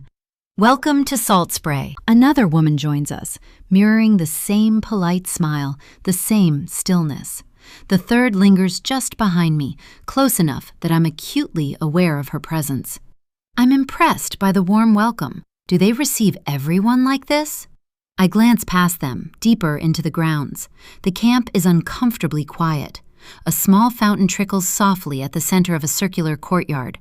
Around it, a handful of children sit on stone benches or on the grass, reading books, sketching, or staring at the fountain water. They look calm and happy. As I follow Marianne along the seashell path, I get a sense of déjà vu, but I shake it away. I'm relieved when we step into a reception building made mostly of wood and stone. It smells fresh and clean, the kinds of scents one would expect in the high-end spas I've been to. I love the sight of lush plants climbing the wall, bringing nature inside. I know this camp used to be more traditional years ago, but I'm really loving this rebrand into something more modern, with its focus on growth and self-actualization, rather than the usual elite camp concept. Still, Reminders of the old legacy remain, like the wooden crest mounted on the wall behind the reception desk that holds brass plaques engraved with the names of returning families and the dates they walked through the camp's doors. There must be a tennis court nearby because I catch the sounds of tennis balls hitting a racket and the faint shrill of a whistle. This place still has history. It hasn't been erased. And strangely, that comforts me. Marianne gestures toward a smooth wooden desk where another staff member is waiting. Unfortunately, before we get you settled, Miss Ellis, we'll need to take your phone, Marianne informs me. I'm sure you're familiar with our rules. They're listed on the website. I need it for work. I have to seem reluctant so they don't suspect I might have a backup plan. I understand, she replies, her tone low and soothing. But all guests surrender electronic devices during their stay. It helps with healing and detachment. A padded lockbox appears on the counter, and left with no choice, I pull out the phone Gabriel gave me and place it inside. An already prepared label with my name is taped to the box, which soon disappears behind the desk. Forms are signed, and questions asked and answered. Then I repeat everything I've already told them on the phone about why I need to be here, that I'm depressed and need to disconnect. I make sure to act the part too, hunching my shoulders and forcing just enough tears to my eyes. But then something slips inside me, and suddenly I'm not pretending anymore, but full-on sobbing. Between gasps for air, one thought pushes through. I have to find my daughter, because without her, I have no one left. 24. The young woman who escorts me down the stone path, after I pull myself together, walks at an unhurried pace, her posture relaxed, her hands clasped neatly behind her back. The path curves away from the central courtyard where I saw the children earlier, the sound of the fountain fading behind us as we move deeper into the grounds. The path narrows as pines close in overhead, their branches weaving a green ceiling that filters the sunlight. Low stone walls and manicured hedges now shield the teenage residence area from view. We abandon the sunny lawns for something quieter. Halfway down the path, the woman glances over her shoulder. Suddenly, she halts and turns to me. I'm sorry, I completely forgot to introduce myself. I'm Elena. Her voice carries a bright, rehearsed quality, like someone who's memorized their lines for a play. She can't be more than 23. Judy, I reply, accepting her outstretched hand. She resumes walking. This side is for adult retreat guests, she explains, gesturing ahead. We recently piloted the program. It's separate from the teen residences for safeguarding purposes. The board was very clear about that. The farther we go, the more peaceful it becomes. When we stop, it's in front of a single-story lodge, partially hidden by trees. Inside, after navigating a hushed hallway, Elena unlocks a door. Your room, she announces. I hope it meets your needs. I step into a meticulously designed space. Honey-colored wood floors, natural stone features, furniture in muted earth tones. Potted plants occupy every corner. But unfortunately, the windows overlook trees, not the beach. I hesitate, then gesture toward where I know the ocean must be. I thought I might have a room with a view of the water. Elena gives me an apologetic smile. I know, most people would prefer that, but the waterfront cottages are reserved for legacy families and long-term retreat bookings. This was our only availability on short notice. I assure you, it's fully equipped and very private. It's perfect. At least I made it inside this place. I venture deeper into the room, taking in my surroundings.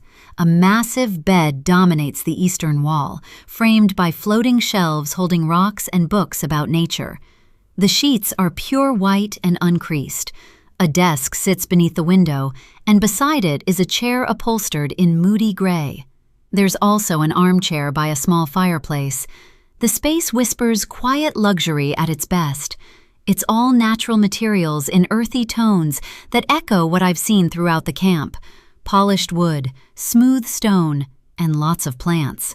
but I don't see a coffee machine anywhere, and that weighs on me a little. I need my daily fix of 3 cups.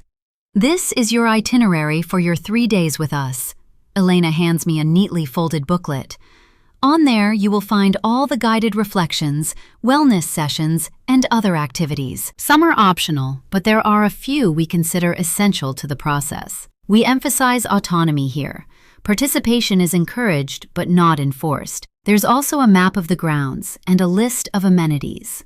My eyes dart over the schedule: yoga at dawn, meditation before breakfast, journaling sessions and nature walks filling the daylight hours, a mindfulness workshop. None of it matters, of course. I only came to see if my daughter is here and convince her to come back home. I look up. Are there opportunities to go into town? I was hoping to explore Salt Spray Cove while I'm here. Elena's smile remains fixed, but something flickers behind her eyes. We recommend guests remain on campus during their stay. It helps maintain immersion and consistency, she says, each word measured. What if there's an emergency? If someone does need to leave for any reason, we simply consider the retreat concluded at that point. Of course. I nod, careful to keep my expression neutral. I'm here for the full experience anyway. I better not make her suspicious. I'm so pleased to hear that. Her smile widens to reveal perfect teeth and a dimple on her right cheek. Everything you need is provided, she continues, pointing to a small panel by the headboard of the bed. That connects directly to me, your personal counselor. Whatever you need, you ask for me only. She backs toward the doorway. Lunch begins in 30 minutes in the central hall. I'll leave you to settle in. Elena lingers at the threshold, her gaze locking with mine one final time. Then she lifts her hand in a delicate wave and gives me a bright smile before disappearing down the hall. I close the door behind her and stand very still before going to check out the bathroom, which doesn't disappoint. A deep stone tub stands proudly next to a rain shower. Plush white towels wait in perfect stacks on a wooden bench. All this must have cost a fortune, funded by the wealthy, powerful donors. The large donations I made to this camp when we were here on honeymoon and shortly before we sent Sadie here must have helped as well. Having been handed flyers about the camp, I'd known about their work with underprivileged children, the ones no one else seemed to want to deal with. It had felt like the right thing to support. I unpack quickly, then I pull my phone from my bag to send a single message to Gabriel. I'm inside. That's all he needs to know for now. The screen goes dark as I power the phone off and tuck it away in a hidden pocket. Sadie's face flashes in my mind, reminding me why I'm here. After doing some quick stretches to ease the tension in my back, I dress in black loose linen pants and a white blouse, then follow the path to the dining hall. Long wooden tables stretch across the sunlit space. Teens sit in small groups with their counselors, who are college-aged, wearing polo shirts with the camp insignia stitched over the heart. The adults occupy a smaller cluster of tables near the back. The kids look happy and healthy. A few laugh, and one male counselor leans down to listen to a boy speaking animatedly with his hands. I scan each table methodically, searching for Sadie's dark hair, the particular way she tilts her head when concentrating, her habit of rearranging food before taking a bite. She's nowhere. My stomach tightens as disappointment settles heavy in my chest. I tell myself not to panic. She could be late, or maybe she already ate and left, or maybe she's not hungry. Still, her absence makes my heart ache. I retreat before my staring draws attention and make my way toward the buffet lining the far wall of our segregated space. The meals are very healthy. There are roasted vegetables arranged by color, grain salads with seeds and fresh herbs, and steamed greens with just a little oil. The fruit display is spectacular. Pineapple spiraled into coils, mango sliced into flawless fans, bowls of a great assortment of berries, so luxurious they seem to glow in the light. So many more fruits, some of which I don't even recognize, and everything smells fresh. As I reach for an apple, a woman slips into a seat at a nearby table. "Hi, I'm Quinn." She's in her mid-30s, dressed in a green and white striped shirt dress. Her dark eyes are bright and intense, and her hair is tied back in a shiny braided knot at the base of her neck. "I'm Judy," I offer her a smile. "First time here?" she asks. "Alone or as an accompanying adult?" "Yes, and alone. I'm part of the pilot adult group. And you?" She nods. "There are 3 of us lucky ones, apparently." She points to a bald man at another table talking to a 20-something male waiter with a mop of curly dark brown hair. "My son has come here 3 summers in a row. When I heard they were expanding into adult retreats, I wanted to experience what he has told me about. He never stops talking about all the fun he has when coming here. It has cost us a pretty penny over the years, but it's worth it, seeing him so content." "He loves it here that much? Is that how Sadie felt? That she fell in love with this place so much she decided to stay for good?" "He does, and so do we. No child comes here and leaves unchanged." She pops a red grape into her mouth while looking at the teens. "People trust this place. After what happened 6 months ago, they doubled security and locked gates leading to the beach after dark. It really reassured us." Quinn stands and, humming, drifts to a nearby tea station. "Want some? It's a blend of chamomile and something else," she asks over her shoulder. "It's refreshing." "Sure," I accept, my mouth feeling dry at the thought that my daughter wanted to escape from me. Was I really such a terrible mother? Quinn returns with 2 cups and places one in front of me. The scent is herbal, faintly sweet. "Thank you." I take a long sip before I realize how thirsty I am. It's delicious. Quinn sips hers, eyes unfocused, almost dreamy. "It's soothing, isn't it?" I nod, letting the warm liquid coat my throat. I push back my chair and drift toward the fruit display. My fingers itch for something to do besides clutching this cup. As I select slices of pineapple and pear, my eyes drift toward a narrow side window at the far end of the dining hall. Through gaps in the hanging plants that partially obscure the view, a woman appears. Her hair a shade of blonde so pale it borders on white, and something about her strikes me as hauntingly familiar. There is something about her posture, the way she stands ramrod straight with her chin tilted slightly up. My body recognizes her before my mind can form the thought, and a gasp steals my next breath. No, it can't be. She shifts slightly, and sunlight catches the edge of her profile. I sink into the nearest chair, memories flooding back with physical force. Whispered secrets after curfew, our ritual of counting ceiling cracks, pinky promises sworn in darkness. She turns, and it feels like she's staring straight at me or through me. There's no mistaking her, Megan Hale, my roommate from when I was a child. Gabriel and Scarlett aren't the only ones with secrets. They have no idea I've stayed here before. Years ago, I was one of those less fortunate sponsored kids, here for months at Salt Spray Cove Youth Camp with Megan. 25. I don't remember walking back to my room. What I do remember is the sound of my own loud and uneven breaths scraping in and out of my chest. I remember fumbling with the door handle, my hands clumsy, before I finally got inside and shut the door behind me. Now, the once spacious room feels smaller, like it shrank in size since I left earlier to go to lunch. The walls definitely feel closer than they did before, and the ceiling lower. I press my palms to my thighs and bend forward, dragging in air while my vision pulses at the edges. Megan Hale. She's still here?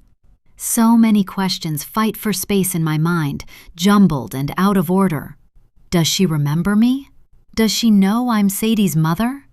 I know she wouldn't recognize my name on the guest list. She never knew my adopted surname. On paper, I could be anyone. Getting to my feet, I pace for a while, rolling the garnet pendant gently between my fingers. Then I stop and pull my phone from the hidden pocket of my handbag.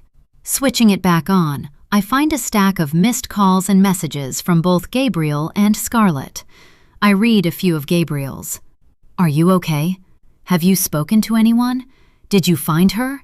Judy, you promised you'd check in. Liar." I promised no such thing. Teeth gritted, I type with stiff fingers. I'm fine, just settling in. Didn't see her yet. Stop calling or writing. I will update you. I hit send before I can soften it. I don't have to keep in touch. Not after Scarlett. Not after learning what he did to me, hid from me. The phone rings and vibrates immediately, his name flashing on the screen. I decline the call before anyone can hear. Then I head to Instagram, and my heart lurches when I see that Lucille has responded. That night, I saw Sadie talking to some older guy on the beach. When she disappeared, I mentioned it to a counselor, but they told me it was just a staff member. If I had read this message before Saul called about the bracelet, I would have spiraled. Even Lucille's reassurance about a staff member wouldn't have made a difference. My mind would have raced through all kinds of worst-case scenarios. Now that I'm convinced Sadie is in this camp, and all I have to do is find her, I just feel relieved. I don't have to worry that some predator might have taken my daughter. I'm still staring at the message when a knock sounds at the door. Startled, I drop the phone. It clatters against the floor, loud in the quiet room. Without thinking, I kick it, sending it skidding behind one of the large potted plants near the window. "Just a second," I call, forcing my voice to steady as I straighten. Another knock. "Miss Ellis, are you in there?"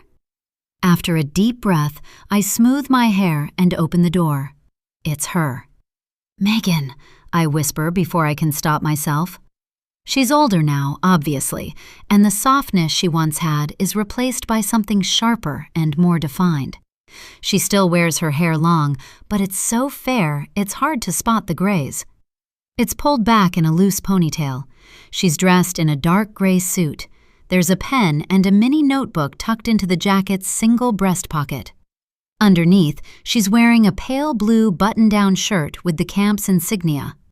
As I stand there, unsure what to do, her smile blooms across her face. "Judy." She steps forward without hesitation and wraps her arms around me. Even after 32 years, I can feel Megan's warmth, her familiarity, and it makes my skin prickle. With an audible sigh, she pulls back and studies my face with tears in her eyes. "I saw you looking at me through the window. I wasn't sure if you recognized me." I didn't, not really. You knew I was here, in the camp?" "The center. That's what we will start calling it. A new brand, a new beginning." She lays a hand on my shoulder. "No, I didn't know at first. When my staff informed me that we got a new guest called Judy, I didn't think much of it. There are many Judys out there after all. Then I saw you through the window, and I could not believe my eyes. I never in a million years thought I'd ever see you again." She's said a lot, but my mind fixes on two words that stand out like bright lights flashing in the night. My staff. That can only mean one thing. "You took over the camp after Mrs. Potter died?" My voice comes out uneven, broken into fragments. "I found out she died from their website 3 years ago." "No, her daughter, Mandy, took over after her death. She modernized the place, made it more fancy when she expanded the donor programs and rebranded it as a retreat model." "So Mandy is the director now?" "I remember her. She was around 10 when I watched her follow her mother around the camp like her shadow." "On paper, she is, but I don't know for how long." She pauses. "She was in a tragic car accident 8 months ago that led to a leg amputation." Megan closes her eyes and opens them again. Thankfully, she's recovering, but as you can imagine, it's been slow and painful for her, both physically and emotionally.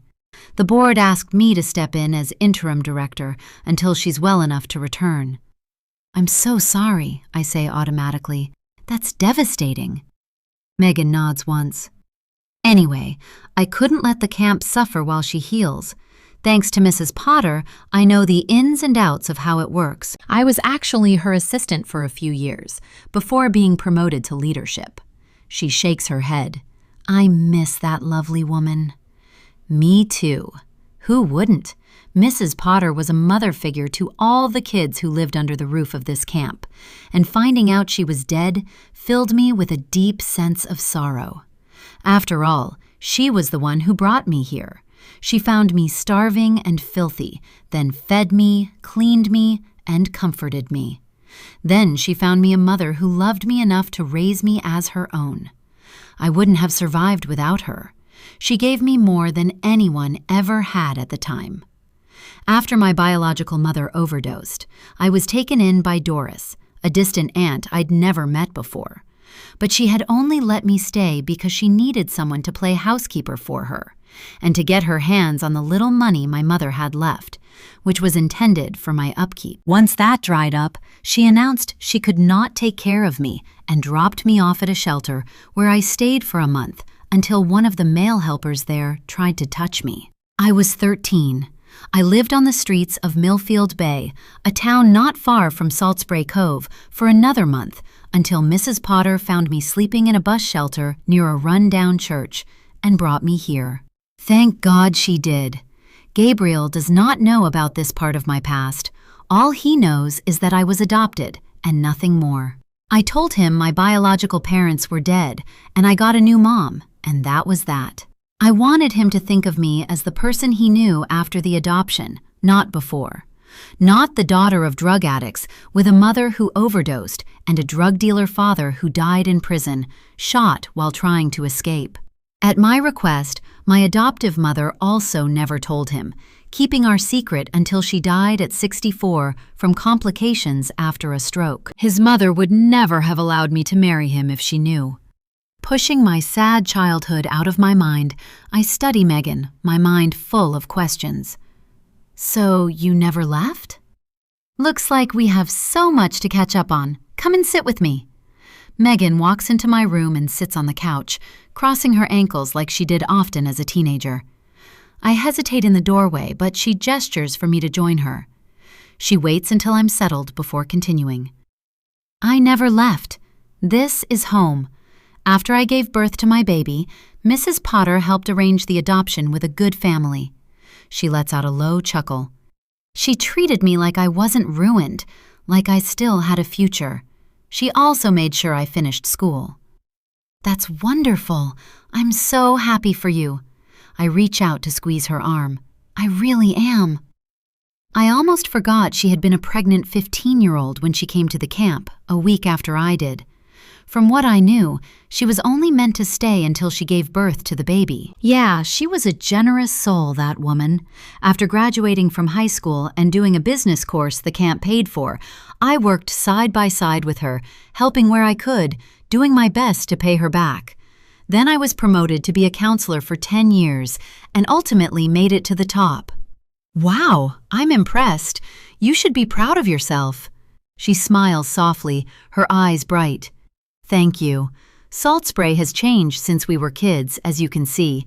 It's all glamorous, but the heart of it is the same. After Mrs. Potter died, Mandy felt it was the right time to modernize the place, make it something better for the next generation. Now people pay a lot of money to send their kids here, to help them detach from the toxic culture out there and become better versions of themselves. Same goes for the adults, as you can see. She turns to look at my face. You look good, Judy. I always hoped you'd land on your feet. I've thought about you many times over the years, wondered where life took you. I waited every summer hoping you would return, but you never did. She looks down at her hands, but not before I catch the sadness in her features. I thought about you too. It's nice to see you again. She stands and steps toward the window, looks out at the trees. Mandy might not return, she continues.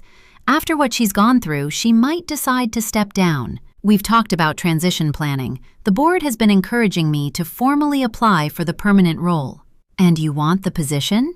I wasn't sure at first. She turns around, her face glowing. But I love this place. I want to see it thrive even more, to be a safe haven for the families who trust us, and for the scholarship kids who need what we needed. I would do anything for Salt Spray. Her gaze drops. Then she bends and reaches behind the plant before I can stop her. She straightens with my phone in her hand, turning it over once, then again. I'm sorry, Judy. There are no phones allowed in the retreat program, she says evenly. The rules used to apply only to the kids, but a few months ago, the board decided that a wellness retreat would only be effective if all our guests are fully immersed. She pockets the device. I'll ask the front desk to hold on to it for you. It will be returned when you decide to check out. A quick flash of irritation zings through me, but I swallow it down. I need to tread lightly. I'm dealing with the interim boss. I'm sorry, She lifts a finger to her lips. Relax. You won't lose your stay over this. Old friends deserve a little grace, don't you think? She smiles, especially when they come back home. I often wonder how it would have been if we'd both worked here together, in the place that saved us. It's deeply fulfilling work. I immediately think of Sadie. I had thought she would benefit from coming here and return to me a happy version of herself. Sudden dizziness hits me, and I drop my head in my hands, eyes squeezed tight. When I look up, the room is swimming. Are you all right? Megan touches my arm and stands, moving toward the door. I guess it's all too much information to take in right now. I should let you rest. When she finally leaves with my phone, I sink onto the bed, staring out the window at the trees beyond the glass, at the place that once saved me, and might have saved my daughter too. Saved her from me. I could have gone right out and asked Megan about Sadie, but if Sadie chose this place over a life with us, what would she do if she knew I had tracked her down? If Megan tells her I'm here, she could easily run away again, and this time to somewhere I'd never find her. No, I need to find her first, see her with my own eyes, talk to her, mother to daughter. In my work, I've helped so many children find their way back from the edge, but I'm not her therapist. I'm her mother, and I just hope I can persuade her to come home. 26. Without my phone, I feel trapped and disconnected from the outside world. If I find Sadie, how will I call Gabriel to come and help me if she refuses to come home with me? What will I do then? My pulse races out of control when I think about possibly being only a few walls away from my daughter. I pace around the room, hands on hips, my mind racing. During our talk, Megan may have seemed nice and welcoming, but she's the boss at the moment, and if she finds out that I checked in under false pretenses, she will show me the door.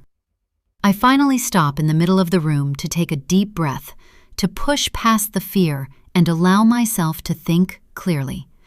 I wish Coco were here to comfort me. No solutions come to mind, so I head for a hot shower. I've been feeling cold, the kind of cold that sits below the surface of the skin. As the water runs, helping to melt the chills away, I remember what Elena said about activities on the retreat being optional. I'm sure they wouldn't mind if I decide not to join them on the first day, claiming to be exhausted and needing time to settle in first. That would give me a chance to scout the premises while everyone is occupied. At 4 p.m., Elena knocks on my door to remind me about the mindfulness workshop in the Green Studio, due to start in 40 minutes. We like to know the exact number of people participating. I was wondering if I should put you on the list. Oh, sorry. I feign a yawn and sigh. It's been a long day and I have a splitting migraine. I think I might skip today and take it easy. Of course, I understand. Elena's smile remains warm. Just keep in mind that the more programs you participate in, the more you'll benefit.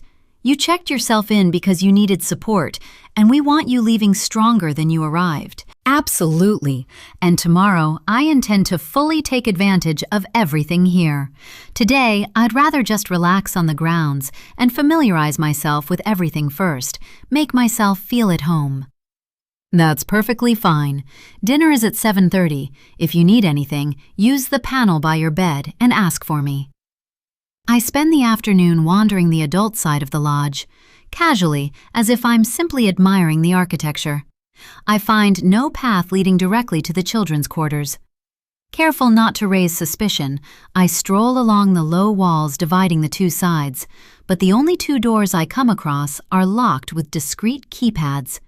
There's no getting through them without a code, and I understand the logic. When this adult retreat fully launches, parents will expect boundaries. No parent would feel comfortable sending their child somewhere adults could wander freely into their children's spaces. It's just safeguarding.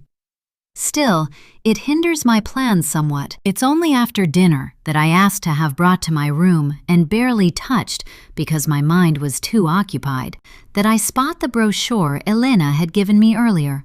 It's on the desk where I left it. Why didn't I think of it before? It has a map of the grounds. I grab it and flip it over, flatten it against the desk. Then I get to work. I trace the premises with the tip of my finger, studying every detail. Even though the camp has been extended since I lived here, it has not been altered much as far as I can see. The playground with its metal swings is still where it was decades ago. The pond in the center of the Zen garden, the library room that used to smell musty, the laundry room and the clinic, which looks like it now has its own small pharmacy, and 3 therapy rooms where endless therapy sessions were conducted. How often did Sadie sit in there in front of a counselor, sharing her pain with them instead of with me? My fingertip stops at the dining hall. It's the nexus point, a building connecting both sides of the camp, with the kitchen positioned right along the separation wall. If I can get into the kitchen, I can make it to the other side. I can't go right away. With dinner only just served, the kitchen will still be packed with staff who would definitely question the presence of a guest in a restricted area. But later, if I can get through to the children's side, I won't leave a single room unchecked until I find Sadie. On my way to the bedrooms, I know I will pass the director's office, which Megan must be using as interim director. It's probably locked, but if I can get in, I could have a quick look at the residents' files to see if there are any mentions of Sadie. If I'm lucky, I might come across some confidential therapy session information that might help me understand her state of mind around the time she disappeared. As a psychologist, I might be able to slot together some missing pieces. I spend the rest of the day waiting for night to fall, desperate to see my daughter, knowing she could be so close by. Sitting on the bed for a long time with my eyes closed, I imagine her standing in front of me, my arms around her warm body. I hear myself apologizing to her for any harsh words I said, for my overly strict parenting, then begging her to come home so we can start over, promising that things will be different. I'll open up to her about staying at the camp and how great it was, while reminding her of the wonderful future she will have on the outside with us. How will Gabriel and Scarlett react when they discover I had a connection to the camp and didn't say anything? Of course, as it turns out, my husband had secrets of his own, but right now I don't know which is worse, my childhood secret or the one that led to us losing our marriage. At 10 p.m., I decide it's time.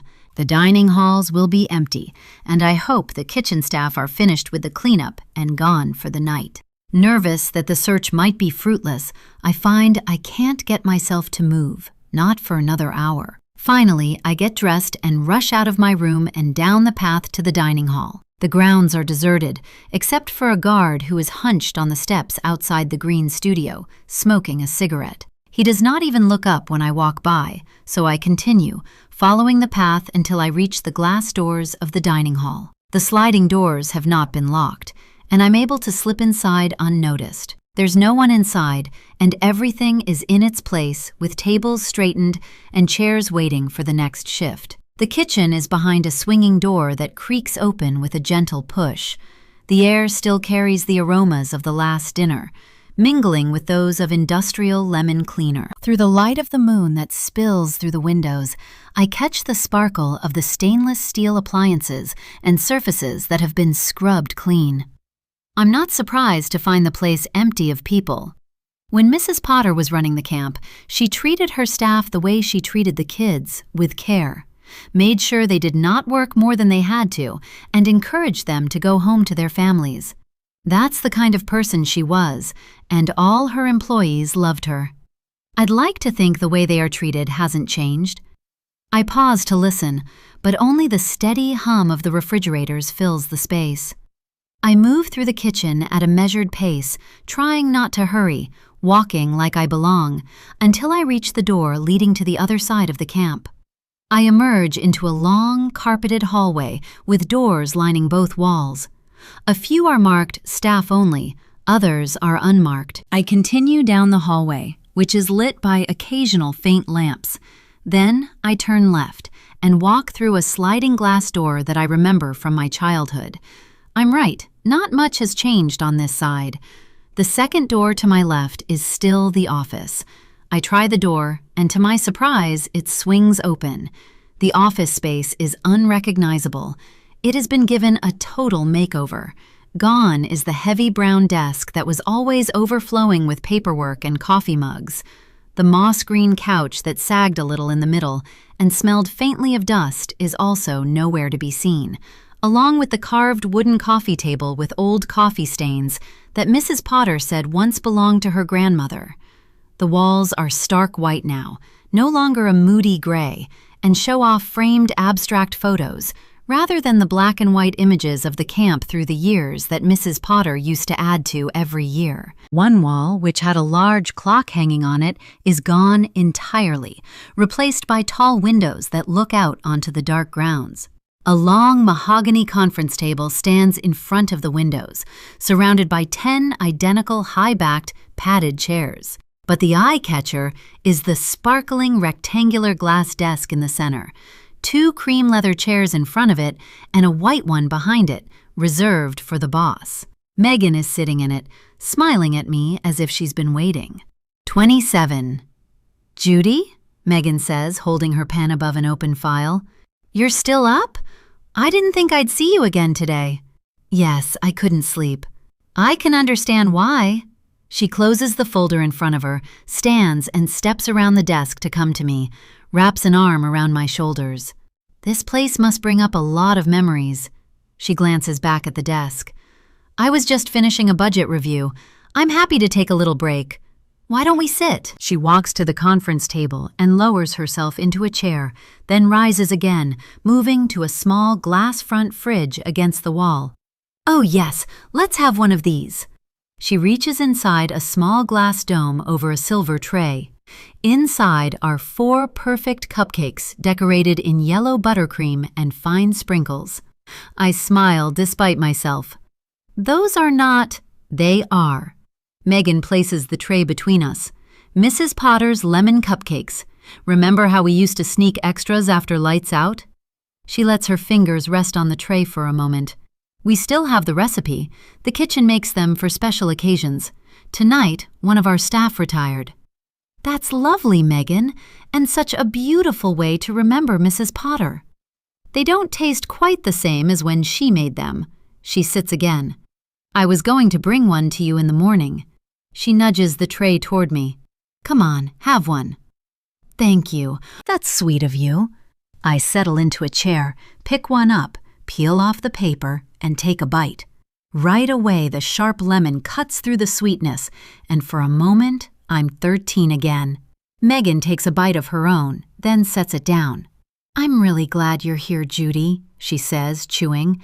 I never thought you'd come back. I plaster on a smile. It's great to be back. You all did wonderful things with the place. My eyes flick to my watch, and I groan inwardly. Another minute wasted. Every cell in my body screams to push past Megan and start searching for my daughter. But I can't. Not when she controls access to the children's wing. So I sit here, nodding at her stories while my stomach is clenched tight with nerves. We couldn't let Mrs. Potter's work fade. Her gaze flickers around the room. This is her legacy. It is, but it hasn't always been smooth, has it? I ask carefully. I heard there were some setbacks. Scandals, you mean? Megan corrects. Yes, one in particular, 6 months ago. I'm sure you've read about it. I did, the girl who drowned. Megan nods. Her name was Sadie Sutton. She was here for 6 days before. Her voice trails off. When she couldn't be located, my first thought was that she'd run. My fingers freeze around the cupcake. You thought she ran away? Why? She lowers her eyes briefly. We've had a few runaways over the years, she admits. Very few, but it happens. Some children are sent here when families are desperate. They resist the structure, test boundaries. It's not unusual for them to threaten to leave. I immediately remember the text messages Scarlett had sent me when she was in the camp with Sadie, telling me that she was doing well and responding beautifully. Did she lie so I wouldn't be disappointed? Sadie struggled at times, Megan continues. Her counselor noted she pushed back against rules. When she didn't get her way, she'd say she would leave. You said running was your first thought, so now you think she drowned? Well, that's what the police said. There was a major search and her shoes were found near the water. We were all crushed. Mandy called an emergency board meeting. No one slept that week. She pauses. It hit us hard, especially because she wasn't the first kid to meet a tragic end after leaving our care. What do you mean? I don't look at her, just stare at the polished wood of the table as tears fill my eyes. We had a girl who ran away 2 years ago, she says quietly. Some troubling evidence suggested that she may have been killed. She's clearly talking about Eliza Bennett. I'm sorry to hear that, Megan. That must have been so hard. Megan stands up and grabs a box of tissues. She pulls one out and blows her nose.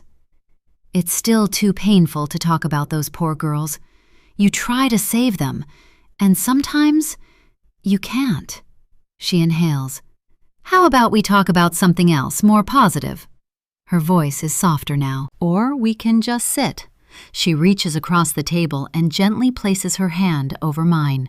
Only then do I notice my fingers are trembling, and to my horror, a tear drips from my eye and plops onto the table. I wipe it away quickly, but it's too late. Before I can contain it, my pain spills out and I'm sobbing. Oh my God, Judy. Megan pulls out another tissue and hands it to me. Are you okay? What's going on? She asks after I wipe my eyes and look up at her.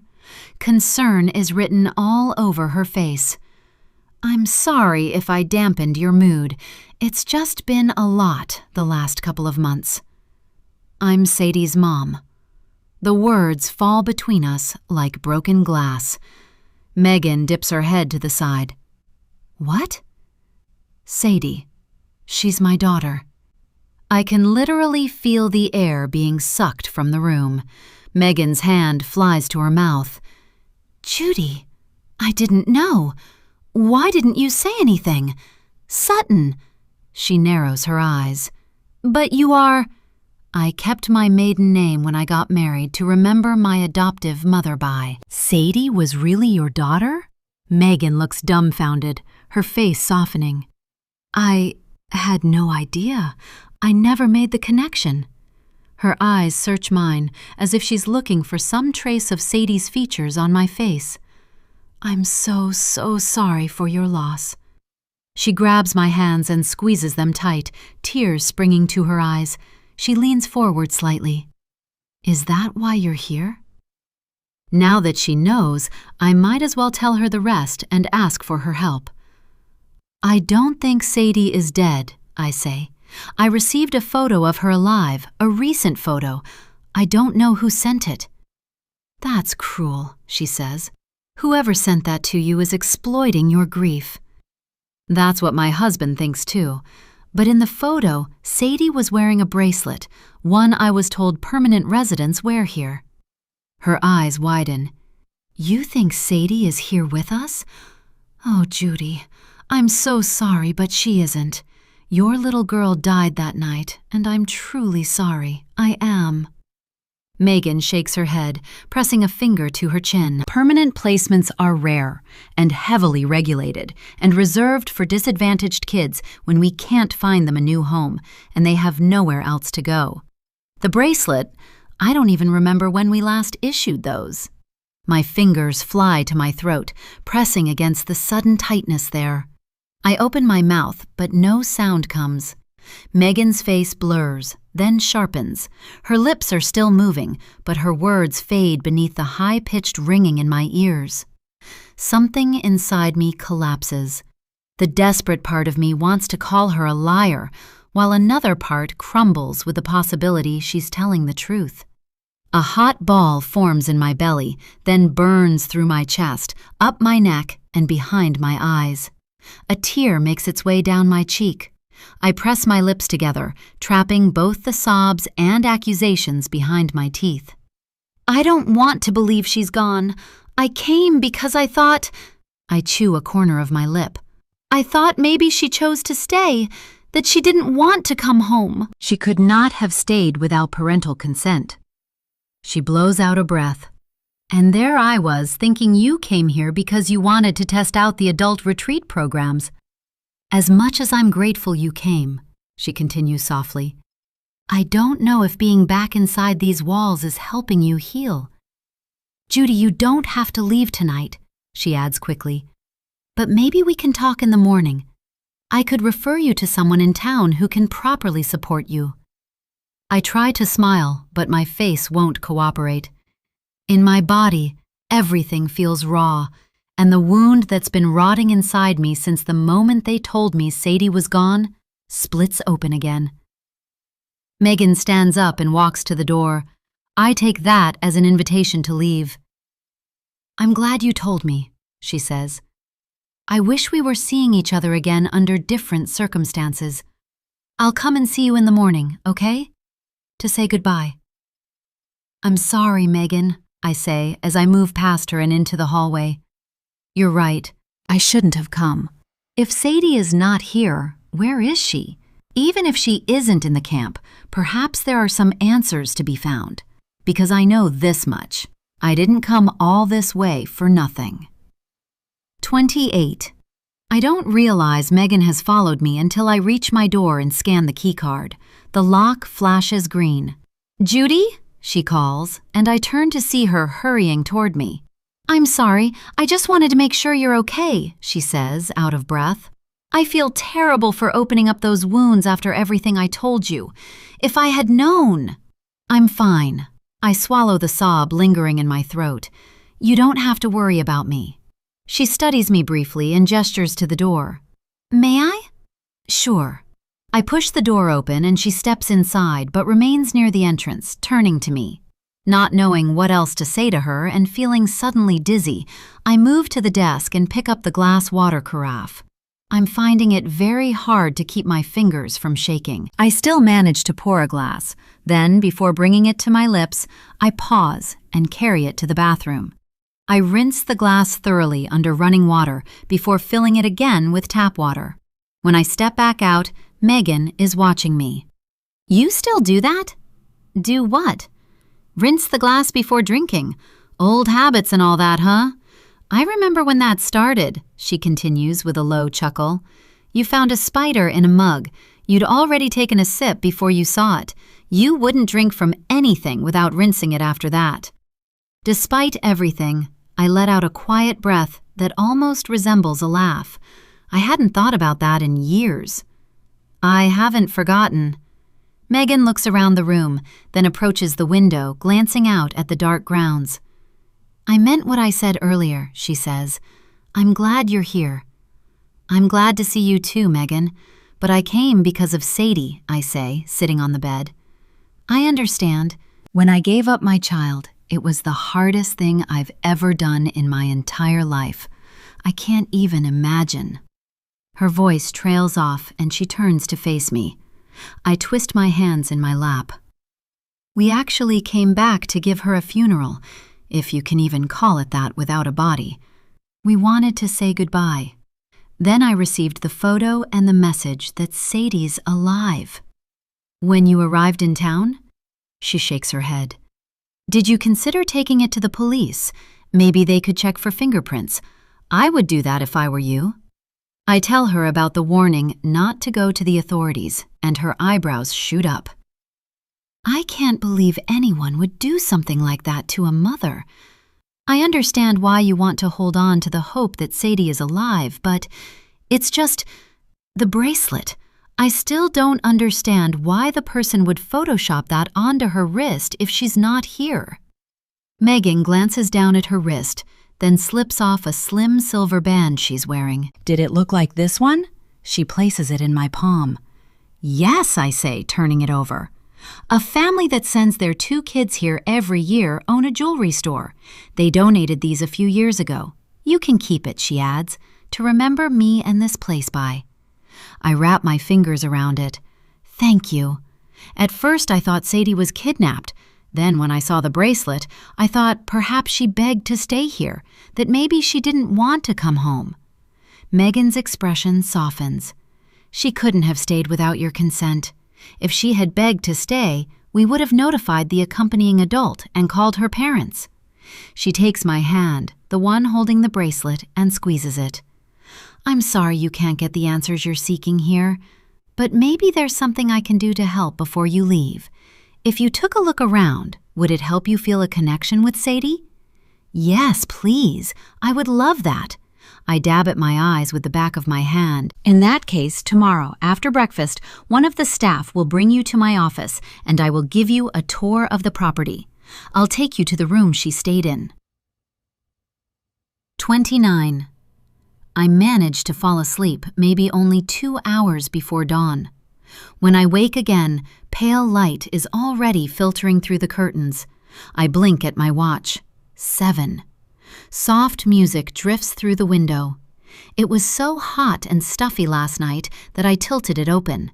There are distant instrumental tones layered with birdsong and a low chime. Dragging myself out of bed, I stand beside the plant that failed to hide my phone yesterday.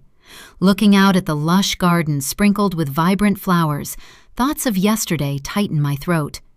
Finding out that Sadie is not here, that I came for nothing, except perhaps to find out a little more about what her final days here were like. My stomach cramps sharply with hunger, and perhaps anxiety. I need to force myself to eat something at breakfast. When I come into the dining hall at 8, only about 10 tables are still occupied. Good morning, Miss Ellis, says one of the staff members, the waiter I saw yesterday, serving the other adult on the pilot program. His name tag reads Jordan, and in his hand is a white coffee pot. Fresh coffee for you, ma'am? He lifts the pot just a little. Or would you prefer to start the day with a healthy kick instead? Our signature smoothie of the day is a blend of exotic fruits and greens. Guava, kale. I'll just have a coffee, thank you. Of course. Jordan proceeds to fill my cup with the hot liquid. He smiles and leaves to approach a guest at a nearby table. Quinn, the woman I got to meet yesterday. I sip my coffee silently until Jordan is done repeating the same words he told me to Quinn, who goes for the smoothie. After he leaves, I catch her eye and give a small wave. Morning.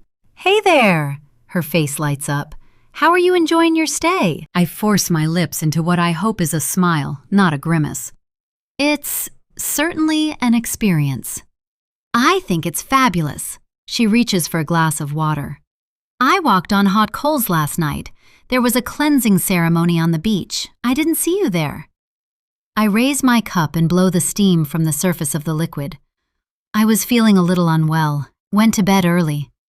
I push my chair back and stand. I'm getting some muesli. Can I bring you anything? That's sweet, but no. I'll start with a smoothie first. It should be here any minute. Okay. Before getting up, I grab my coffee and gulp it down. The liquid warms my throat, and the vanilla undertone hits my tongue like a drug. It floods my system with momentary euphoria. Then comes another cramp, low and twisting through my lower belly. I press a hand to my abdomen and breathe slowly through my clenched teeth, but my head begins to spin. Are you okay?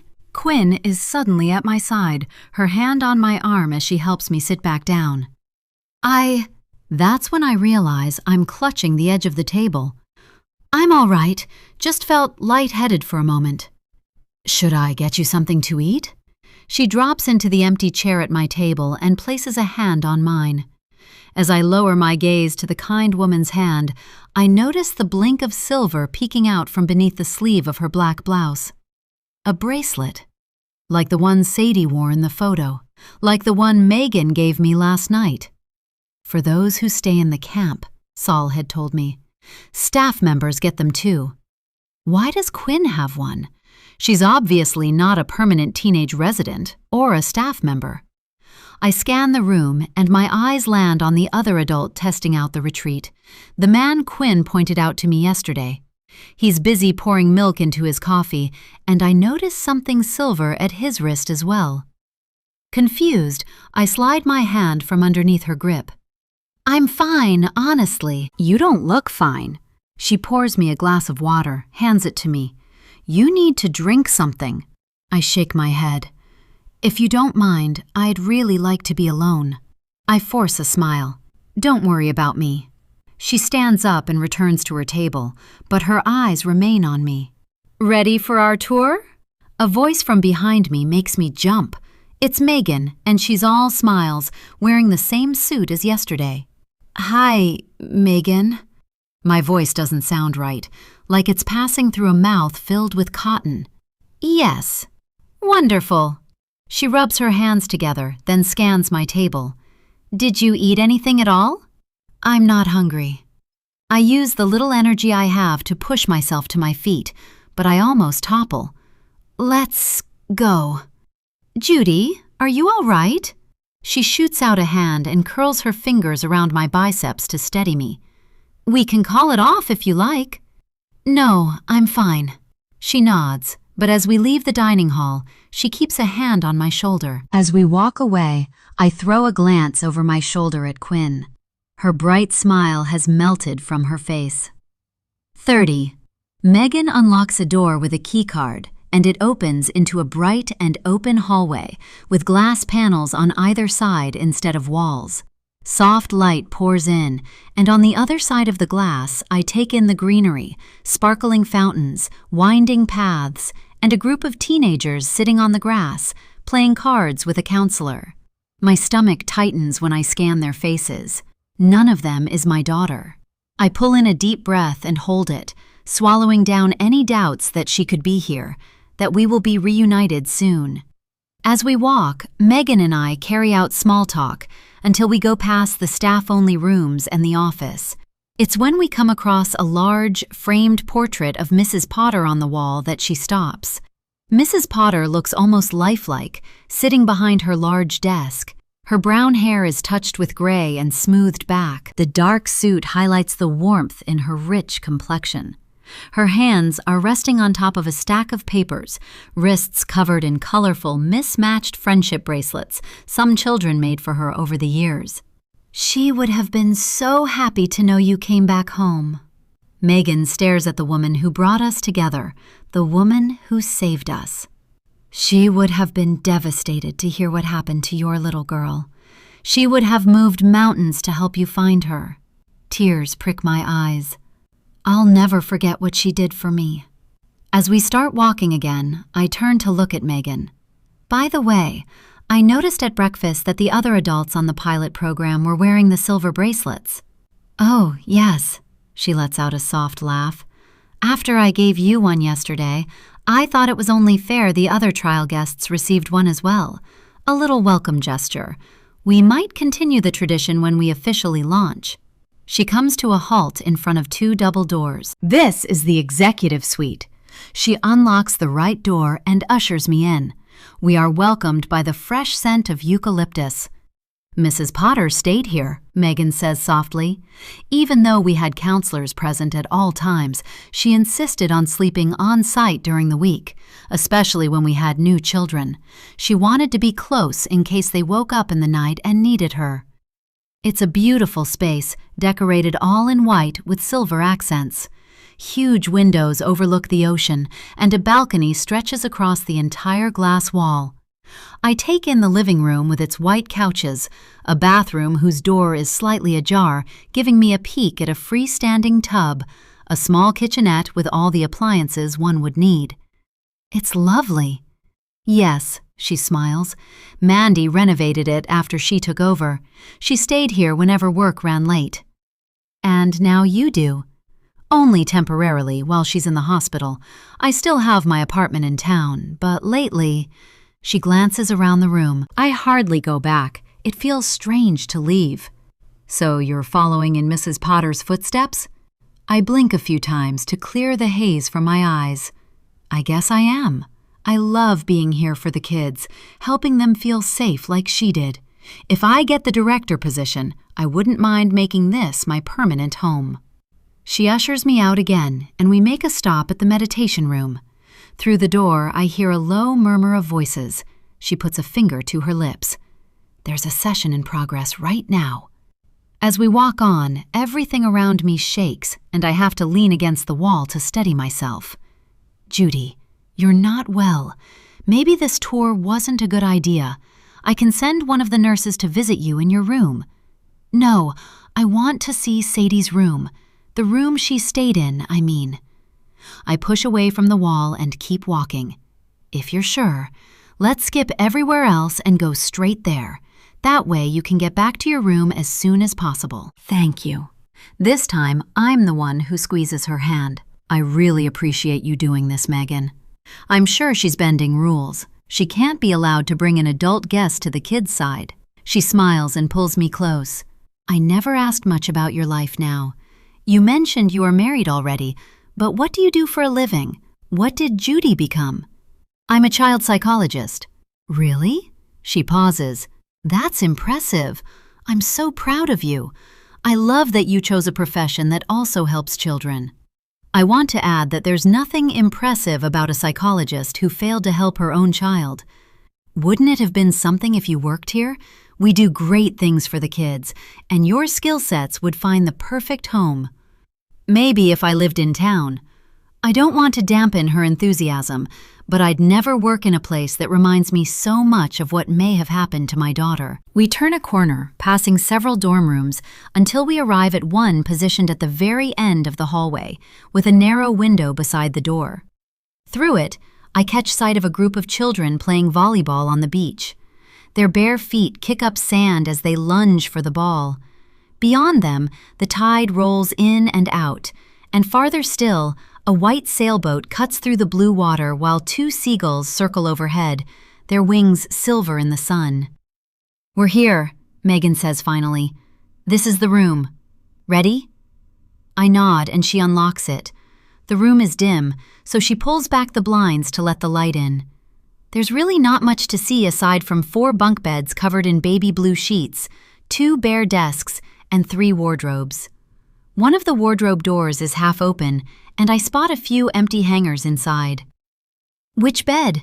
I ask through my tight throat. The one by the window. I hold my breath as I scan it for any sign that Sadie was here, but of course there's nothing. Doesn't anyone stay in here anymore? It feels a little cold and untouched.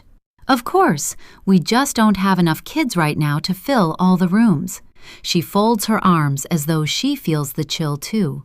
Shall we get back to the other side? You should get some rest. Would you mind if I stay a moment in here, alone? Sure, I'll step outside. The moment she walks out, I grab the notebook and pen I shoved into my jeans pocket before leaving my room and scribble a quick note. If Megan sees me do this, she'll think I'm crazy, but I have to do something. The alternative is this crushing helplessness. Sadie Sutton, if you see this, call me. We want you to come home, please. We miss you. Mom. Even though my number hasn't changed in 6 months and she knew it by heart, I write it down anyway, then slide the note beneath one of the mattresses, tucking it just far enough to be hidden. Feel any better? Megan asks when I emerge. I force a nod. I'm glad. She embraces me with an unexpected intensity that leaves me a little breathless. As we walk back in the direction we came from, I stop and turn to look back. I'd really love to see the room we used to stay in. I actually thought she would show it to me without my prompting. Room 17, right? I ask, already changing direction. Without waiting for her answer, I'm moving, my feet remembering the way, past the next corner, toward the fire exit. Muscle memory guides my steps. Judy, wait! Megan hurries after me, catching my arm. She's breathing hard. That room, it doesn't exist anymore. I stop. What do you mean? It's in the process of being repurposed. It will be turned into a recreation room. In fact, this entire hallway is under renovation. We're currently in a restricted area." I frown at her. "That's odd. The map still shows it as a dorm room." I push forward, my legs unsteady beneath me. "I just want one peek. Won't take a minute." My pace quickens despite the dizziness, and as I round the corner, memories flood back. That first night in room 17, the pond glimmering outside the window, the unfamiliar safety of walls around me, the luxury of closing my eyes without fearing what might happen while I slept on the streets. "The signage needs updating. We should really get you back to your room. You don't look well." I push forward until I reach a stretch of hallway cordoned off with red caution tape, strung loosely from one wall to the other. A plastic-covered notice dangles from the center of the tape. "Area closed. Construction underway." Ignoring the warning, I duck beneath the tape. "Judy, stop!" I don't listen as my legs carry me the rest of the way to the final door. Standing before it, I inhale deeply, and my fingers close around the cold metal handle. It doesn't move. "It's locked," I say as Megan joins me. "I told you this is a restricted area. We don't want anyone going in these rooms and getting hurt. Contractors are in and out. It's a liability thing." Her hand touches my elbow. "We shouldn't even be here, and I need to get back to work. I've got paperwork waiting." "Right." Still, my hand tests the handle again. It's locked tight. Then a sound stops me cold. Was that a sob? "Judy, we really need to—" I press my ear against the wood. "Shh! Someone's in there, crying." "Hello? Is anyone there?" The soft sobbing continues. "Did you hear that? Someone's trapped. Do you have a key?" "No, I don't. Don't worry, no one is in there." Megan's voice is a touch impatient now. It's probably something in the pipes. She tries to take my hand, but the sound comes again, a broken little sob. "Hello?" I call, knocking. "Are you all right?" No response. I exchange a glance with Megan before knocking harder. For a long second, there was nothing. Nothing. Then, a voice, scratchy and faint. "Mom?"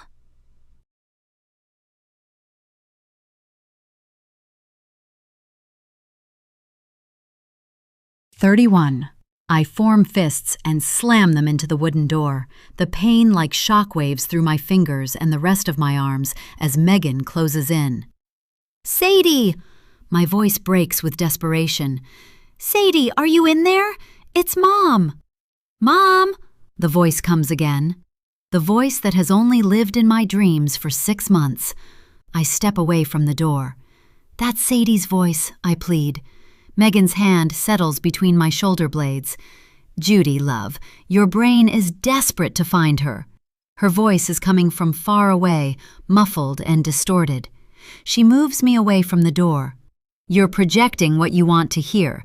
Your brain has been looking for your daughter everywhere, especially in this place where she lived last." I don't want to believe her, but what if she's right? I don't feel like myself.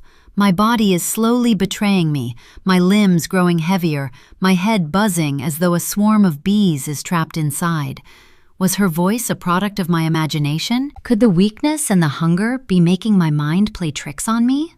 Without turning to look at Megan, I lean against the wall and press both hands on my temples and close my eyes tight. "But I heard her," I whisper to myself. "It was Sadie." "No, Judy," Megan insists, placing her hands on my arms. "Grief is so powerful it can distort your reality. That's why these auditory hallucinations seem so real to you, especially when your body is exhausted and you haven't eaten properly." "No! I need you to open the door. I need to see." "Like I said, I don't have a key for that door. What you need to do is go and have something to eat. Get some rest before checking out. You'll feel so much better afterwards." Sleep? That voice I just heard will haunt me for the rest of my life. I'll never be able to find rest. Trapped in a haze, I feel myself being guided farther away from the door. I'm stumbling, and my heartbeat continues to roar in my ears. When we're 2 doors away from room 17, Megan turns to me, her brow furrowed into a deep line, lips pressed thin. On second thoughts, I think the best thing is for you to leave immediately. Being here is doing you more harm than good. I care so much about you, Judy, and I'd have liked nothing better than for you to have found the closure you came here looking for. It's a shame that it only opened wounds that have not healed.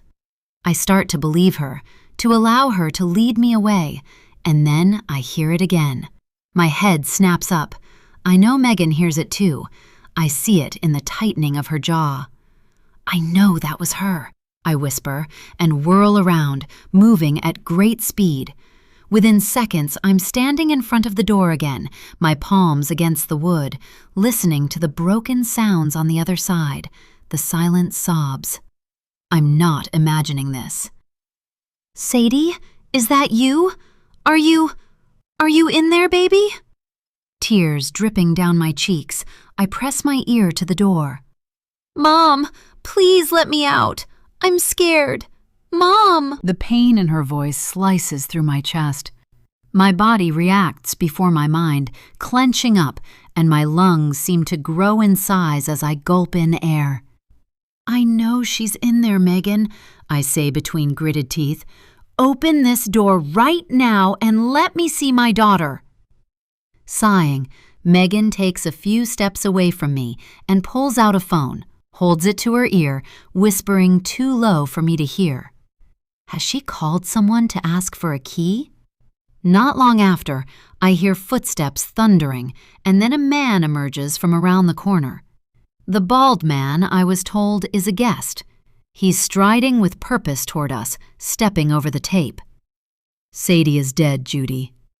Megan walks back to me. The sooner you accept that, the sooner you can move on with your life. You are lying, I shout. The man arrives and attempts to restrain me, but I fight him off, clawing at his face with my fingernails. Don't! Let go of me! Megan holds up a hand. I'm sure Judy will be reasonable. She won't make a fuss. You knew, didn't you? I stabbed the air between us with a finger. You knew, and you made sure to hide her. You wanted me to leave this place still believing that my daughter is dead. I blink several times as I start to sway. Did someone put something in my coffee? What are you talking about?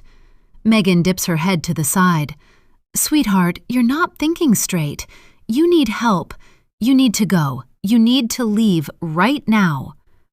I'm not going anywhere without my daughter. My voice is even louder. I go back to pummeling the door and screaming Sadie's name. I can hear her pleading for me to get her out. Then Megan grabs me from behind, pulling me away. Her grip is no longer gentle. You don't want to do this, she hisses in my ear, her breath hot against my skin. You're disrupting the children and harming yourself. Finally, I spin on her, shoving her hard enough that she stumbles back, and for the first time, I see genuine horror on her face. The woman I thought was my friend is gone, and standing in front of me is an angry woman, her jaw clenched, her eyes bright with rage. Take her, Lucas, she commands the man, and he jumps into action, strong hands clamping onto my shoulders, while Megan hurries to the end of the hallway and looks around the corner. Is she looking to see if someone is coming? I fight Lucas with everything I have, kicking, clawing, screaming, even as dizziness overwhelms me again.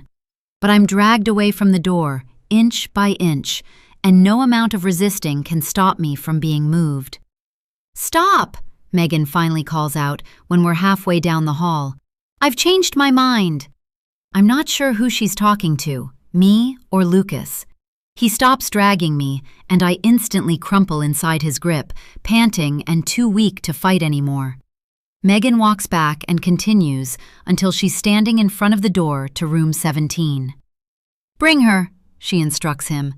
He doesn't have to drag me this time because I use all the strength I have to walk on my own. He's beside me as we come to stand next to Megan. His hand is still on my arm, and I can smell his sweat. "I didn't want it to go this way, my friend," Megan says, "but you leave me no choice." She unlocks the door with a key she claimed not to have, and with the flick of a hand, she gestures for Lucas to do something. Before I know it, he releases me and shoves me forward and into the room. I stumble into darkness, and the door swings shut with a heavy clang. But before the light from the hallway disappeared, I saw her. Sadie, bound and sitting on the floor next to a single, narrow bed. Alive. 32. As Megan turns the lock, every other thought dissolves and everything narrows to one single goal. Find Sadie in this blanket of darkness, brought on by the windows being boarded up. "Baby, where are you?" I crawl blindly, my hands and knees scraping the rough carpet. Overwhelmed with emotions, Sadie responds with more sobs than words. Her heartbreaking whimpers draw me closer to her. Then, the most beautiful word breaks through them again. "Mom." When my eyes start to adjust with the help of the sliver of light from underneath the door, I notice her movements, slow and restricted like those of a wounded animal. The first thing I do when I reach the bed is free her arms and legs that are bound with rope. In the process, my fingers graze against something metallic on her left wrist, the bracelet. "I'm so sorry, my love." I draw her into my arms, and she throws hers around my neck, like she used to as a little girl, her face buried against my shoulder. Time stops, and everything melts away until only the two of us exist. She's here, she's alive, and from the looks of it, she did not stay willingly. "I'm so sorry, Mommy," she blurts out. "I'm sorry for what I did and said, for wanting to get away from you. I said I hated you. I didn't mean all those things. She kept me here, wouldn't let me out, told me I was safer here. She said terrible things about Daddy." "She's a liar," I sob. All the months of grieving and hurting, and she was here the entire time, alive and trapped in this camp, in this room? Why would Megan do this? Why would anyone be so cruel? And she was acting all caring and understanding. She clearly did this alone, with the help of only a few selected people. That's why she panicked when I started to shout, why she went to check if someone was coming. I push aside the pain brought on by those thoughts and savor this moment for now, soothed by my daughter's warmth against me. Sadie cries into my neck and I let her, smoothing down her hair, which is in two dry, tangled braids, the kind I used to wear as a kid. "You are okay now, my love. Mommy is here." I grab her head with both hands and press my lips to her sweaty forehead before pulling her back to me. "Let me switch on the light and—" "It won't work," she whispers. "It's disconnected from this room." Disconnected? Megan has been keeping my baby in the dark for months?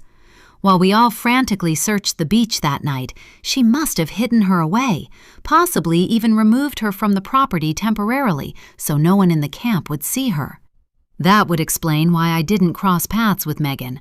At the back of my mind, I try not to think of the consequences of me being in here with Sadie. What will Megan do next? Will she leave us here to starve or die?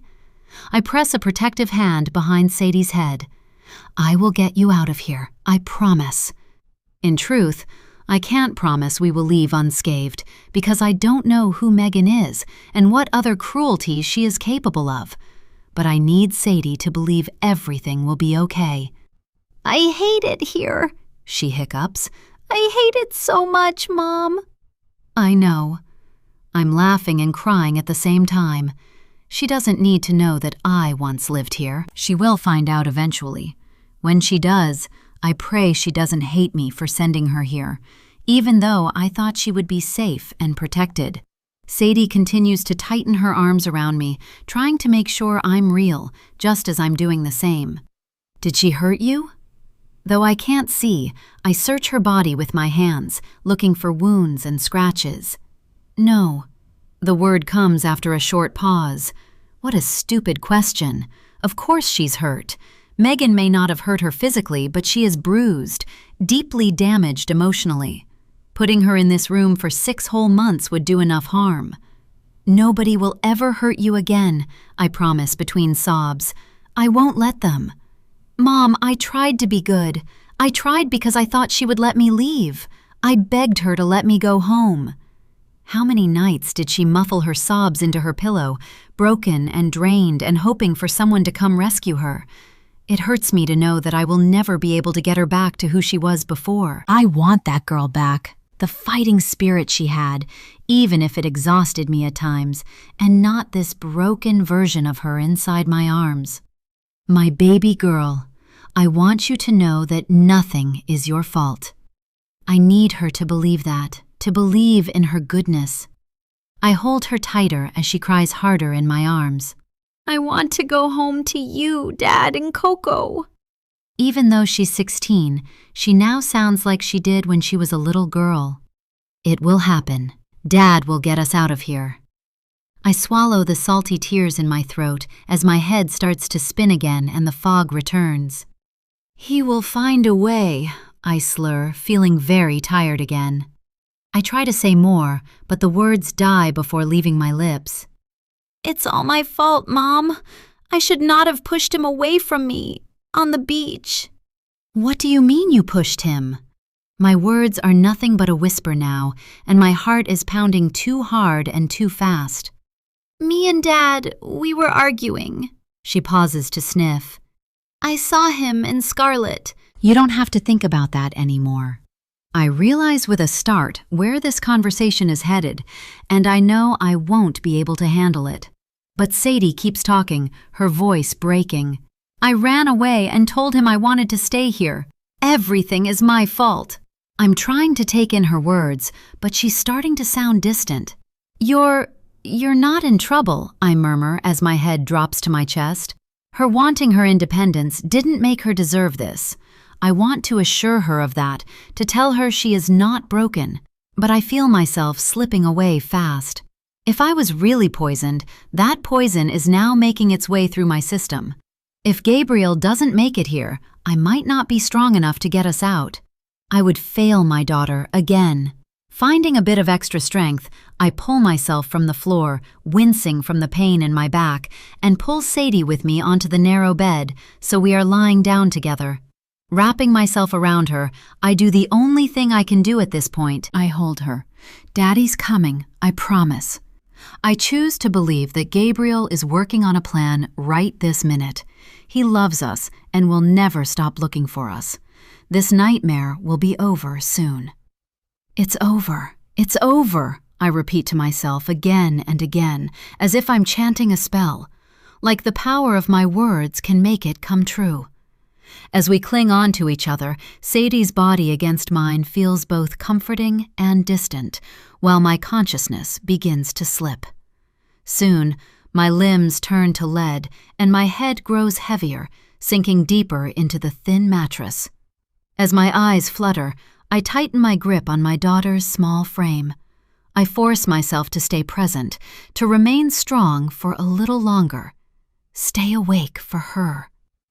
In her hair, I search for her familiar scent beneath the smell of sweat, trying to ground myself in something real. I can't let go, not when Sadie needs me most. Except, the darkness is fighting just as hard to drag me down. As Sadie finally starts to calm down, her breathing becoming less ragged against my chest, I feel myself sinking deeper and deeper, my vision darkening even more, and my eyelids growing heavier with each blink. I try to speak, to reassure Sadie one more time, but my words slur together and dissolve into meaningless noises. From a distance, Sadie asks if I'm okay, but I can't answer. My tongue feels too swollen in my mouth, foreign and useless. Terror forms a hard knot in the pit of my stomach. It's too late. Love you, I tell Sadie. I'm unsure if she can make out the words. Her sobs cut through the noise in my head, piercing the fog that threatens to swallow me whole. She's sitting up now, shaking me, begging me not to leave her. I want to answer, to make her promises I'm not sure I can keep, but the words don't come. The last thing I feel before darkness takes me is Sadie's arms tightening around me, holding on. 33. Gabriel. Present day. I wake up feeling like I ran a marathon, and I look like I haven't slept in months. Since Judy found out about the affair, the guilt has been like a living thing eating away at me from deep within, wounding me the way I wounded my wife. Do I even have a right to call her that anymore?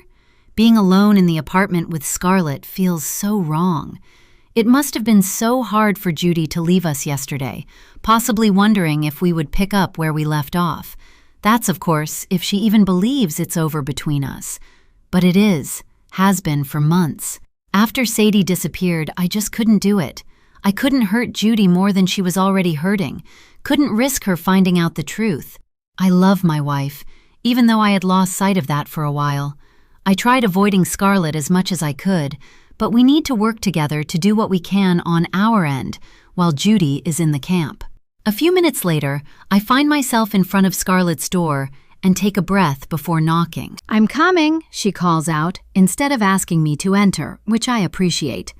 When she opens the door, the dark bags hanging under her eyes are proof that she hasn't slept much either, or at all. "I still can't reach Judy," I say to her, barely meeting the eyes of the woman I slept with behind my wife's back. Her phone is off and she's not responding to my messages. I press the heel of my palm to the space between my eyebrows. Something's wrong. I can feel it. We need to do something. But what can we do? Scarlett stands by the window with her arms crossed. Coco lies at the foot of her bed, more still than usual. She would normally be pacing, her tail thumping as she reacts to the tension in the room. But today, she hardly lifts her head. "I'm meeting Lawrence, the PI I hired today," I shrug. "Maybe he'll have something that points us to our next move. He called last night and said he found something but wouldn't talk about it on the phone." "Great.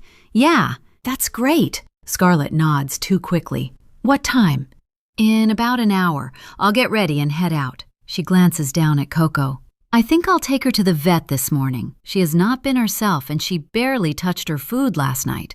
I look at the dog. She's definitely too quiet. Her eyes follow our movements, but she doesn't shift. "Yeah," I say. "Good idea." I shift my weight, unsure what else to say, then turn to leave. "I'll let you know what Lawrence says." I'm going to be 5 to 10 minutes late, so on the way to the meeting place, I try calling Lawrence, but the call goes to voicemail. I send him a text and drop my phone on the passenger side. Lawrence, the PI I found online, is not one for small talk or pleasantries. He gives me what I need, and I walk away. He prefers to communicate through his reports and the images he hands me. As I weave my way through traffic, the phone beeps. I wait until I stop at a light to read it. "Let me know as soon as you meet the PI. S." I reply immediately. "Almost there. We'll tell you everything when I get back to the apartment." Lawrence asked to meet at a weathered bench at the far end of the beach, in front of the Lobster Grill restaurant. We've met there once before. I park the car in the deserted restaurant parking lot and step out. A gust of wind almost flings the car door from my hand. With a throaty grunt, I force it shut. It promises to be a warm day, but at this moment, there's a chill in the air that makes me shiver. Walking down a wooden path covered in sand, my eyes scan for Lawrence's hunched shoulders. It's 9, and the Lobster Grill is not open yet, which gives us enough privacy for our meeting. The only other people nearby are a jogger dressed all in black and a couple walking a bulldog. Or more like the dog is walking them, trotting ahead and almost dragging the woman. When I turn a corner and the bench becomes visible, I don't see Lawrence, which is odd. He's usually the one waiting for me, not the other way around. I look everywhere, but he's nowhere to be seen. A glance at my watch shows I'm only 7 minutes late. He can't have left already, surely. I approach the bench and sit down anyway, but 10 minutes go by and no Lawrence. Confused, I pull out my phone and give him another call. No answer, so I leave a message. "Lawrence, this is Gabriel. I'm already here. Are you on your way?" I pause, then add, "Let me know if you're running late. No rush." I hang up and stand. Keeping the bench in sight, I go for a quick walk along the beach to kill time and get rid of the nervous energy. 10 more minutes, and the bench remains empty. Back at the meeting spot, and a little worried now, I check the last message he sent me to make sure I'm at the right place. I am. I'll stay another 10 to 15 minutes before heading back to the apartment. Opening my email app, I decide to respond to a few clients, giving my hands something to do. That's when I see it, an email from Lawrence that came in 10 minutes before I arrived here. No subject line. Taking a breath, I click on it, thinking maybe something came up and he decided to send me everything by email. But it's barely an email, just 2 words and nothing else. Trash can. Perplexed, I turn the words over in my mind. What does he mean? I call him again with no success and leave another message. "Lawrence, I got your email. What do you mean by trash can? Please call me back." Metal scrapes against concrete behind me. I turn to see Lobster Grill employees setting up for the day, arranging white iron chairs across the patio. A woman with hair in a long braid puts out a chalkboard sign with a large drawing of a lobster. Judy and I ate there before, and the food was delicious, an assortment of shellfish, crab legs, and warm bread with salty butter. Judy had taken a photo of her food before eating, as she always does when we go out to eat, capturing memories. Memories I have tainted. I blink, forcing myself to focus, and stand up to stare at the screen again. Trash can. It doesn't make sense at all. I scan the space around me for trash cans, 2 metal ones at the restaurant entrance, and 1 bright orange plastic one a few steps to the right of the bench. My cheeks burn as I approach it, already feeling the stares of passers-by watching me dig through garbage. What will I even be searching for? When I reach it, I immediately notice the top flap of a manila envelope identical to the ones Lawrence uses for his reports sticking out. Perplexed, I glance over my shoulder to see if someone is watching me. No one is. The Lobster Grill employees are now busy wiping down the outside tables. The envelope tucked under my arm and my pulse hammering in my ears, I hurry back to the parking lot with questions floating around in my mind. What exactly is happening here? Why didn't Lawrence want to give me the envelope in person? What's so sensitive he couldn't tell it to me on the phone? I'm almost at my car when I spot a white sedan in the far corner of the lot, half hidden behind some dumpsters. The small dent in the rear bumper tells me it's Lawrence's car. As I get closer to the vehicle, I spot his silhouette behind the wheel, chin resting on his chest as if he's taking a nap. He does not wake up, not even when I'm standing right beside his window. I knock on the glass twice, loud enough to get his attention.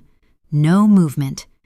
Crouching down, I peer through the window to get a better look and immediately stumble back, my hands around my constricting throat, my gaze still on what looks like a bullet wound on Lawrence's temple. His wide-open eyes are staring into space. Frozen, I stare at Lawrence's temple, watching the crimson rivulet of blood trickling from the bullet hole that's no bigger than a dime.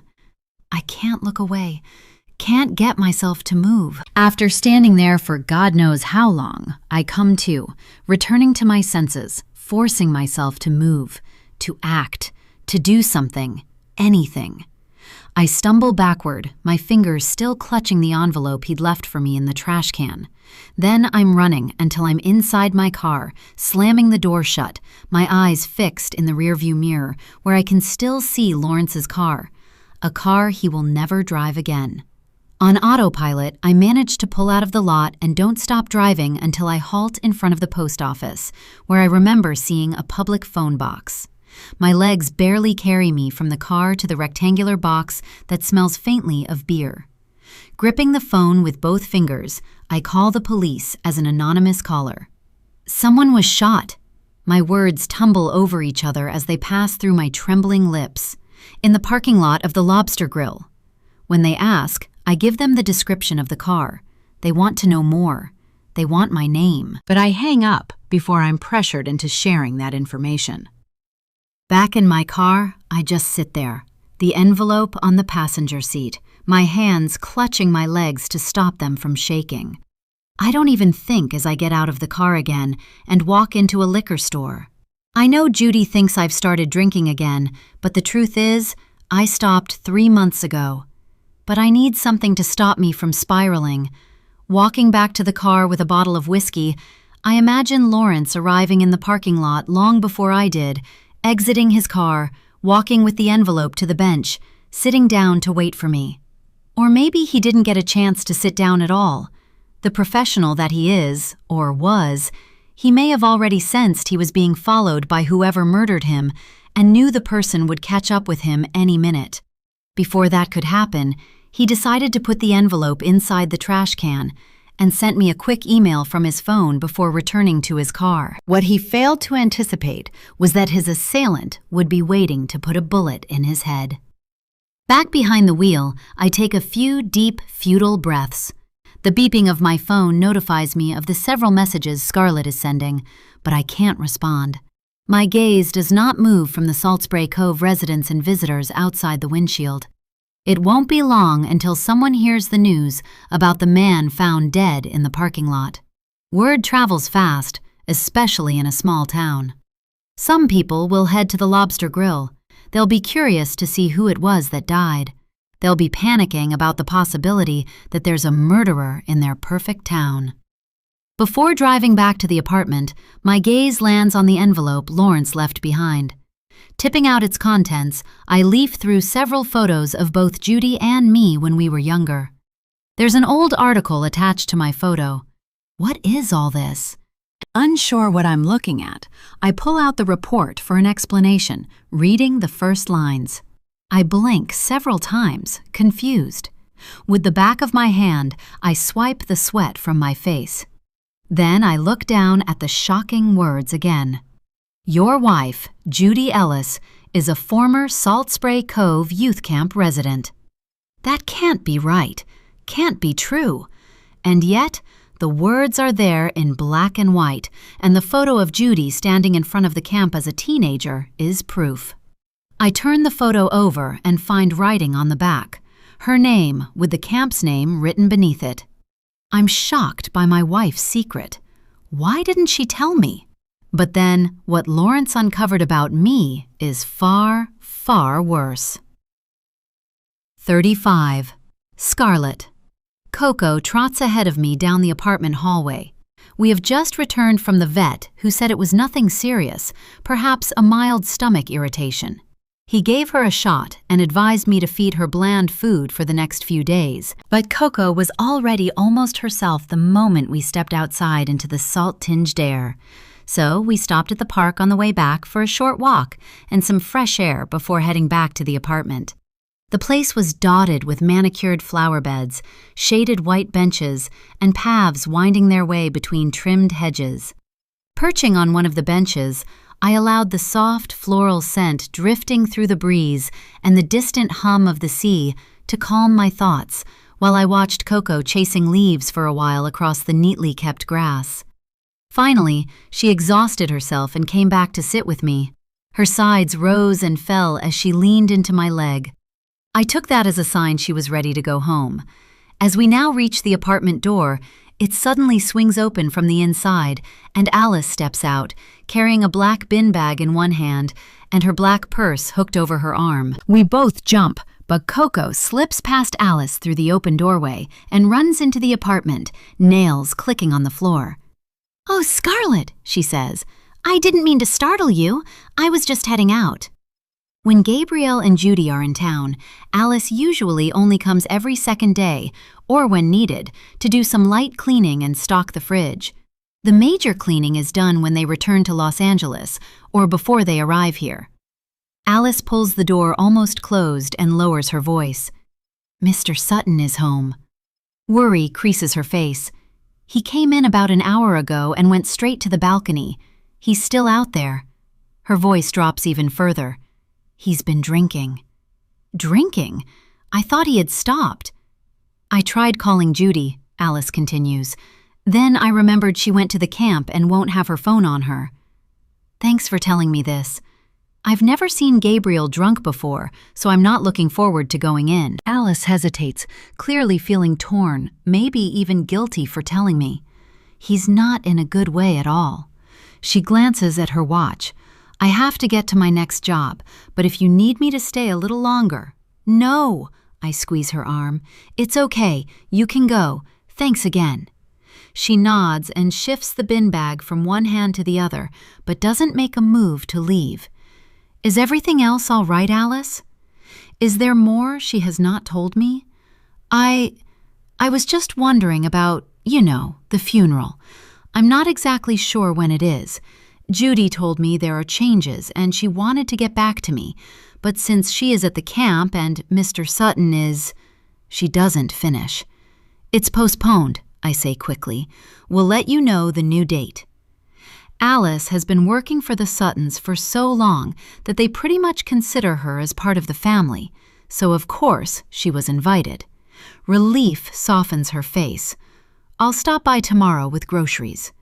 Thank you, Alice. Have a good day. She nods and finally walks toward the elevator. I find Gabriel slumped on the balcony with a bottle of whiskey on the glass table in front of him and a tumbler hanging loosely from his fingers. He looks drunk, all right. But the bottle is barely touched, the glass too. It doesn't make sense. His body is sagging forward, head bowed, shoulders collapsed inward like he's given up fighting gravity. In his other hand, he's holding a manila envelope, identical to the one he got from his PI last time. My heart sinks. Whatever the PI told him must have been devastating. Is that why Gabriel was not answering my calls? What if the detective found out something awful about Sadie? From what I can see, Gabriel is not drunk but stuck in a state of shock. Gabriel? My fingertips graze his shoulder. Huh? He raises his head a few inches.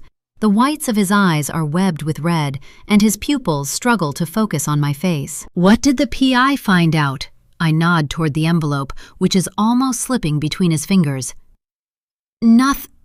His voice catches. Nothing important. I don't believe you. I snatch the envelope. He tries to reach for it, but his arm rises too late, too slow. Don't, he says, his voice hoarse.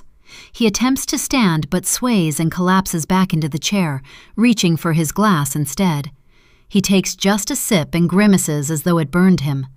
Before he can try to stop me, I head back into the apartment, sink onto the couch, and slide my fingers inside the envelope. They emerge with a yellowed newspaper clipping and a photograph. Gabriel as a teenager, grinning beside another boy I don't recognize. What is this about?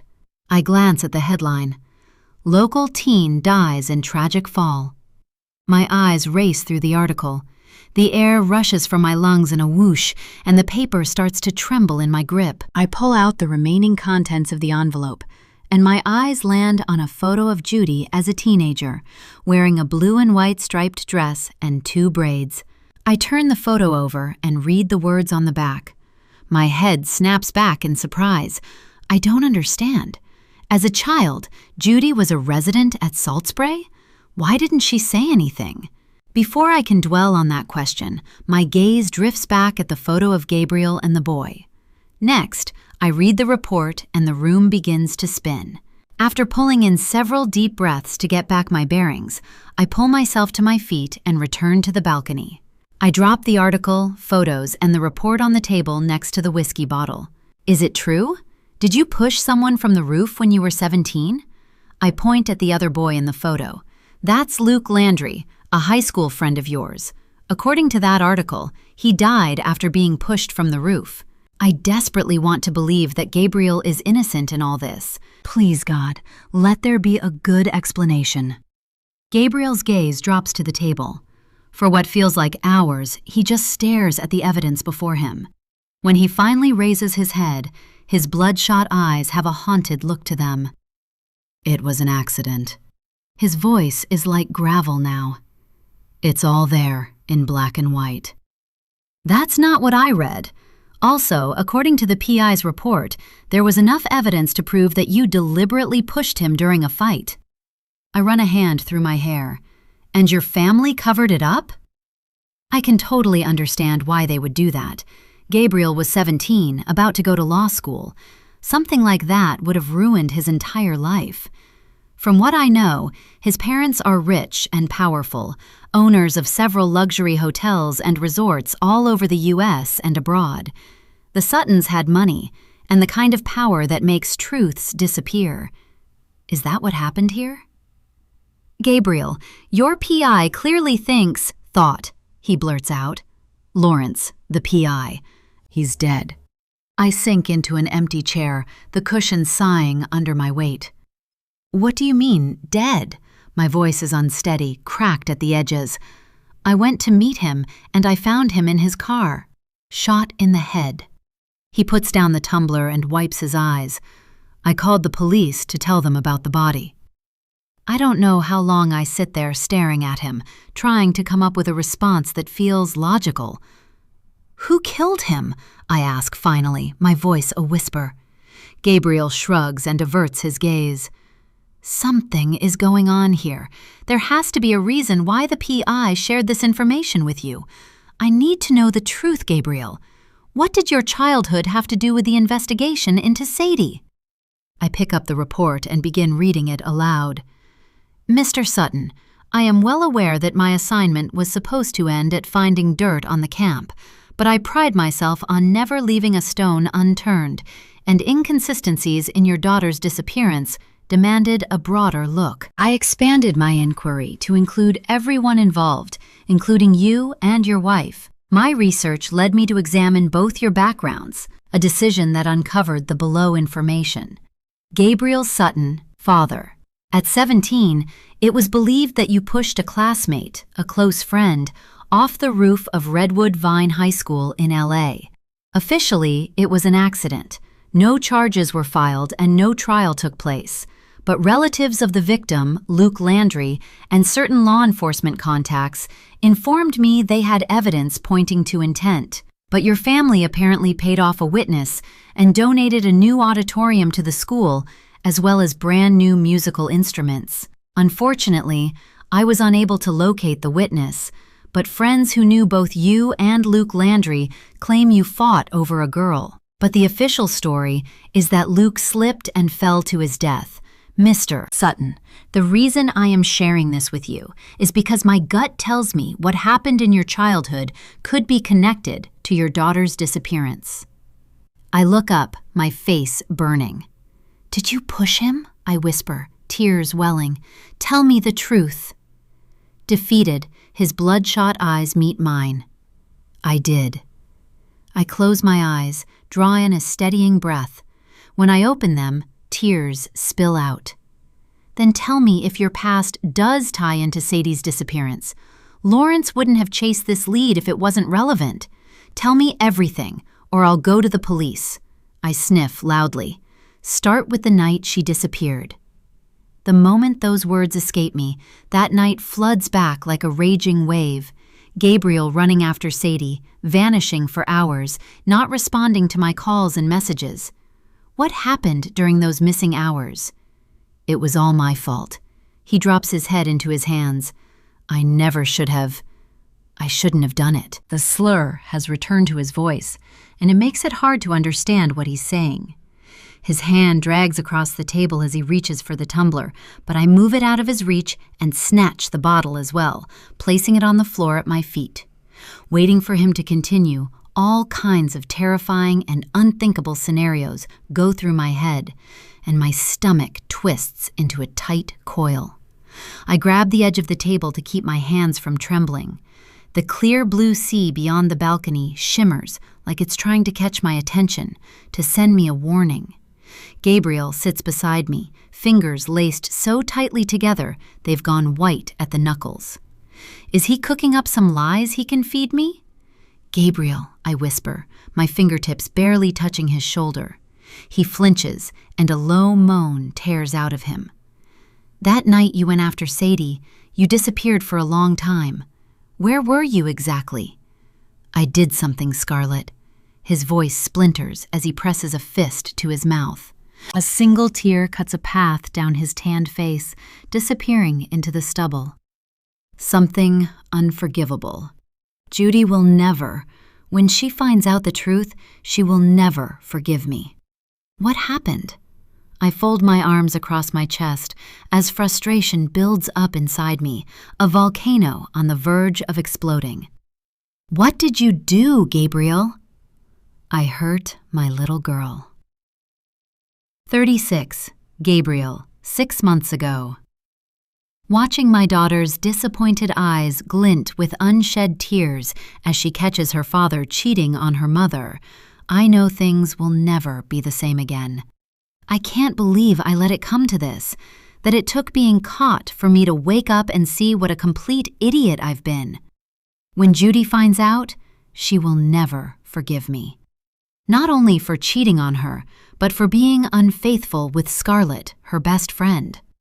I made a terrible mistake. Despite what I did, despite stepping out on my marriage, I love my wife more than anything. I cannot imagine a life without her. The thing is, there's a pulsing ache inside me that only quiets when someone needs me. It started the day I pushed Luke off that roof. I'm a murderer, and I'll live with that sin for the rest of my life.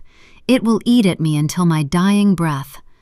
I wish I could press a button and go back. I should have let Luke take Sally, my ex, to the prom. He didn't have to die for it. After his death, my parents made me promise never to talk about it. They stopped me every time I came close to turning myself in. They told me I'd destroy my future and ruin them, maybe even send them to prison for what they did to protect me. So I lived the lie, we all did. We pretended it never happened. But that day never left me.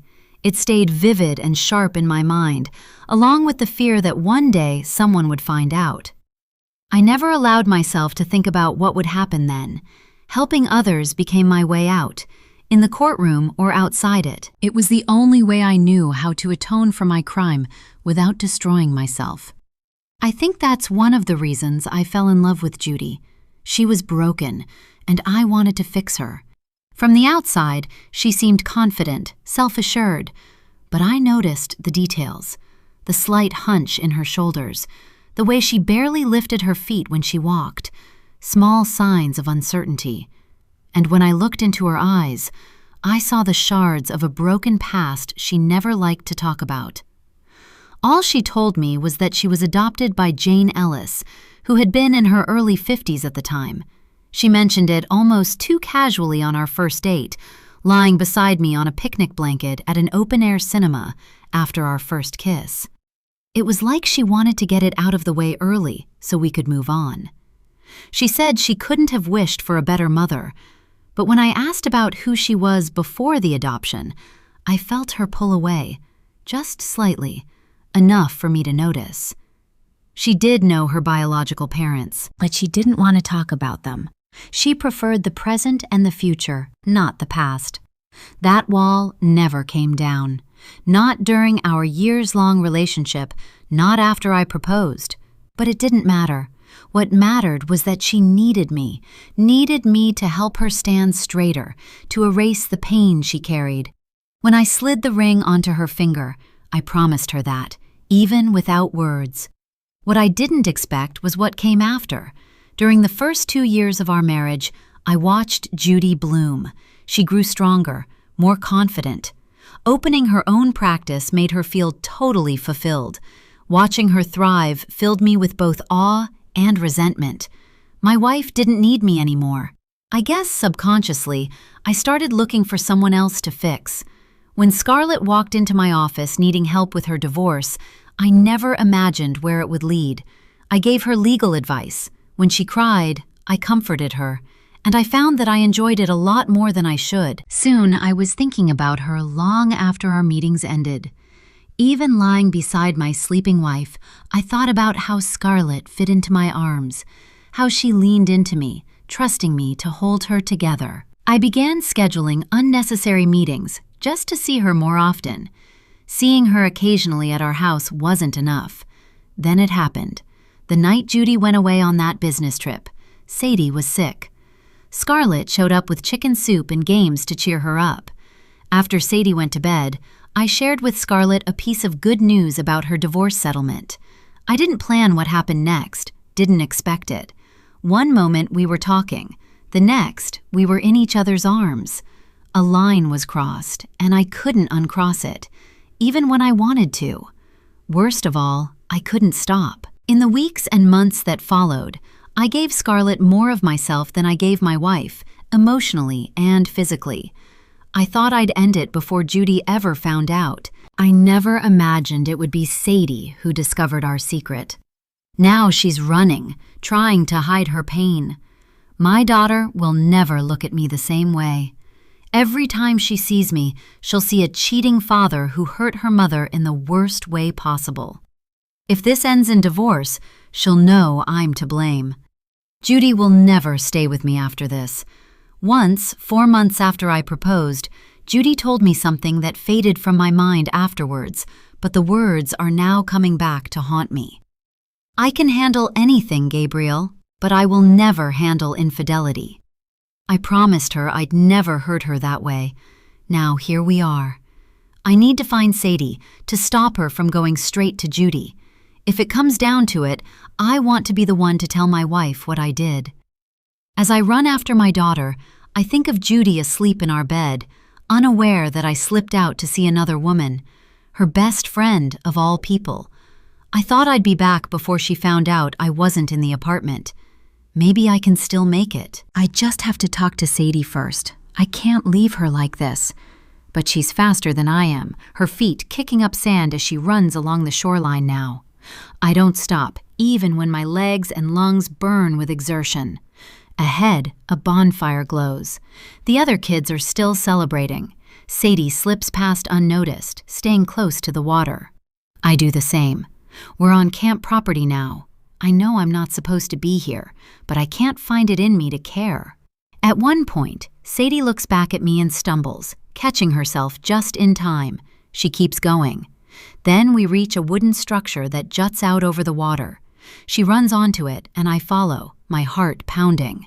She stops and turns to face me, fists clenched at her sides, her anger burning me even from a distance. "How could you do this to Mom?" she cries out. "And with Auntie Scarlett?" I notice movement at the edge of my vision, someone approaching. I don't look away from my daughter. "I'm so sorry, sweetheart. It was a mistake. It will never." "How long?" she asks. "Does Mom know?" I shake my head. "Please don't tell her. Not yet. At least not until after the holiday." She juts out her chin in defiance. "Don't worry. I'm not going home with you. I'm staying here at the camp." My breath catches as she backs toward the edge. "Sadie, stop!" I take a few steps toward her. "I hate my life," she cries. "Mom treats me like a baby, and you're always angry at me, or never there, too busy with Auntie Scarlett." I force myself to stay still, trying not to reel from the blow she just dealt me. "This is a camp, Sadie. People don't stay here forever." "Yes, I can," she shouts. "Some kids from unsuitable homes are allowed to stay as long as they want. They'll let me." She steps back again. I rush forward, panic flooding me as tears come. "I love you, Sadie. I love you so much, and I'm sorry for everything." "I hate you!" she screams, and her entire body stiffens with rage. She's crying openly now. Her sobs are a knife driving right into my chest. Until now, I've only heard her say that to Judy, often from behind her locked bedroom door. I usually told Judy she's just a child and she does not mean it. But whether she meant it or not, those words cut deep. "Don't say that, baby. I know you're upset, but you don't mean it." I reach out to touch her, to pull her to me, to hold her in my arms and reassure her. I want to promise her that everything is going to be okay, that I'm going to make it all better, that I will fix what I broke. For a 16-year-old, she's quite strong.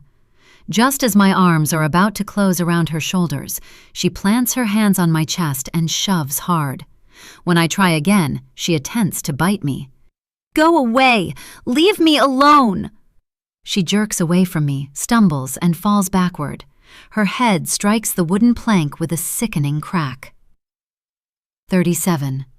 For one endless second, the world goes silent as I stare at my daughter on the dock. My heartbeat drowns out even the waves below. Sadie! The word tears from my throat as I sink down next to her. My hands linger over her face. I'm afraid to move her and afraid not to touch her. Before I can say more, her eyelids flutter. A groan escapes her lips. Relief floods through me as she blinks up at me, dazed but awake. The hatred in her eyes remains intact, even as confusion clouds them. She's still upset, but not badly hurt, at least not physically. She lifts her hand to her head, and I stop her. Sweetheart, don't move. Leave me. She jerks away from my touch. Then she scrambles to her feet. Sadie! I try to reach for her again, but she hurries away, her hand pressed against the side of her head. She stumbles once, but doesn't fall again. Then she starts running, off the dock and toward the camp buildings, away from me. I chase after her, my chest tight with each ragged breath. The fact she can run means she can't be badly injured. She's moving. She's all right. I'm gaining on her when someone steps directly into my path, so suddenly we almost collide. She's tall and very blonde. The moonlight shines on her hair in a way that creates an eerie glow around her head, like a halo. But there is nothing angelic about the way she looks at me. You shouldn't be here. You need to leave, she says calmly. This is a private beach. Sadie! I try to move around her. She's fine. She places a firm hand on my chest and shoves me back a step. She's safe inside. I need to see her, to talk to her. My breaths come in short, painful bursts. She needs a hospital. She hit her head. She could have. You can't see her. You are not her accompanying adult, and you entered these premises without authorization. She throws a glance behind her.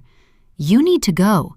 We'll have someone evaluate Sadie. We have staff with medical training. Move, I snap. That's my daughter.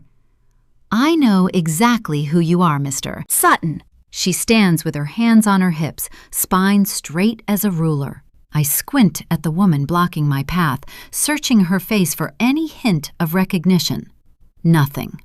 Who the hell are you anyway? Irrelevant. What matters is that Sadie is safe, and you need to leave the premises. Now, Mr. Sutton. My daughter just collapsed on that dock. She could have a concussion. Yet she managed to run away from you, the woman counters. Her voice is level, but her eyes are hard as flint. She's alert and mobile, and she doesn't want to see you right now. That is not your decision. It is while she's a resident here, and from what I heard, she wants to stay here. Longer. She's a minor, I snap. This isn't her choice. I am a lawyer, and I know that it's not that simple, she finishes. She's in a safe place. At 16, police won't force her to leave the camp unless there's immediate danger, or if she's involved in something criminal. She clearly doesn't feel safe at home. We already know the child is frightened of you, and we want to stop any further distress. Frightened of me? My voice is louder than I want it to be.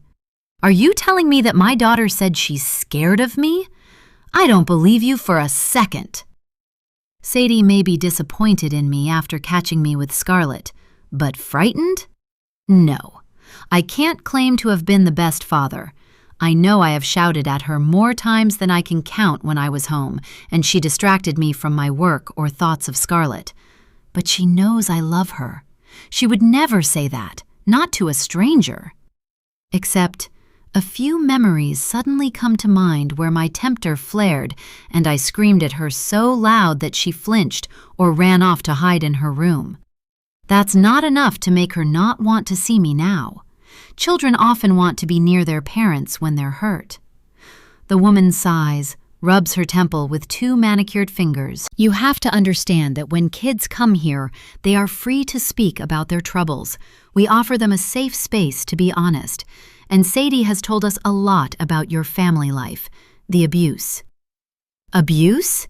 That's when I lose it, the veins in my neck almost popping from under my skin. That's ridiculous. Sadie was never abused. Abuse comes in many forms. Your daughter was abused and neglected. Those were her words, the shouting, the anger. She runs a hand through her hair. Spending only a few minutes in your presence, I can already see that you struggle to contain your anger. We don't want to expose Sadie to that any longer. It's damaging to a sensitive child. She throws a quick glance behind her, then returns her attention to me. That's why we have decided she will stay here. She'll be well taken care of. She'll become part of this safe environment. There are other kids here like her. Sadie has already suffered enough, don't you think? There's enough evidence to prove that you pushed her. We have cameras out here. How dare you! I take a step toward her, getting into her space. And then I realize that's probably what she wants, for me to show her my dark side. I did not lay a hand on my daughter. You think you can just keep my daughter here? Are you crazy? Who do you think you are? She takes a step toward me. Someone who wants to protect Sadie. You have a history of violence, Mr. Sutton. My stomach drops. What are you talking about? She steps even closer, close enough that I can hear her whisper. We need to protect Sadie from the anger you carry around with you. We wouldn't want her to end up like your high school friend, Luke Landry, would we? 38. Luke Landry. By mentioning his name, she might as well have kicked me in the gut. She knows the truth. My tongue wants to deny it. I come up with the right words, but they stick in my dry mouth as shock holds me in place. You're threatening me? I ask, but my voice is cracked around the edges. Call it what you like, but Sadie will stay here, and if you attempt to come back for her or involve the authorities, that little story you buried will resurface, publicly. It will ruin your career. She steps back again. You will leave the grounds quietly, and in an hour or 2, we will sound an alarm that Sadie is missing. We will handle the rest. You have to be kidding me. As furious as I am, I have to hold myself back from her, or I'd be proving that she's right, that I'm unhinged. She could be filming me right now. I'm serious, Mr. Sutton. That's exactly what's going to happen. Otherwise, your entire world will come collapsing down around you. I have a friend who works for a well-known paper in LA. Once word gets out about what you did, who would want a murderer for a lawyer? What place have we sent our daughter to? This woman is dangerous. She's manipulating me, gaslighting me, threatening me, and she's confident she can get away with it. I don't care what you say. I'm taking my daughter out of this goddamn place tonight. I'm not a danger to her. That's not what she said. Whatever you are, you have damaged her. She pauses and takes a deep breath. She's safe now. This place specializes in healing children who have been failed by their families. Unfortunately, many parents don't realize the harm they cause their own kids until it's too late. Does she really think she can just take my daughter right in front of me and brainwash me into thinking there's nothing wrong with it? But that's exactly what's happening. Standing here, I can already see everything breaking apart. My entire life, my marriage, my career. If she exposes me, it's over. If you don't let me take my daughter home, I will sue you. I threaten her with everything I have the power to make happen, lawsuits and media exposure to destroy this place. She only laughs in my face. Mr. Sutton, we're a small camp in a small town.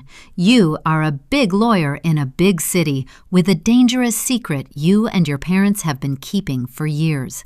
Who do you think is going to get more attention? She chuckles, and I feel like slapping her. Think about it. The world would absolutely love the story of a powerful lawyer with a violent past and an abused child who hates him. This won't end well for you. Do as I say. Leave quietly and never return. You are out of your mind if you think you can pull this off. I get into her face this time, so close I smell coffee on her breath. You do not have the power to do this. I'll ruin my career before I abandon my child. There's a long pause. Then she doesn't even flinch when she speaks the next words, her lips curled in a tiny smile. How about this? If you don't get out of here and stick to our little plan, your daughter will actually get hurt. I'm sure you know what I mean by that. Leave, and she will be safe. Do this for her, if not for yourself. As she turns to leave, she mutters, "You're not the only one with blood on your hands, Mr. Sutton. You and I are more alike than you think." She walks away. I move in a daze. 10 minutes later, I get into my car, driving through town to clear my head. I don't even answer Scarlett's calls. When I get back to the apartment, 2 hours have gone by, and Judy is awake, looking for me. After she goes back to sleep, I answer Scarlett's call. Sadie is gone. 39. Scarlett, present day. My eyes are closed as I stand on the balcony, my hands gripping the railing. The ocean is hissing below us. How could he do it? How could a father sacrifice his child like that and live with himself for 6 months afterwards? My eyes snap open and I spin around to glare at him. My stomach is churning with so much anger. I watch as he drinks from his tumbler, for real this time, and picks up the bottle of whiskey from underneath my chair, pouring himself another drink. How dare he think he can just sit there and drown the truth about what he did in alcohol? Out of nowhere, something inside me snaps. This is not the man I trusted with my heart, albeit briefly. He's not the man I betrayed my best friend for.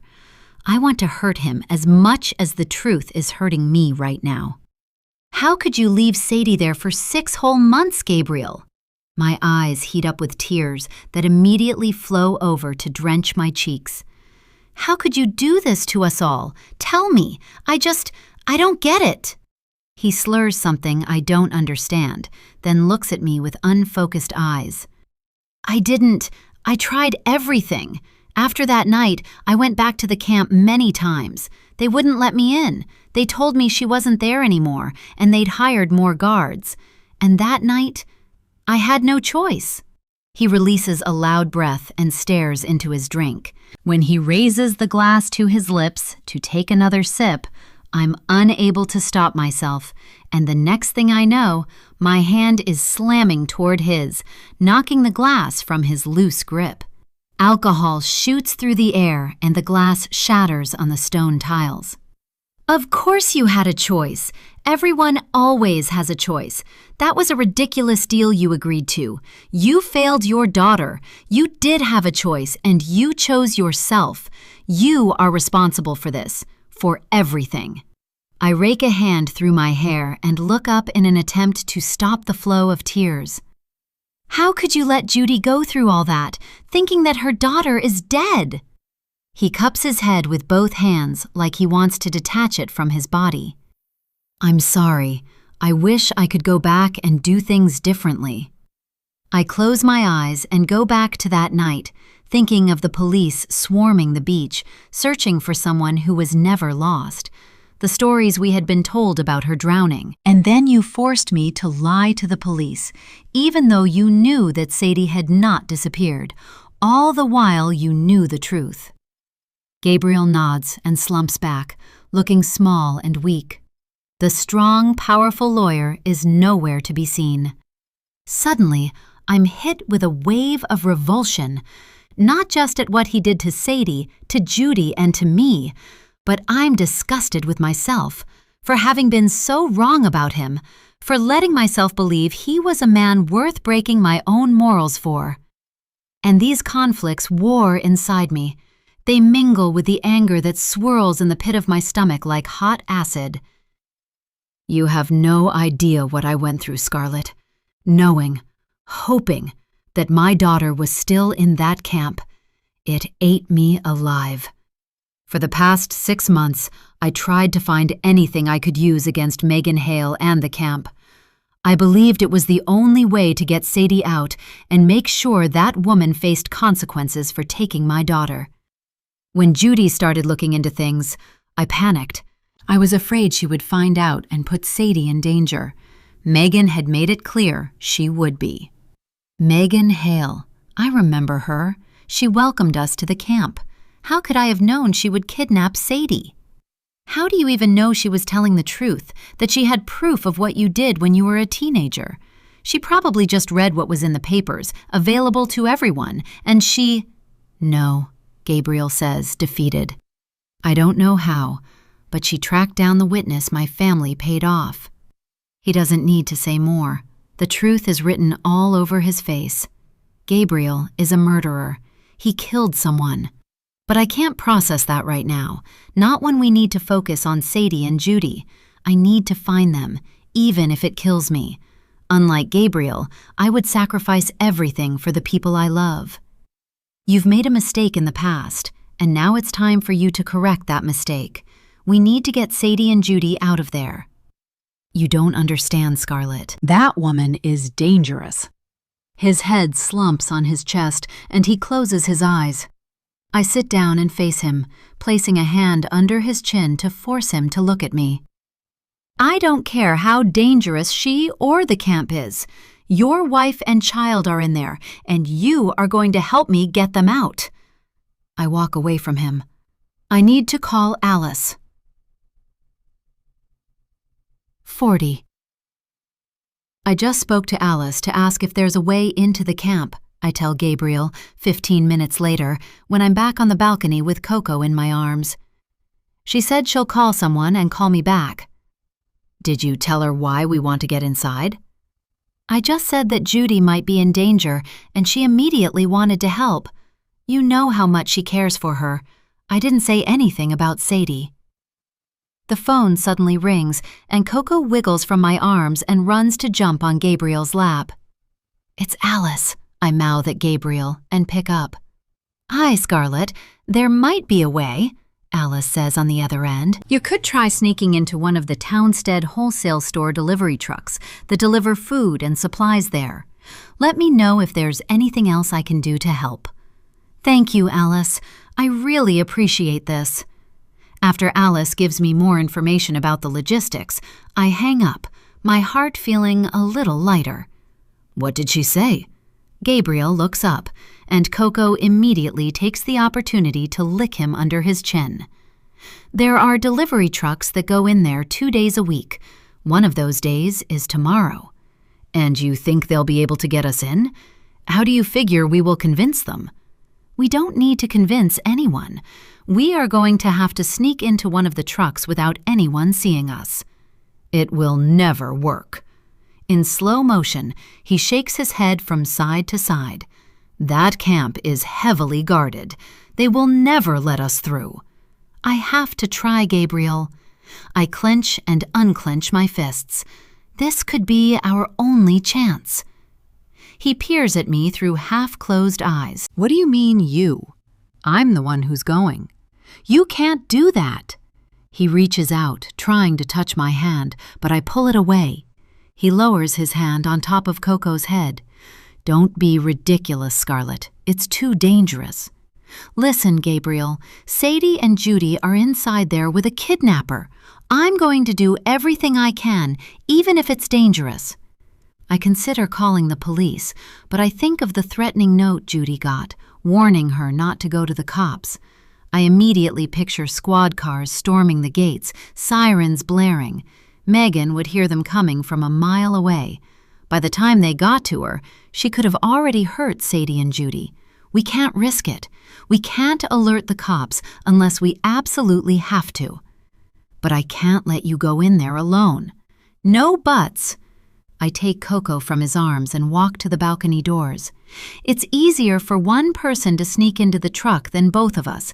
It could be packed with supplies, with enough space for only one person to hide. Also, it's not going to help if we both get caught, is it? He pushes himself upright. Fine. Suddenly, despite the bloodshot eyes, he looks sober. I'll try and find another way in. Yeah, once inside, I'll do my best to update you. If anything goes wrong, you'll have no choice but to reach out to the police. To hell with what that note said. I pause. Do you think it was from her? The photo of Sadie and everything. I'm sure of it. There's something else you don't know. He covers his face with both hands. I asked her to send me proof that Sadie is alive, and she asked for money. I've been sending her thousands every month. Blood drains from my face. You what? I needed to know that Sadie was okay. Despite renewed anger churning in my belly, I let that go for now. Right. Well, we need to focus on what happens tomorrow. Alice said deliveries arrive at the camp at 10:30 like clockwork. If the truck takes 20 minutes to get there from the store, they must start loading around 10. That's our window, when the truck is packed and the driver's almost ready to leave. I'll slip in just before they close the doors. I hug Coco to me, kissing her head. Alice said there's usually only one driver delivering the goods, which makes things less complicated. Gabriel nods, a little too slowly, then stands up. I really don't. This is going to happen with or without your help. I meet his gaze head on. I suggest that tonight you shower, sleep, and sober up. Tomorrow you will start making things right. When Gabriel leaves to take a shower, I quietly go to my room, pick up some paper and a pen, and start writing a long overdue letter. It's time for me to tell my own story. 41. Gabriel looks sober this morning, albeit quieter than usual, and is hyper-focused as he slides behind the wheel. The plan could fail and blow up in our faces, but I cling to the possibility of success like my life depends on it. Within the hour, I could be inside the camp's gates. I have my phone and will be ready to call the police if things go wrong. I also intend on taking videos and photos, sending them off to expose Megan Hale and anyone else involved in what happened to Sadie. I even plan on going live on social media so I can have witnesses to the ugly truth behind the camp's doors. As Gabriel pulls out of the parking spot and drives toward the Townstead wholesale store, I pull out my phone. I navigate to the local news website and scan the headlines, searching for anything about Gabriel's dead PI. I barely slept last night thinking about what happened to him. Then I see it, and the pit of my stomach falls. Local man found dead in apparent suicide attempt in restaurant parking lot. 51-year-old Lawrence Summers was found dead in his vehicle outside Lobster Grill restaurant. The next words of the article make my blood run cold. He died from a single, apparently self-inflicted, gunshot wound. A handgun was recovered from the scene. The air freezes in my lungs, and my vision starts to narrow, cutting out everything else around me. I reread the words and let them register in my mind one by one. Gabriel, I ask, is there a chance that the PI committed suicide? Gabriel's jaw tightens. You mean that he shot himself? I don't think so. His hands were empty, resting in his lap. I didn't see a gun anywhere near him. It can only mean one thing. The official story is a complete lie. Whoever did it found a way to twist what really happened, erasing the truth to cover their tracks. Why do you ask? Gabriel throws me a glance. Just wondering. I put away my phone, clasp my hands inside my lap, and stare straight ahead at the road in front of us, ignoring the trickle of sweat at the back of my neck. If I tell him what I just read, he might get distracted and mess up our plan. There are not many cars on the street, and everything is going pretty smoothly so far.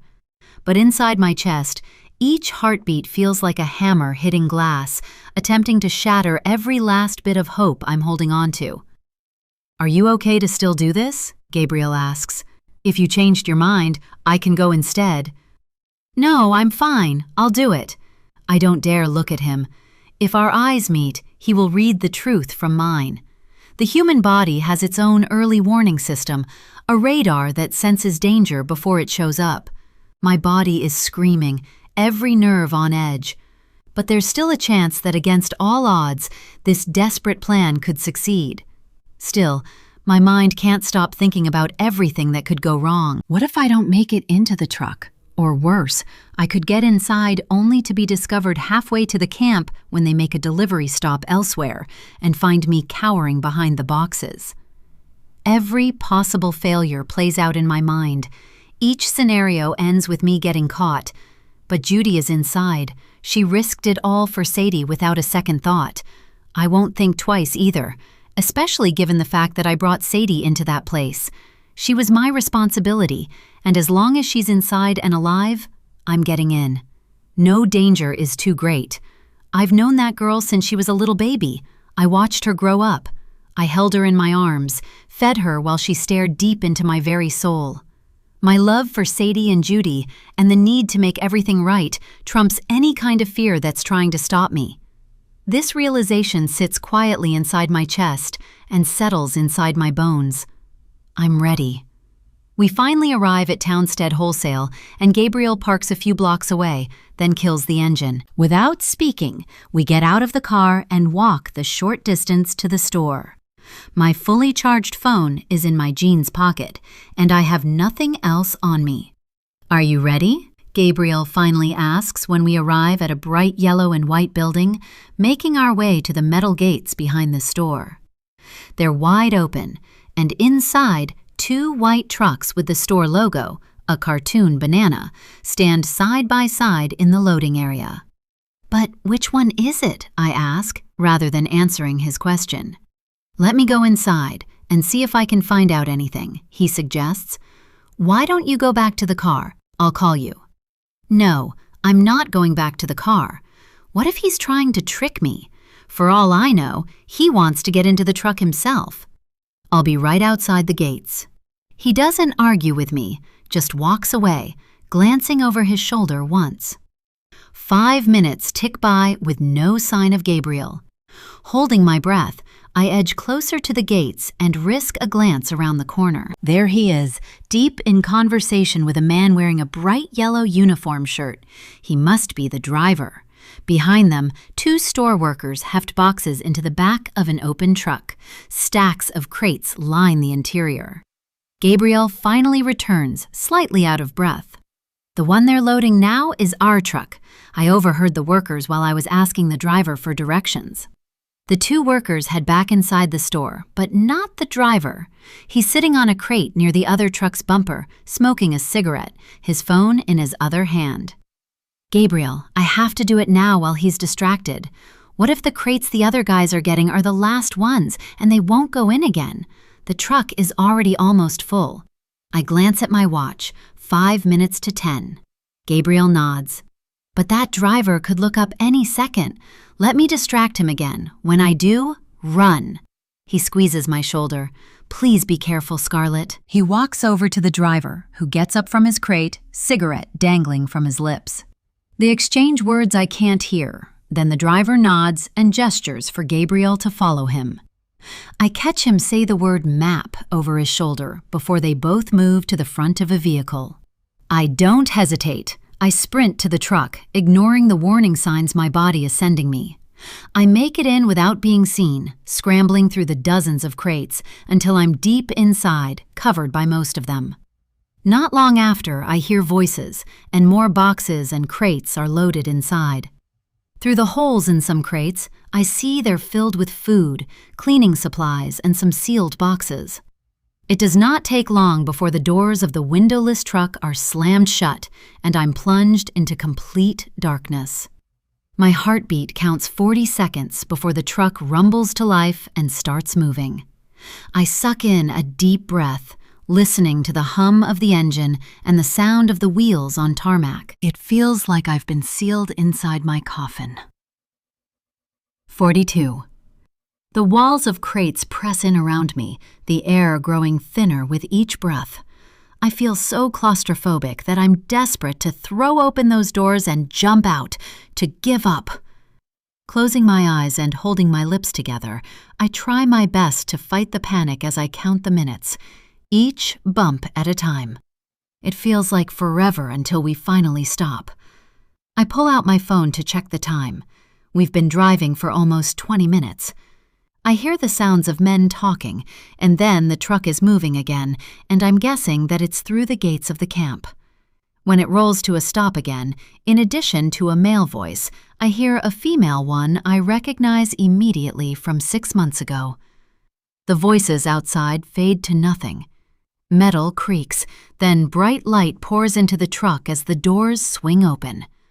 I freeze mid-breath, making myself impossibly small behind the wall of crates. All I need is patience, to wait for them to unload enough boxes to clear a path, then slip away while they're busy carrying supplies inside. But nothing happens for a while. Nothing is removed from the truck. I'm trying to find a gap in the boxes to see what's going on when I finally hear cardboard scraping against metal. The unloading has begun. I continue waiting until I hear footsteps moving away from the truck. That's when I risk stepping from behind a mountain of crates. In that exact moment, a woman steps into the back of the truck. It's her, the voice I heard, Megan Hale. She's standing there, calm and controlled. She doesn't look surprised to see me as our eyes meet. My mouth goes dry as paper, and I feel my bladder loosening. "You shouldn't have come, Mrs. Grant." She reaches inside the breast pocket of her suit jacket. Her hand comes out holding a syringe filled with an amber liquid. "Did you really think you could just walk in here?" And then she's coming toward me, pushing aside the boxes in her path. As I'm about to run past her, she grabs me with surprising strength and is joined by someone else, the driver. Together, they pin me against the truck wall. The needle pierces my arm before I can draw breath to scream. "Goodbye, Scarlett," Megan whispers. As darkness descends, my life does flash before my eyes, especially the shameful secret I've kept. It stands out like a green neon sign. It's one I have never told a soul, one I've buried so deep, even I pretended it didn't exist. When everyone finds out what I did, it will be a good thing I'll already be dead. My last regret is that I could not save Sadie, and my last wish is that someone else will. 43. Judy, present day. I startle awake in the dark, gasping. My heart is slamming hard against my ribs. My body feels wrong, like everything is not working in unison, my limbs heavy and disconnected, as if they belong to some other person. I lick my parched lips. I would kill for a glass of water. My hand goes to my head as pain radiates behind my eyes and spreads through my skull. How much time has even passed since I've been out? Minutes? An hour? With no light coming in, there's no way of knowing. I'm just getting back my bearings when I detect a movement in the room. I'm not alone. I thought it was a dream, but it can't be. I found Sadie.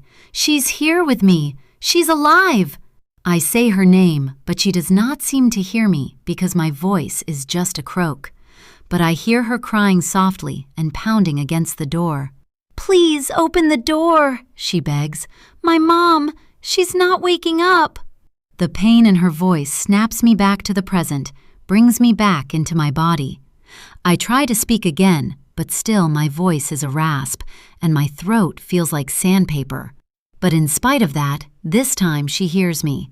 Or perhaps it's my movements that catch her attention, since I'm forcing my body upright, despite the protest of every muscle. She immediately rushes back to the bed, climbs onto it and into my arms, half laughing and half sobbing. "Mom, I didn't know. I thought you died." She holds on to me like she never wants to let go. "I'm here, my love," I whisper, "not going anywhere." I'm not dead, and neither is my daughter. Whatever drug they put in my coffee is fading, my mind clearing despite the dryness in my throat. I need to recover my strength before Megan returns. If I can just get my limbs to cooperate more, I might have a chance to overpower her when that door opens again, to grab Sadie and run. But what if she never comes back? What if this black room becomes our tomb, and she's left us here to starve and die? I pull my daughter close, holding her as tight as I can without hurting her, anchoring myself to this moment, to her warmth, reminding myself that this is not a dream. I'm guessing it's at least another hour before we hear the click in the lock. We pull apart and both sit. Bright light floods in as Megan steps in the doorway, and I have to blink several times to make her out. And for the first time, I also get to see my daughter properly. My blood curdles when I see what she's wearing, a faded blue and white striped dress. The dress I came to the camp wearing 3 decades ago. She also has the same hairstyle I wore back then, 2 braids. Feeling uneasy, I turn back to Megan. Something has changed about her. Her posture is still as rigid as usual, controlled and calm, but it's not perfect. And her suit looks a little rumpled. She's definitely not her usual put-together self. She looks at us both, and then her eyes pin on me as she takes another step inside before reaching behind her for a flashlight that she proceeds to shine on our faces. Both Sadie and I shield our eyes with our hands. "Judy, I have some news. I'm afraid it's not good." Megan leaves the light trained on my face, and I force myself to look through it with squinted eyes. "I'm so sorry, but your friend, the one who brought Sadie here 6 months ago?" "Scarlett?" I whisper. "Yes, Scarlett Grant." She flashes the light at Sadie, then she brings it back to me. "Well, she was caught trespassing. Unfortunately, it didn't work out for her." "What do you mean?" I sit up straighter, pinning her with my gaze, ignoring the torture of the flashlight. What happened to her?" Every nerve ending in my body is vibrating like an electric wire. "What did you do?" "I did what had to be done. I'm sorry, Judy. That was the only way. We take security in this place very seriously. The parents who send their children here, they rely on us to keep them safe." You didn't hurt her?" "No, she wouldn't. This is Megan, the sweet girl I was friends with, who giggled with me late into the night, the girl who once braided my hair, who knew all my secrets. People change," Scarlett had said to me that day she announced she was going to the gym. The truth of it hits me like a physical blow. "Your friend is dead." She takes a step back, probably afraid I will lunge for her, and I would if my body didn't suddenly go limp. I slump against the wall. Its coldness seeps through my clothes as dizziness takes over, and my insides churn violently. "You killed her?" I whisper. "You killed Scarlett?" It had to be done. I knew she was on her way here. My trusted eyes and ears on the outside notified me, just like I was told about your plans to come here as well. Tears slide down my cheeks and neck. The thought that Scarlett could be dead is hard to grasp. Beside me, Sadie is grieving in her own way as well, rocking back and forth, whispering, "Auntie Scarlett," over and over like a broken record. Before I can fully digest the news, a figure appears, coming to stand next to Megan. Alice. "Judy," Megan says, "I believe you've already met my daughter?" 44. While I'm still reeling, Megan drapes her arm over Alice's shoulders. "My Alice keeps me informed about everything beyond these walls. She led you and your friend right to me."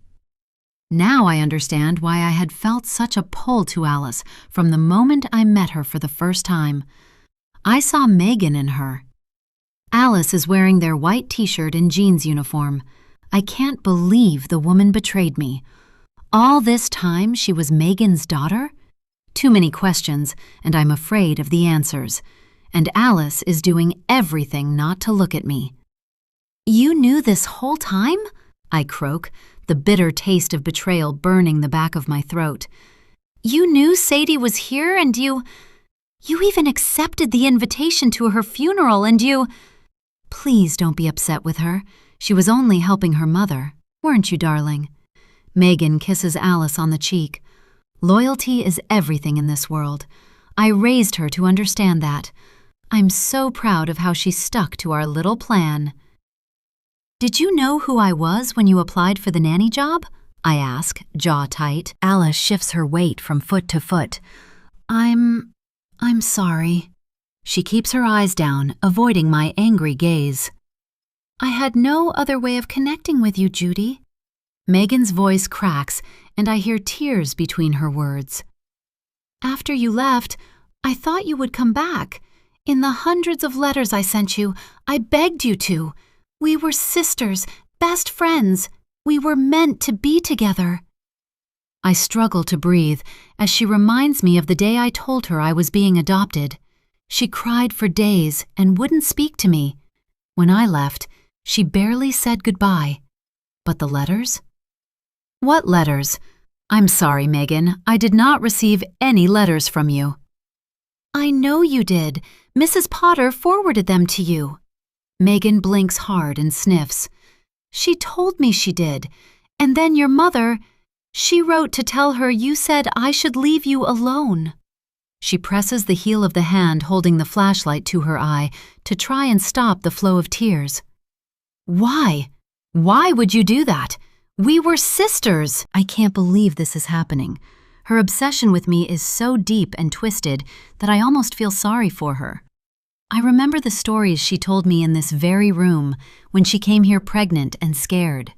Before that, she was in an orphanage and only knew temporary homes. Foster families said they loved her, only to send her away months later. Her last family seemed different, she said. She spent almost a year feeling safe and loved with that family. She bonded with them and their kids. Then an older cousin hurt her. When she told her foster parents, they didn't believe her, calling her a liar. I still remember her tears as she described being left on the side of a highway, pregnant and alone. After that, she found me and made me promise we'd always stay together. I never thought she meant it so literally, but I can't pity her. After what she did to my daughter and Scarlett, I have nothing left for her, no matter her reasons. Still, if I want to keep us safe, I need to play along and keep her calm. I'm sorry, Megan. I really didn't get the letters. I would have written back if I had, I promise you that.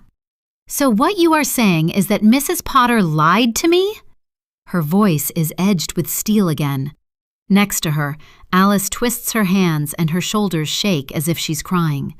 She looks like a little girl trapped in a grown woman's body, just like her mother. How long has her mother used her as a pawn? I'm too hurt by her betrayal to feel sorry for her either. I don't know, I say to Megan. I know you are hurting, and I'm sorry I didn't keep in touch. Please, let us go. You turned your back on me, on us, Judy, she continues. When I found you, I did what needed to be done. My fingers curl into fists. You stalked me? She must have known I had a child that needed a nanny. She sent her daughter to apply. Has she been planning all of this for years? Sisters need to be in each other's lives. She grips the doorframe, mascara bleeding down her cheeks as she cries. I was deeply hurt when you got married and didn't invite me to your wedding. She straightens up again. But I found a way to come, to leave you the gift. I clutch my throat as the breath inside it solidifies. What gift? The honeymoon trip, she says. The Grand Cove Hotel. My wedding gift to you, to bring you back here. 45. Ice spreads through my chest. That was you? I thought if you came back to town, you would come home. Her smile is brittle. But you didn't, even though you were so close. You completely forgot about me. I never did, I whisper, shaken by the bomb she dropped. The idea that she had been orchestrating my life without my knowledge chills me to the bone. I love you, Megan. Life got in the way, and I didn't think you would still be here. You could have easily contacted Mrs. Potter to find out how to reach me, But you didn't. I watch her tears dry up and a smile spread across her face. Her sadness disappears as quickly as it came. But that's all in the past. You're back now. That's all that matters. This is where you belong. You can't keep us here, Megan. I struggle to my feet, but she holds up a hand. Stay where you are. You don't want to end up like your friend. I sit back down and wrap my arms around Sadie, wishing I could glue her to my side forever. If there's any further interference, Megan continues, her mouth a straight line, the smile gone. If anybody else attempts to come through those gates, they will suffer the same fate. My mind immediately goes to Gabriel. He's still out there somewhere. If he wasn't with Scarlett when it happened, he'll be searching for us, putting himself directly in the line of fire. My chest constricts until I can barely draw breath. Please, don't. I'm begging you. Megan's shoulders drop as she exhales slowly. This isn't what I wanted, Judy. Nobody was supposed to end up dead. She lowers her voice. It wasn't part of the original plan. When Alice proposed to you that Sadie, who was a difficult teenager, should come here, I did not expect you to agree. I thought you wanted nothing to do with us. But she came, and I made sure to be in charge when she arrived. I'm sure you understand that I couldn't let her go. It was like you had returned to me in your daughter. What does she mean, she made sure to be in charge? Was Mandy's accident not an accident at all? Megan's voice maintains its composure, but I can hear it, the anger leaking through the cracks between her words. You ruined a good thing, Judy. I made a deal with your husband, and it was working just fine until you got in the way. Blood drains from my face. Gabriel? What deal? She nods. He's the one who gave Sadie to us. What the hell are you talking about? I'm furious and confused, my cheeks burning with heat. My husband, he would never. Well, he did. He wanted to take her home that night, but we reached an agreement that she would stay here. Lucille's message flashes in my mind. Sadie was talking to some older guy, she said. Did she mean Gabriel? It wasn't easy to convince him, Megan adds, filling in the blanks in my mind. He tried everything, but he did not have a choice. I knew something about him he didn't want the world to know, something you probably don't know either. She pauses as Alice moves back outside and disappears from sight. In the end, we came to an agreement. Sadie would stay here, and I would send him photos as proof of life, in exchange for a little money that would go toward a good cause. Gabriel knew Sadie was alive? My voice cracks.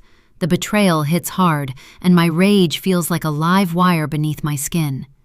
Did you send me that photo? I wonder if Gabriel refused to pay an installment, and she threatened him through me. I didn't have to do it myself. Oh my God, it was Alice. I bite hard into my bottom lip, tasting blood. But I can't allow the betrayal to derail me. We need to make it out of here alive. The money's been a blessing, really. Megan tilts her chin upward and sighs deeply. I've put away every single cent of it. I added it to my growing savings. I'm almost at my goal, actually. She waves the flashlight with each word she speaks. Once I buy up enough shares to control the board, Salt Spray will finally have proper leadership again. What about Mandy?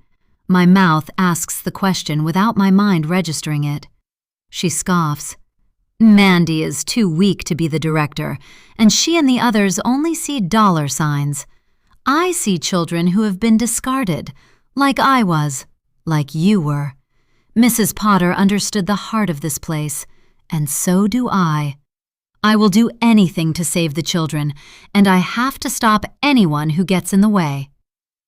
How many people has she stopped, I wonder? She's clearly deranged, and I need to get out of here to bring my daughter to safety.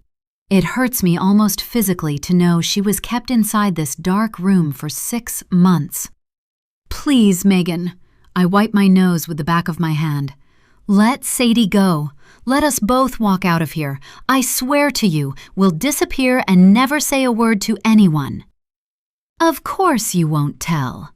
Megan's smile doesn't reach her eyes. "I think Scarlett's fate has made it perfectly clear what happens to those who try to cross me." "So you will let us go?" I ask, hope jumping into my throat. "I'm afraid I cannot do that. You have betrayed our friendship, our sisterhood." She moves back into the doorway, blocking our way out. "You have betrayed this place. But now that you are here, you are home. This is your chance to make it right." In a desperate attempt to save my daughter, I pivot, making a heartbreaking split-second decision. "I'll stay. I will stay, and you let Sadie go. I'll even ask my husband to send you more money to help you buy the shares. You're right. Salt Spray deserves someone running it who understands the true needs of children. You will get the money you need to make a difference in their lives. But promise me you won't hurt Sadie or Gabriel." "I can't promise that." Before I can react to her words, she reaches for the door handle. "Wait!" I blurt out before she shuts the door again. "I mean it. I will stay here and help you run things, if you like. It will be like the old days." My voice cracks on the last word, betraying me. I don't mean it, any of it. But this is the only move I have left to play. If she lets Sadie go, I will stay here and wait. Eventually, someone will expose Megan. Megan looks away, but before she does, I catch a wave of anger sweeping across her features. And then, just like that, without saying another word, without making any promises, she slams the door shut, and the darkness returns. It swallows us whole again. Sadie leans into me, her small body trembling like a frightened animal. I hold her tighter, wishing my arms could shield her from whatever comes next. "I'm so sorry, baby." My lips brush against her tangled hair that smells of sweat and fear. Every creak outside the door sends ice through my veins. Is Megan deciding our fate right now, planning to make us disappear? The thought that Gabriel was in on this is the kind of betrayal that cuts deeper than any knife. He traded our daughter like currency. 6 months of knowing exactly where she was. What secret is worth betraying your own child for? Sadie's breathing slows, but she won't let go. Minutes stretch into what feels like hours as we huddle together, the walls of our prison seeming to inch closer with every moment. To pass the time and soothe her, I sing the songs I sang to her as a child, back when the world felt safer and I foolishly thought I could protect her from anything. We're not prepared when the door is flung open again. Megan is standing there, alone this time. In her hand is a phone, and the flashlight is gone. She dangles the device in front of her, and I recognize it. It's mine. "Judy, you made the right decision. After much thought, I have decided to accept the offer, but it must be done properly." She walks into the room and hands me the phone before walking quickly back to the doorway, perhaps afraid I might tackle her. "You must call your husband. Tell him to come here. Alone. He should come and pick up Sadie within 15 minutes. No police, no delay. If he does not show up or tries any tricks, the offer is off the table." I nod vigorously and drop my gaze to the phone in my hand, then at my daughter. She looks back at me, terrified, but also hopeful, trusting me to do the right thing, to make this nightmare go away.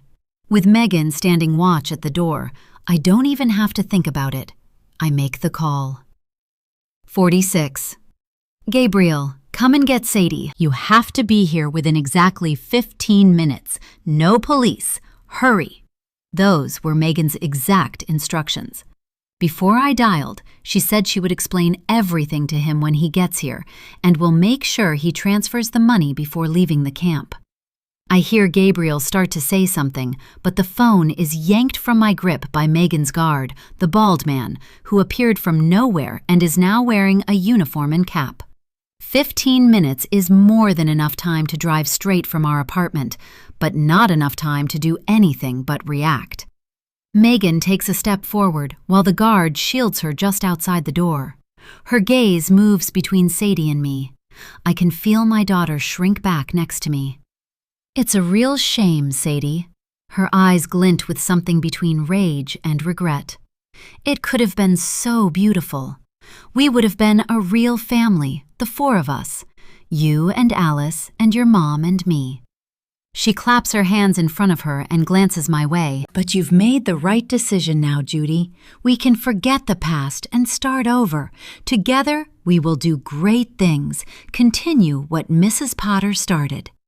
Yes. The word is heavy on my tongue, but I'm determined to play the part until I have the chance to get out of here and be with my daughter. Megan takes a few more steps into the room and comes to stand in front of Sadie, putting out her arms. Sadie flinches away from her, curling up into a ball, continuing to rock back and forth. Megan crouches to her level. It's okay, Sadie.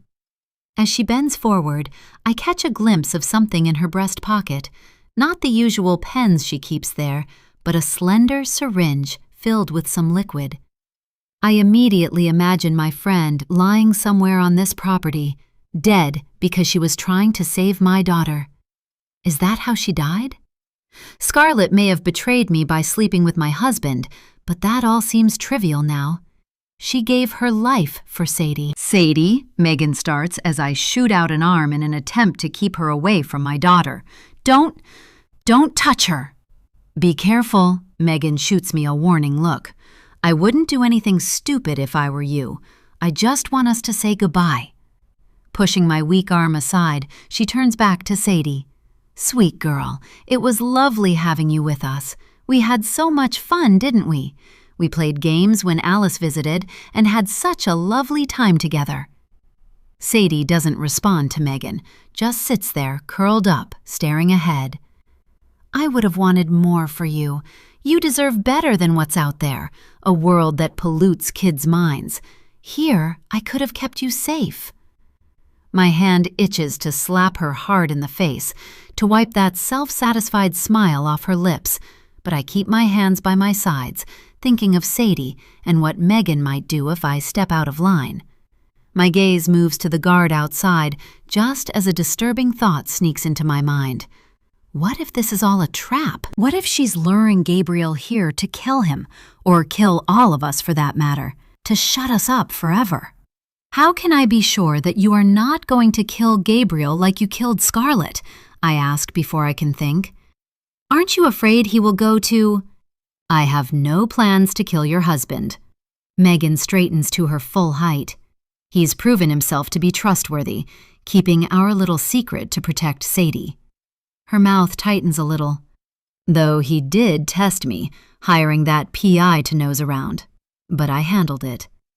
Handled it? I want to ask what she means, but it's best to keep my mouth shut.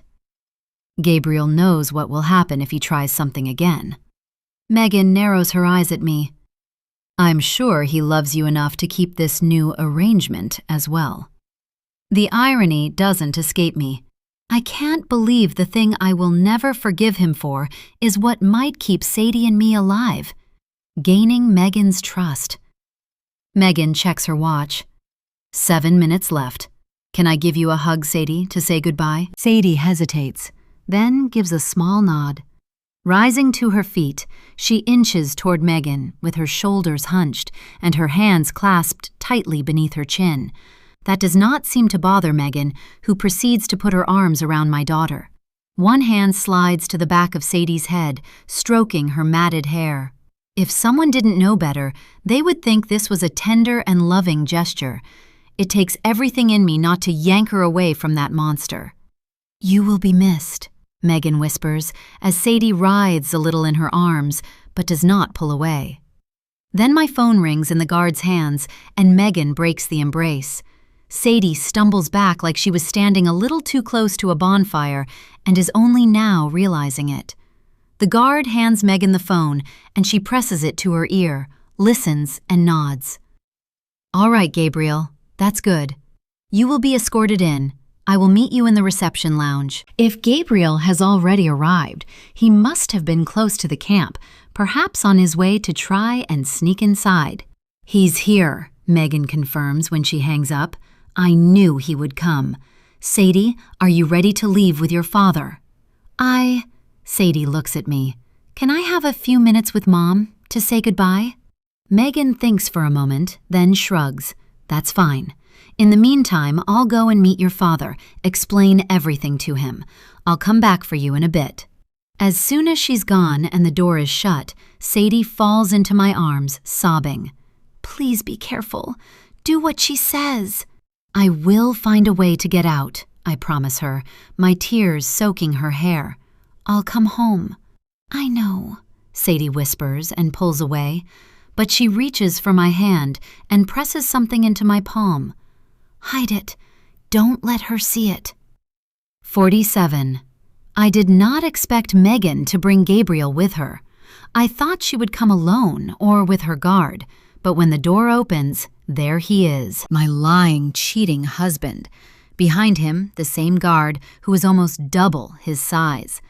Gabriel's face is flushed, and the wrinkled, dark forest green shirt he is wearing and the rough stubble on his chin makes him look like he slept on the streets.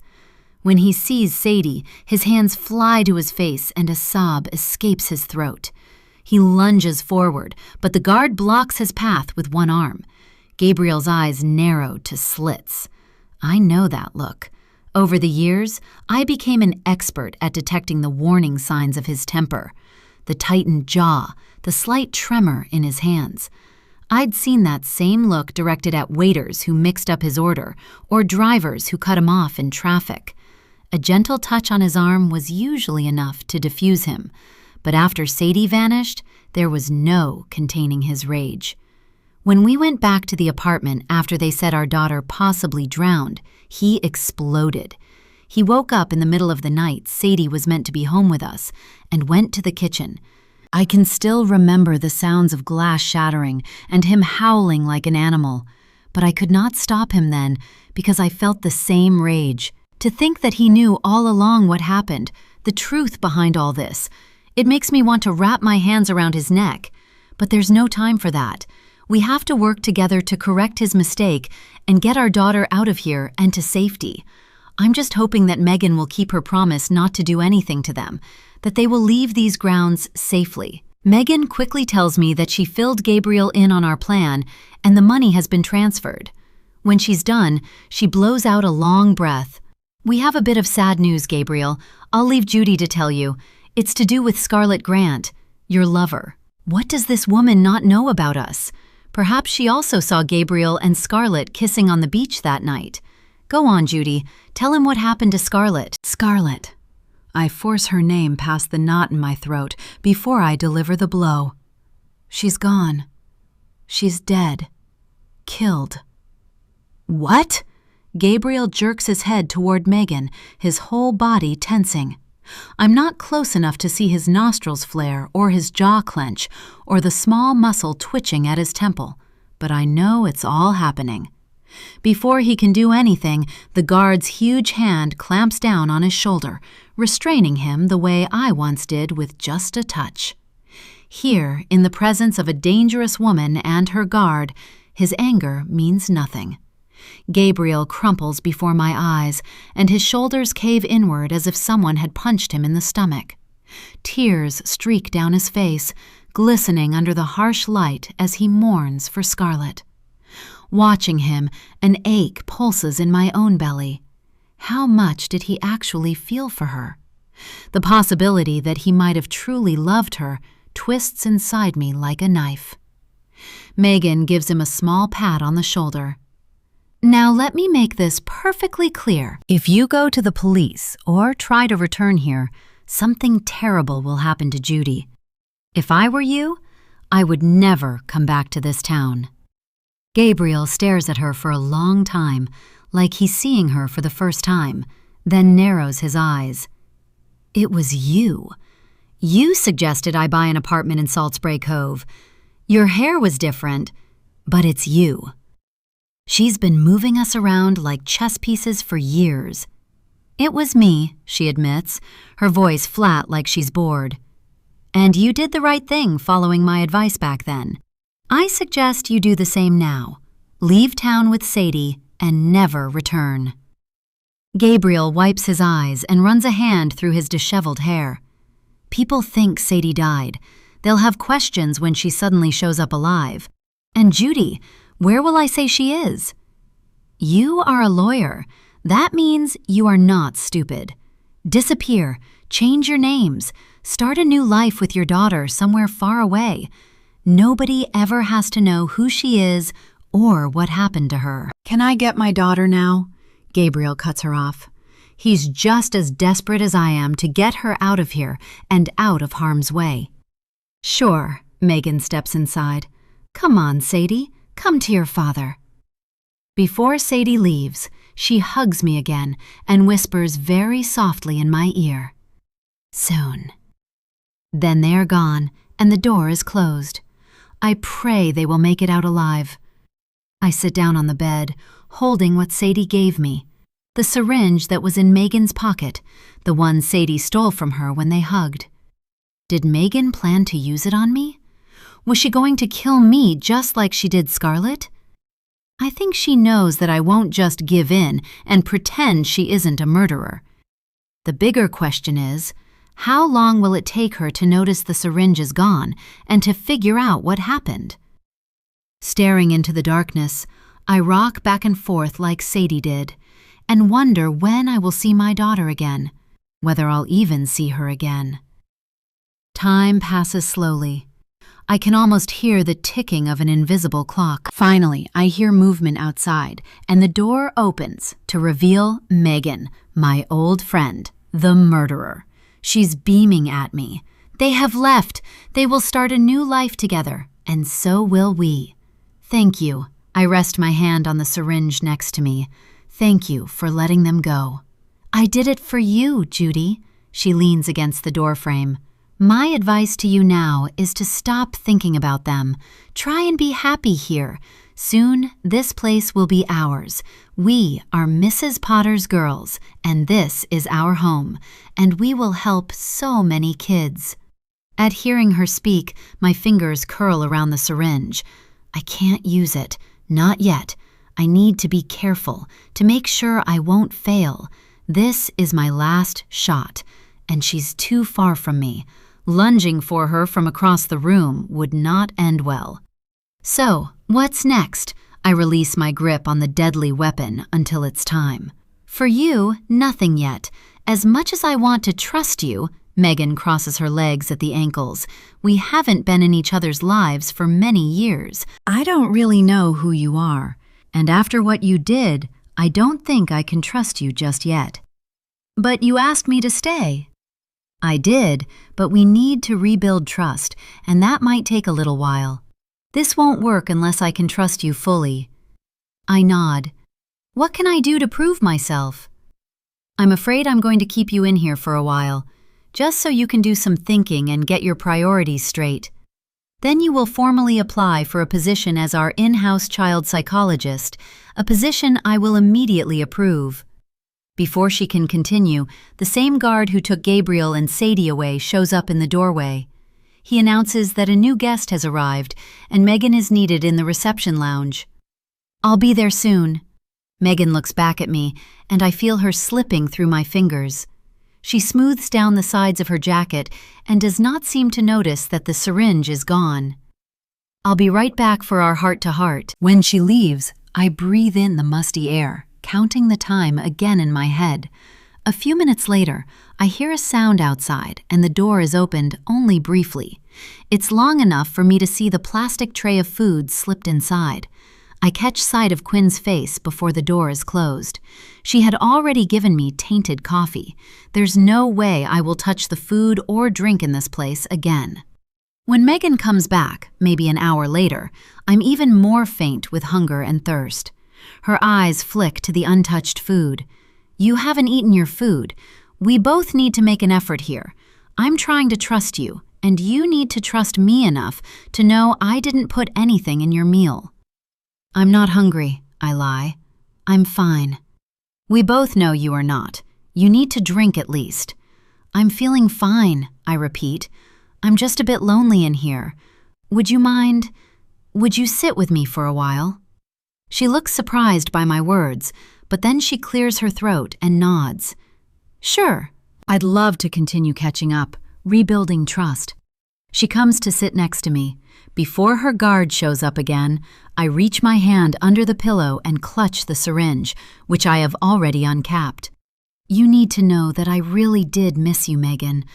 Over the years, I thought about you and wondered where you ended up. I'm happy that you are happy here.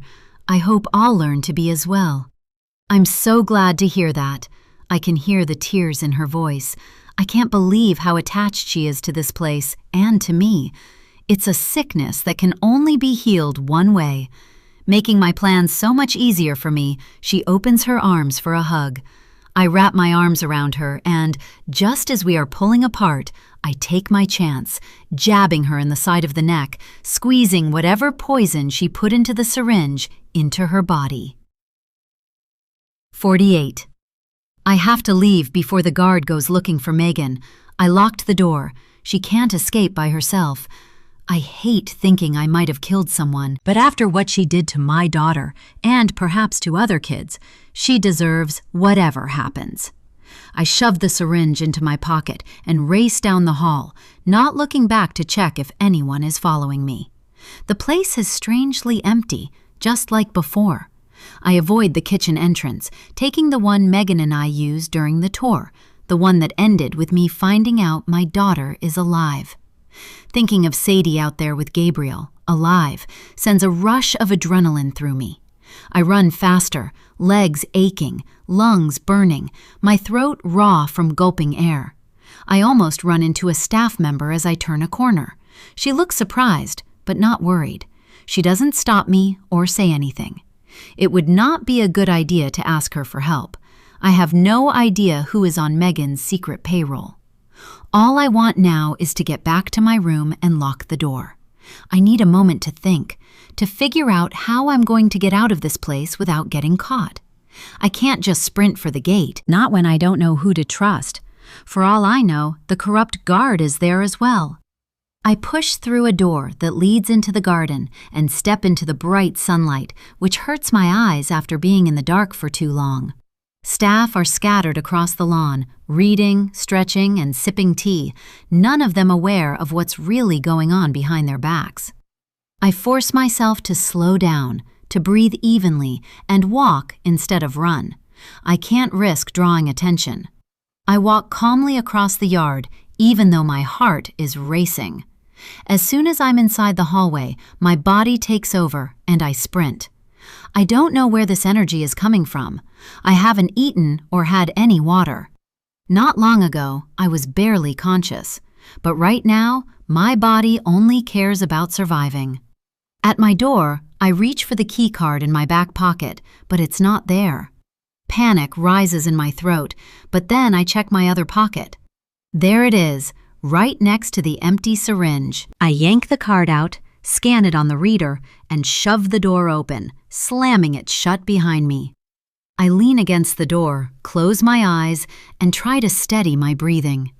When I open my eyes, I jump, and my back hits the door. Blood rushes to my head. Alice is sitting on my bed. Her cheeks are flushed, and her eyes are swollen and red from crying.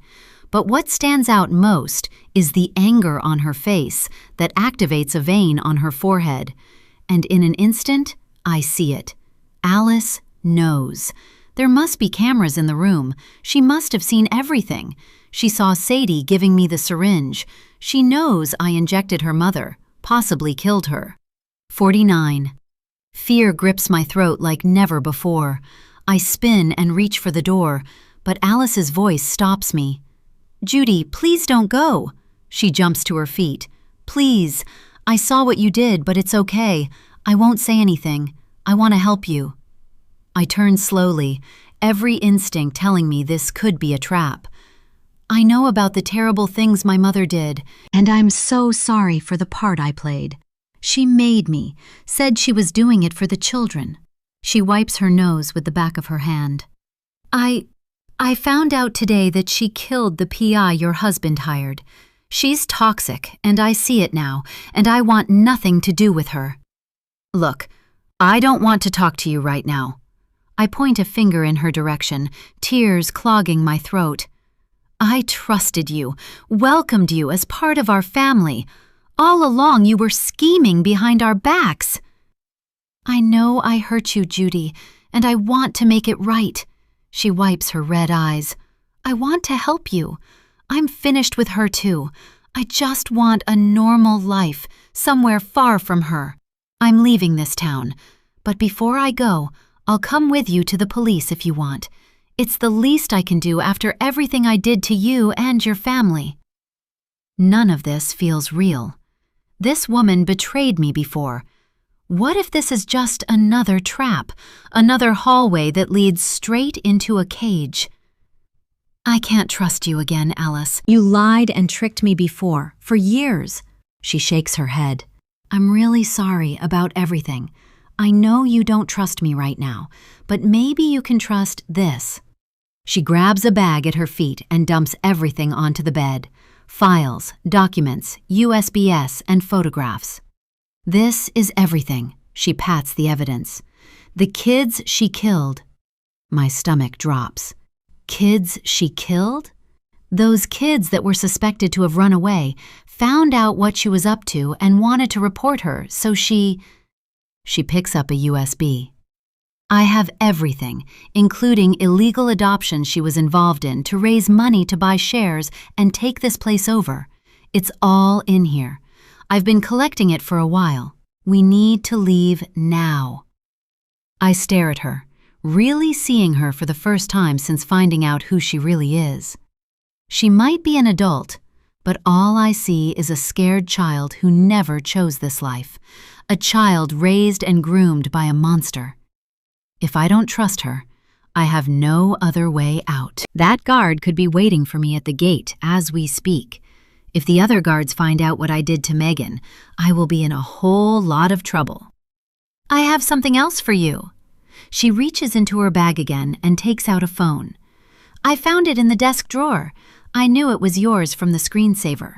She means the crayon drawing Sadie made of me back in primary school. Thanks. I take the phone from her and shove it into my own bag. How do we get past the guards? There's a way out. It's near the infirmary. Not many people know about it. My mother showed it to me once. It leads straight to the beach. My boyfriend will be waiting. Your boyfriend? He's a guard here. He will help us get out. Us? I thought you can come and go as you like. I'm not sure that's the case anymore. One of my mother's friends, Quinn Prescott, found me in my mother's office. She heard me talking on the phone with my boyfriend about my plans to expose her, telling him that I was searching for more evidence. Quinn confronted and attacked me, so I hit her with a vase. I'm sure she has reported me to the guards by now. What about your mother? Alice's mouth tightens. I don't think she's in a position to stop us. Do you? She stuffs the evidence back into her bag. We need to go now, before they come after us. You want to get back to your family, don't you? I nod and grab my things. Alice leads me through a deserted hallway.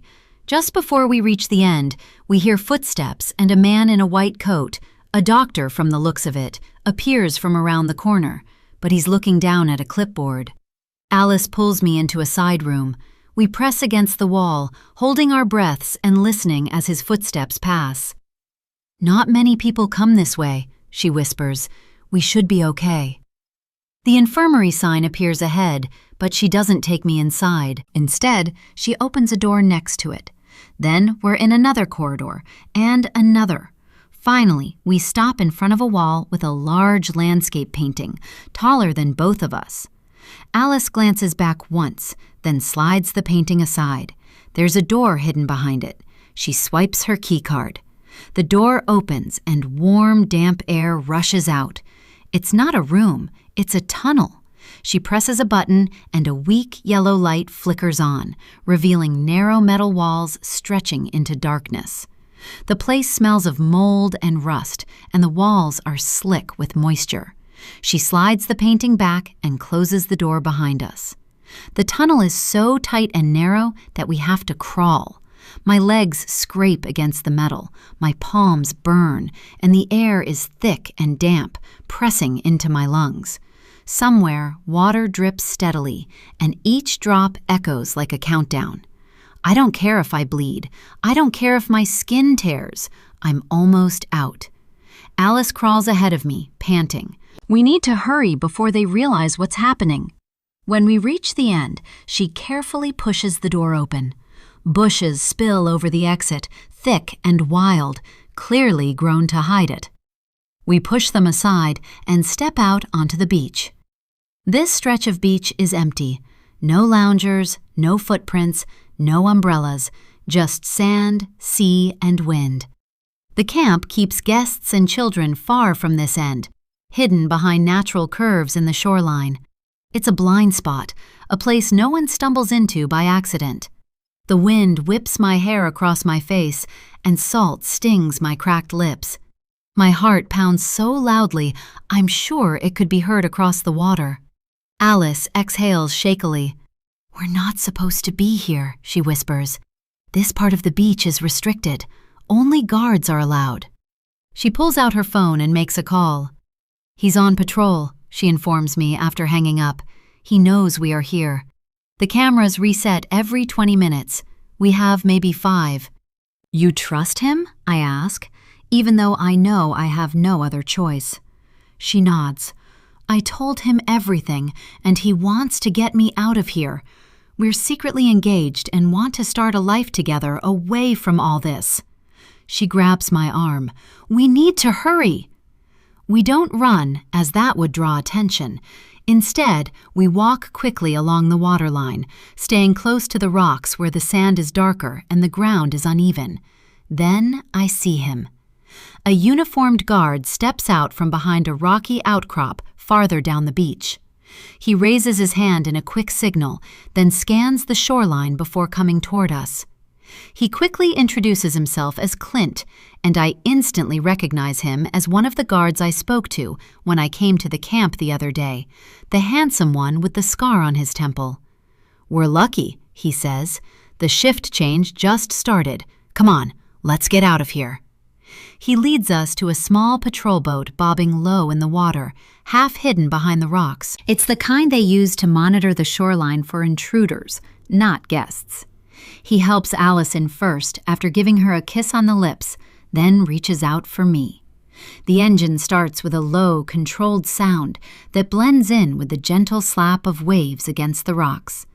The blue-green water that stretches out ahead of us looks calm, almost too calm, as if nothing bad could ever happen here, just like the camp. As the boat pulls away from the shore, a sharp wail cuts through the air. An alarm. They must have found Megan. 16 months later. "Almost done," I say to Sadie after removing the pink curlers from her hair, dropping them into the sink. "You're going to be the most beautiful girl at the prom." I lower my gaze to the brush at the edge of the sink, trying to hide the tear that slips free. Over a year ago, I didn't think I would be here, getting my daughter ready for prom. To know she's alive, when for 6 long months I believed she was dead. I try not to think about salt spray, but sometimes it creeps in anyway. Sometimes, late at night, I still see that room, still feel the walls closing in. Even now, when I pass someone with white blonde hair on the street, my heart stutters. For a split second, I'm back there, and the air turns cold in my lungs. "Mom, hurry! I only have 30 minutes before Dylan gets here," Sadie says, pulling me back. Dylan, her boyfriend of 5 months. I've never seen her this happy. Even after everything, she's coping better than I am, and seems to be healing faster. We've given her everything we can: time, love, and lots of therapy. "I know, honey. Let me just give it a little more volume." I run the brush gently through her dark hair, then use my fingers to shape the curls before turning her toward me. "I love you so much." I press a kiss to her forehead. She pulls back quickly, laughing. "You're going to ruin my makeup." "Wait," I say softly, then reach up and unclasp the silver necklace from my own neck, the one I bought when we thought we had lost her, the one I haven't taken off since. For a moment, I hesitate. Then I fasten it around her neck. "This is yours now, for tonight, and to keep. My daughter is alive and well, with many more birthdays ahead of her. With her fingertips, she touches the teardrop pendant, her birthstone catching the light. "Thanks, Mom. I love it." She's still smiling as she slips out of the bathroom and disappears into her room, where her dress is waiting for her. It's the color of a stormy sky, and she fell in love with it the moment she saw it. "I'll wait downstairs for the big reveal," I call. In the living room, Gabriel is sitting on the couch, staring at the TV. His face is pale. After finding out about his affair and the secrets he kept from me, we're still working through things, separated for now until we decide what's next. But today, he's here for Sadie. "What's going on?" I lower myself beside him. "Another arrest," he says quietly. I squint at the TV. "Who?" He doesn't answer. He doesn't have to. The name is already on the screen. Alexander Robbins, a local police officer. I push the door to the hallway closed so Sadie won't hear, then turn the volume up slightly. A female reporter with auburn hair whipping in the wind is standing in front of the camp gates. I exhale slowly, preparing myself as her voice crackles through the speakers.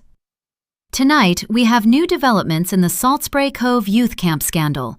Alexander Robbins, a local Salt Spray police officer, has been formally linked to former employee Megan Hale, with whom he was apparently also romantically involved at one point.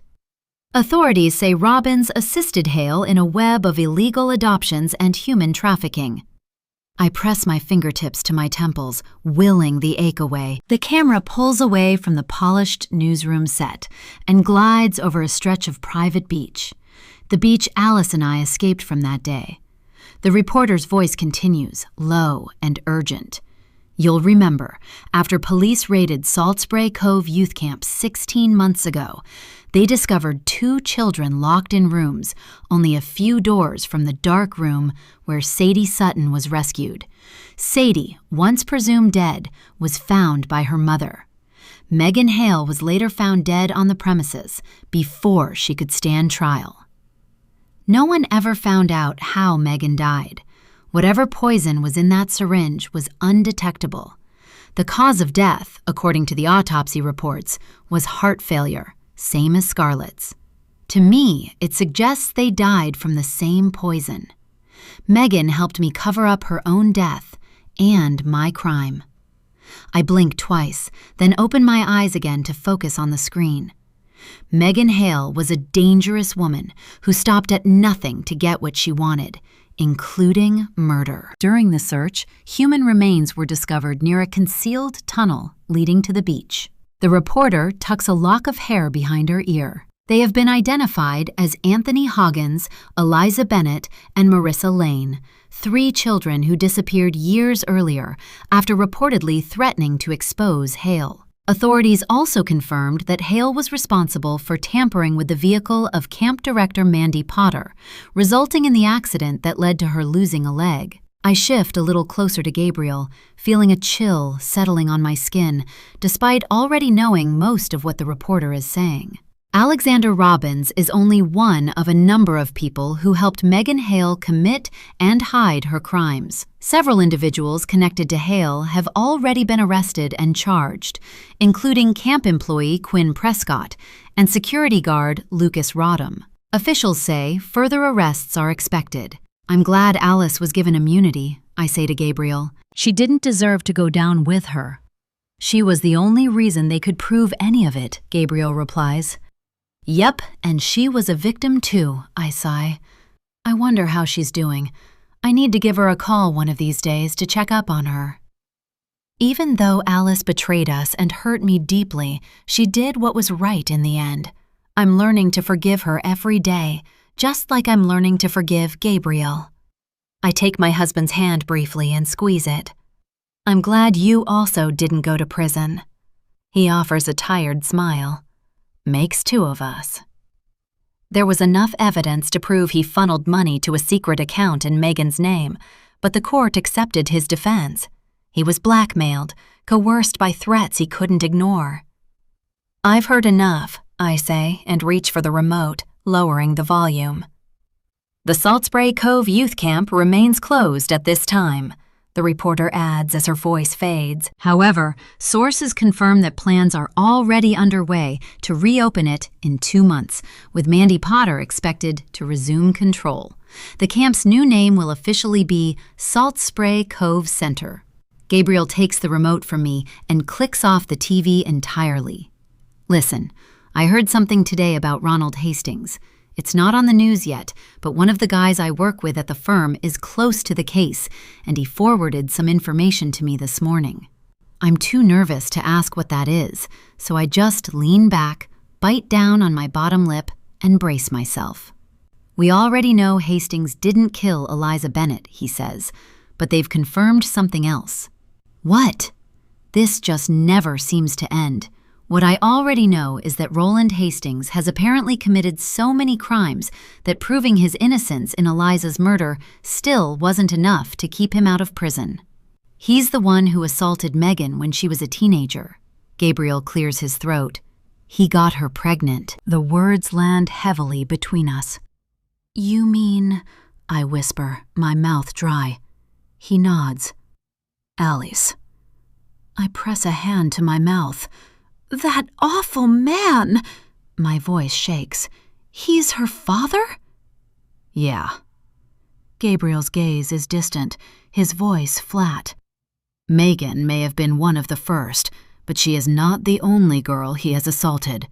There are so many others. I can't believe this!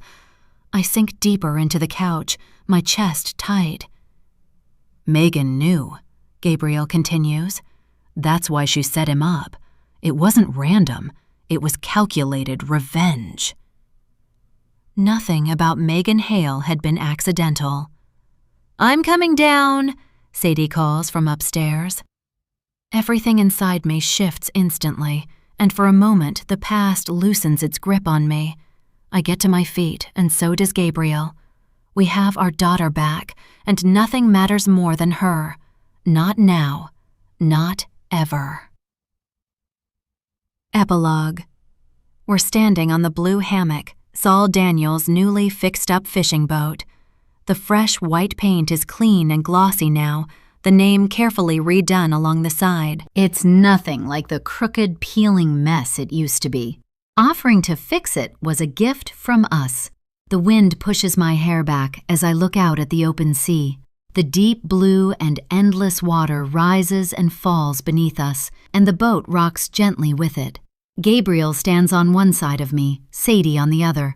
We're quiet as we drop red rose petals into the water, watching them float away, each of us remembering Scarlett in our own way. It's been 2 years. 2 years since we rescued Sadie and survived the horrors of the Salt Spray Cove camp. We thought we'd never return, but after giving ourselves enough time to heal, here we are.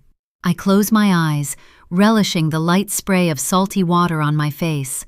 When Gabriel's hand touches mine for a moment, I don't pull away like I have so many times in the past months. He made terrible mistakes, some I might never forgive, but I made my own mistakes too. Being close now doesn't mean we're getting back together or pretending the past didn't happen. It just means we both survived the same nightmare. For now, that's enough.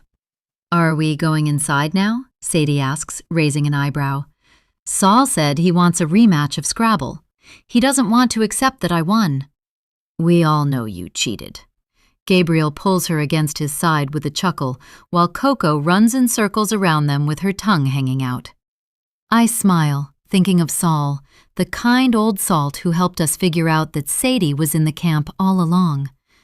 I tuck a lock of Sadie's hair behind her ear and kiss her forehead. Why don't you two go ahead? I'll be down in a minute. Father and daughter head below deck, followed by an excited Coco, and I hear Sadie's laughter, bright and full of life. I stay where I am and look toward the stretch of land where the camp stands.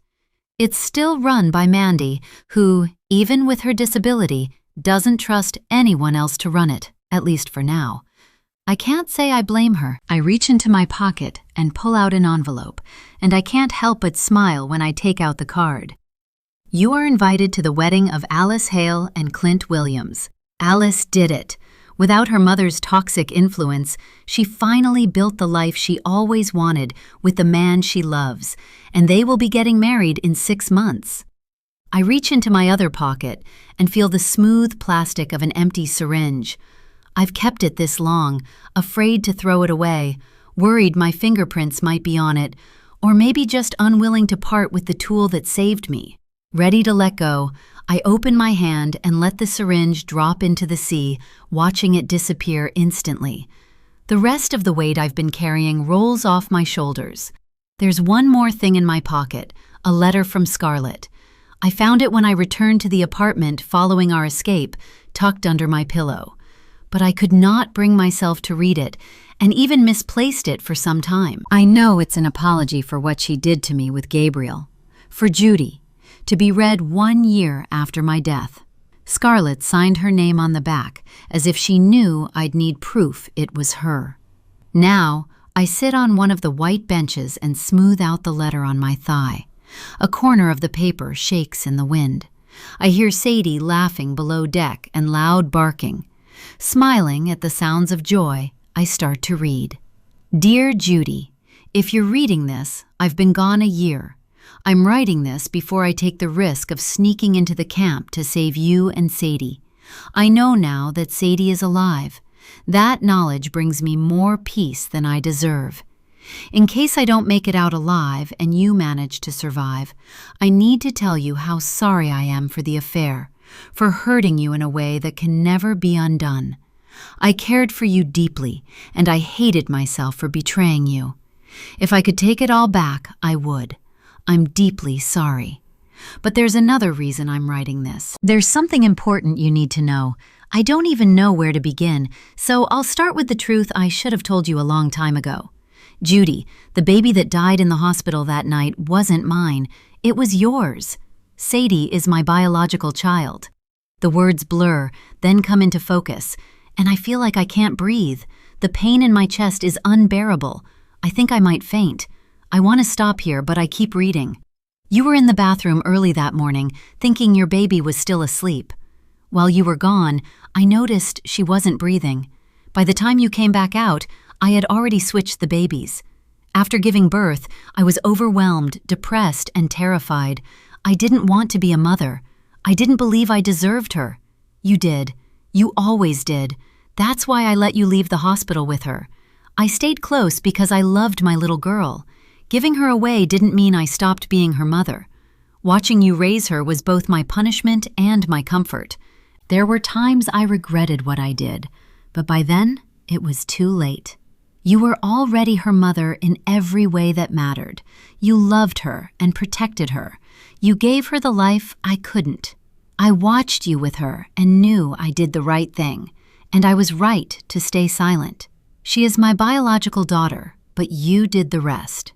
She may not be your daughter by blood, but she is by love. If you find her and she's alive, please protect her. Love her the way you always have. It breaks my heart to think I may never be there to comfort her through her first heartbreak, or watch her walk down the aisle, carrying a bouquet of peach roses. But you will be there for both of us. I'm sorry I lied. Maybe one day you'll understand why I did what I did, and find it in your heart to forgive me. Please don't let this truth poison what you have with her. You are her mother. You always were. I am truly so sorry.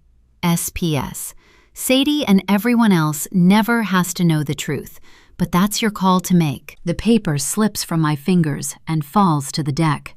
I don't pick it up.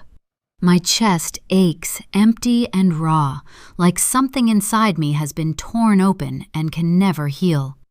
Tears run down my face, hot and unstoppable as the truth hits. Scarlett died to save her daughter, not mine. I finally pick up the letter, stare at the last words, then tear it to pieces. The end.